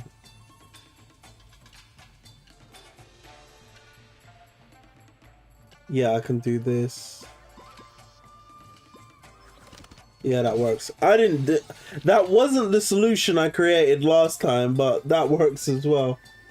And it was a more efficient way as well, because I think I only had one left over when I did my guide. But yeah, that's pretty good. So, 2014. Currently, a ruble's about 1/3 of its old value. Jeez, 66.6% decrease. What did you get out of that story at LOC 23? What did I get out of that story? Me and Heguan wouldn't be good friends. But he would be a good administrator. For somebody who's so meticulous, he somehow messed up on his mother, like big time. He spent all of his time trying to help everybody else, that the person dearest to him who was still alive because his father had died, he totally neglected in her time of need when he needed to be with her and she needed him to be there. And she died waiting for his arrival. It's sad. It's very sad. Because she needed him to come back.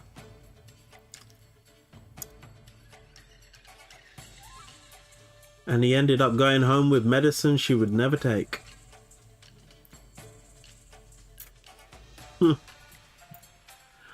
But yeah, it was okay.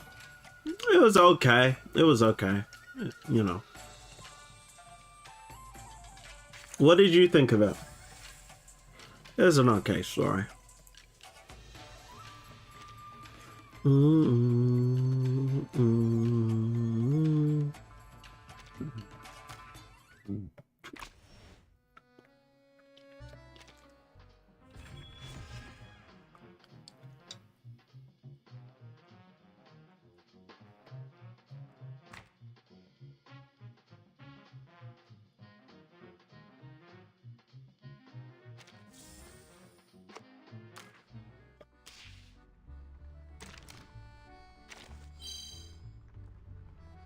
Oh, we fully completed it now. The Reed stream is done, guys. The Reed stream is done. I swear to God, guys. I swear to God, guys. If Blue-Pock don't fix this problem, I'm going to get pissed off, right?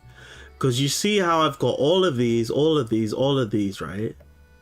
But I don't have this one, and I can't go back and do it. I can't do the Utu. And they better fix this, guys. They better fix this, guys, because it's pissing me off. Oh, yeah, I refuse to do this one. I refuse to do this one. Complete Series of Dusk with 6 catalysts. All I need to do is one more, but I still won't do it. And there's one where you got to use Semmelweis 6 times or something. What's the other one I'm missing?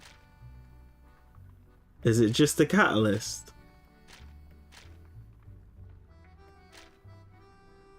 Oh, it's just a catalyst one I gotta do.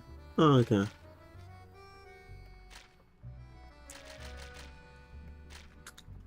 I guess I'll get around to it one day. Yeah, I'm missing this one as well. Utu. Because I really didn't like Utu back in the day, so I never did it. It used to piss me off. Utu again. Oh, complete the Echoes ending. Oh, I didn't get the second ending on this this one. And I got everything else. Yeah, I didn't really care about being a perfectionist back then. But now I care. And there's nothing I can do. I can't go back and get all these achievements, which pisses me off. Most people over here remember Yeltsin for this one meme. They used to deliver a speech on TV over New Year's. So one day he starts speaking and says literally, "I'm tired, I'm going away."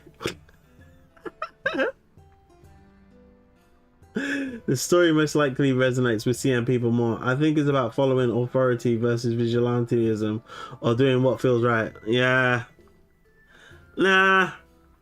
Don't really resonate with me that much. I'm not big on sticklers. Ain't not big on sticklers, okay? Are you curious what stitches I have? Alright, guys. I think I've got enough.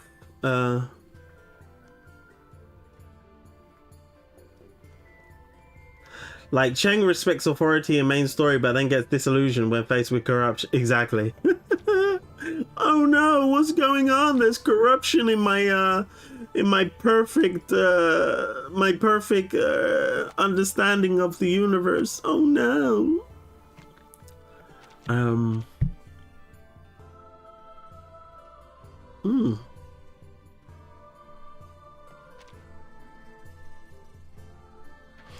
Oh, so I can pay 990 gems in order to get this background. I don't need this background though. 950 gems for the cutout. Oh, you get the background as well. Oh, so this is a whole package. Interesting. So instead of paying 18, okay, that's about 1900 and something, you're getting a discount. Okay, if you get them together. Okay, choose your own garments. Okay, you can't use clear drops here. So I can get one of these. I can get one of these guys. I got enough gems for it.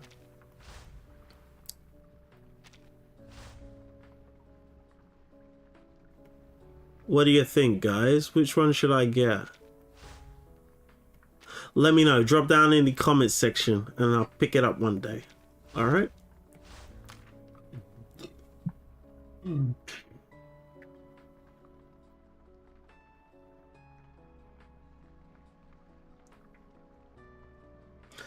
But then the doctor robbed some rich man's storage and it turned to chaos. Well, to be honest with you, she should have kept that on the low. Honestly, it's all over the place. Doesn't connect well, and I have no idea what that tiger was about. The tiger was real, but the tiger was like... the tiger was unusually strong. Unusually strong. It was a plot device. It was an obvious plot device. For example, have you heard of this White Pine series? No, never heard of it. It like starts as a murder mystery. Who done it? No one's solving the mystery though. And the ending is some random dude no one has seen before. Yo, send me a link to... I'm gonna check that on Google. White Pine. I'm gonna look into that. That sounds hilarious. Let me type that into Google right now. Let me type that into YouTube right now. I wanna watch a summary of that TV show. Is it a TV show or a movie?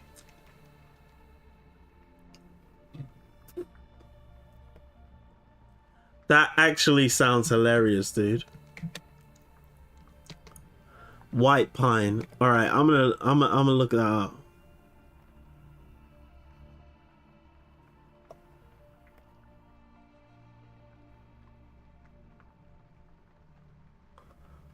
All right, guys. I'm gonna play a game of Musane Arcade, and I'm gonna call it quits. Minecraft YouTube. Wait, it's a Minecraft YouTube series. Oh, I'm not watching no Minecraft YouTube series, dude. Hell no. I thought it was a real TV show or a real movie.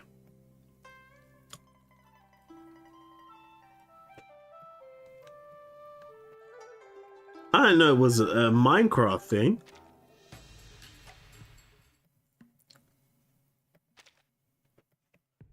Nah. Oh yeah, we need to do that one day as well, don't we? We need to do a pre-storm protocol higher difficulty round. I'm not going to do that today though, but we do need to do that one day.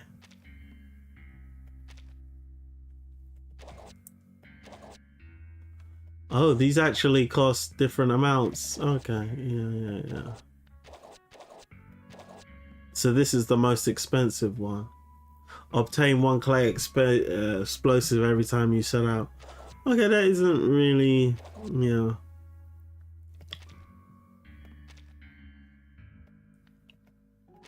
Okay, I'm gonna play a game of Musane Arcade and I'm calling it quits. All right, guys. But yeah, I enjoyed it. I liked what Dr. Zhou did for Cheng. You know, it is really the thought that counts. But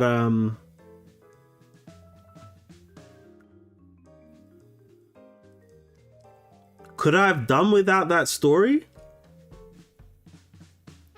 Yeah, I think so. I think I could have done without it. I think that Chang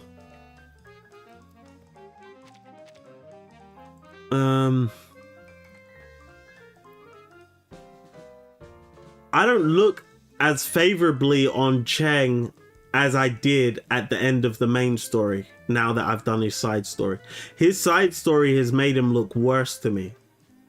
He looks even worse to me now than he did after the main story. At the end of the main story, I actually kind of liked him, even though he was a stickler, because he kind of, you know, acted in a nefarious way by burning his own house down. But yeah,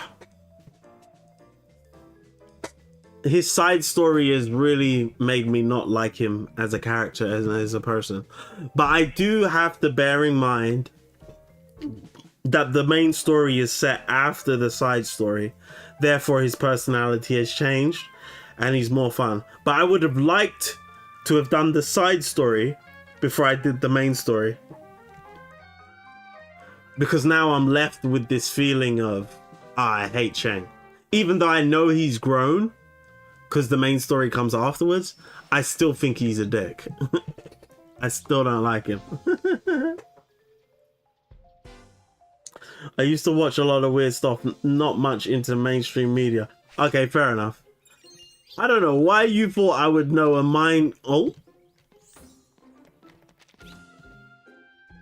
I don't know why you would think I would know a Minecraft media story. That's just weird. Oh, here we go.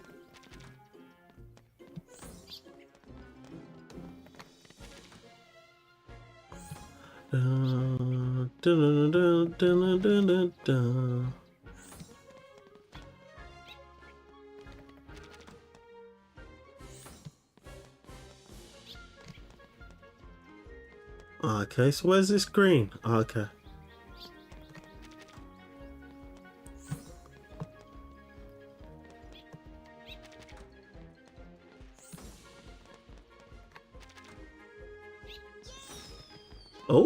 Oh, no.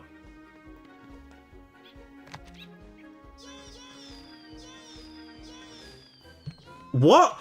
Oh my days! I thought I clicked on the door.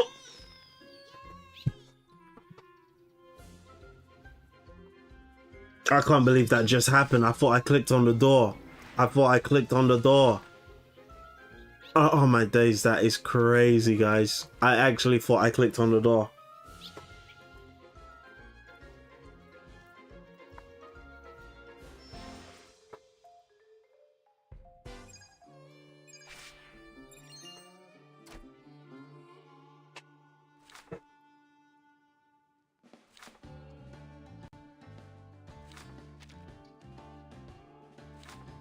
Oh, hell no.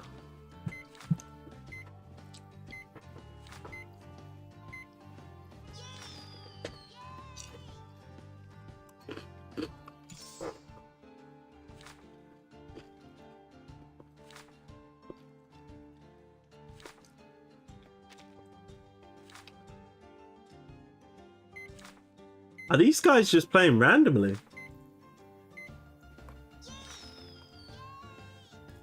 Anyway, you haven't heard at least about some of it? No. I didn't even know there was such thing as Minecraft media.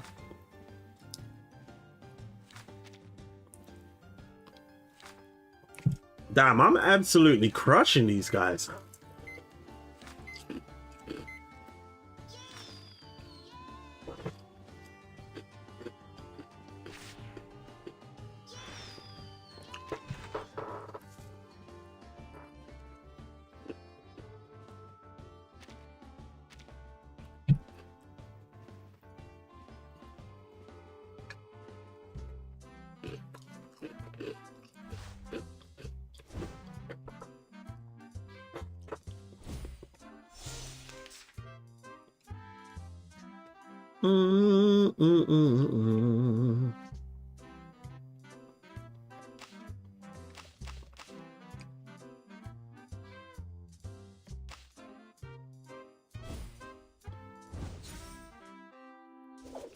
Yeah. Oh, wait, he might come back.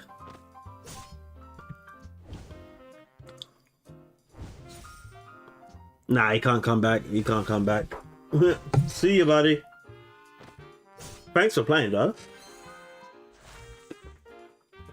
But he almost came back.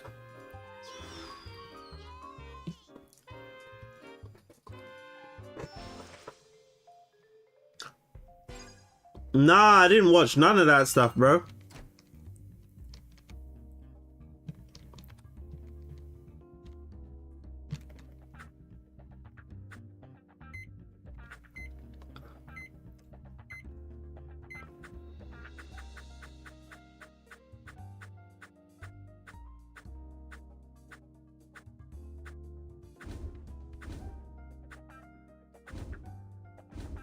There we go, guys. There we go, guys. Nicely done.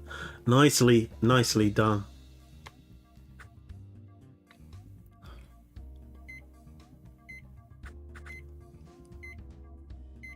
I think yellow might have it. No, I got it.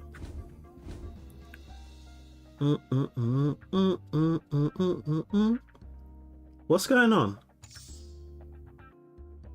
Wait, hold on a minute. Did I not get a victory for that? What's going on? Why isn't it registering?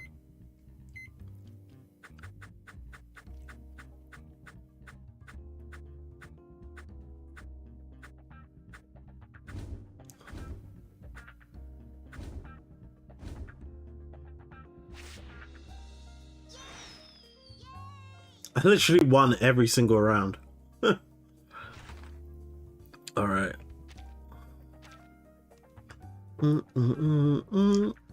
Nah, I never.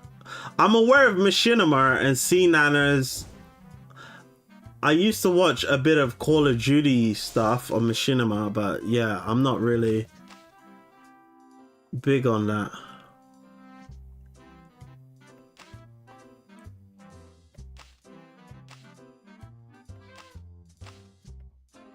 All right, let's go.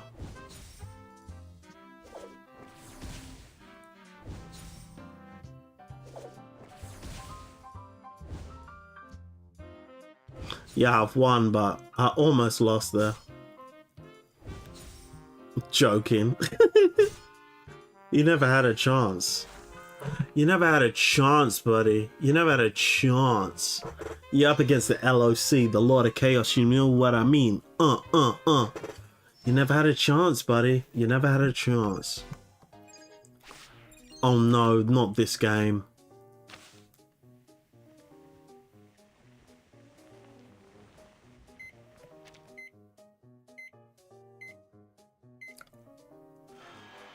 I might be playing against bots, to be honest, guys. This feels a little too easy.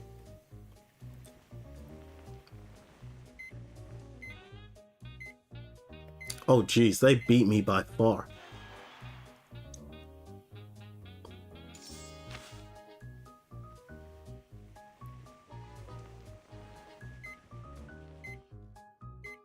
Oops. Wait.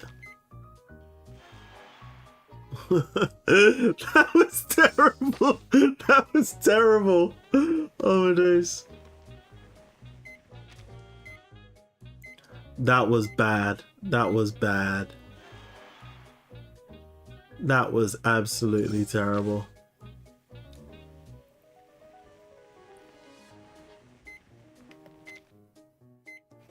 I got that one. I got that one in the bag. Lovely jubbly.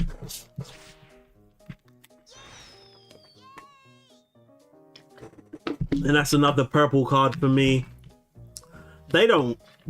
There's no way they can win. Like, I think I've absolutely got them. They might have a double card though.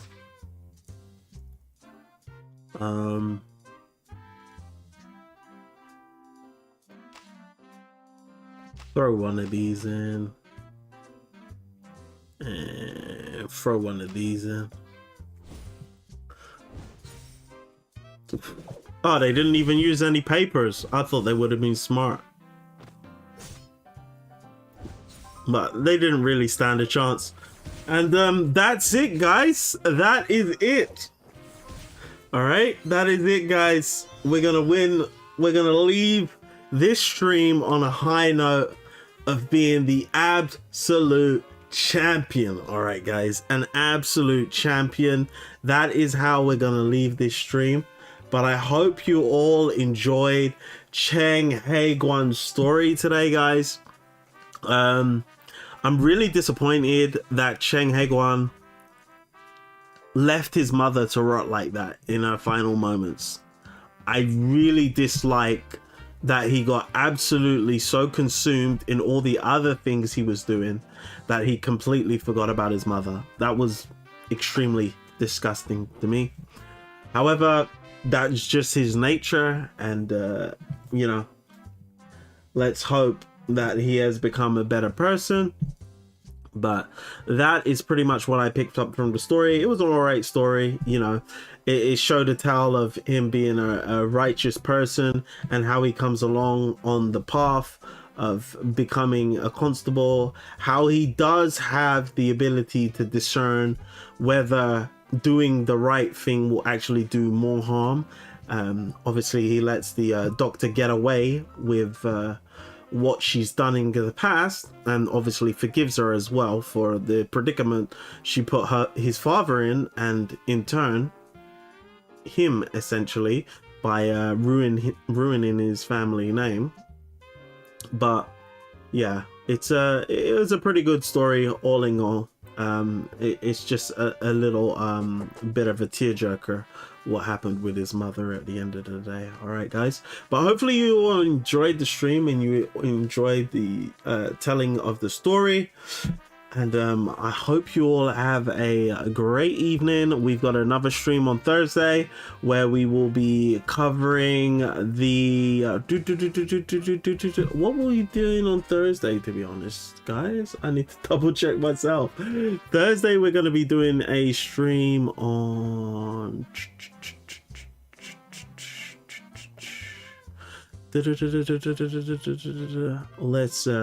let's head on over to the Discord, guys.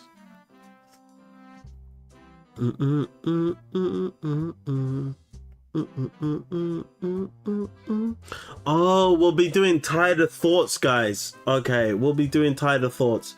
So we literally will be focusing on getting 4K, as I haven't yet done 4K on that particular boss. So be looking to get all of the rewards, etc., on this bloody bastard of a boss. All right, guys, so literally Thursday stream is pretty much just going to be a gameplay stream, and we will be looking to get this number up from 3K to 4K so that we can obviously get all of these rewards and get all of these rewards as well, guys. So it's going to be predominantly a stream where we're going to be doing gameplay. Okay, guys, so hopefully we're going to bring the P4 Paper Heron out of the box. Okay, let's just do that right now. Oh, it's you. I'm still settling. So you guys know it's game time on Thursday. All right, guys, it's game time on Thursday. Yeah. P4 Paper Heron is coming to the party. All right, guys, P4 Paper Heron is coming to the party. So we're gonna use probably the Ezio team, and then the second team we are going to be using Paper Heron. All right, guys, so I hope you all enjoy the rest of your evens. I'll catch you guys on Thursday. Remember to like, comment, and subscribe, guys. All your support is greatly appreciated. I'll catch you on the next one. Lord of Chaos out.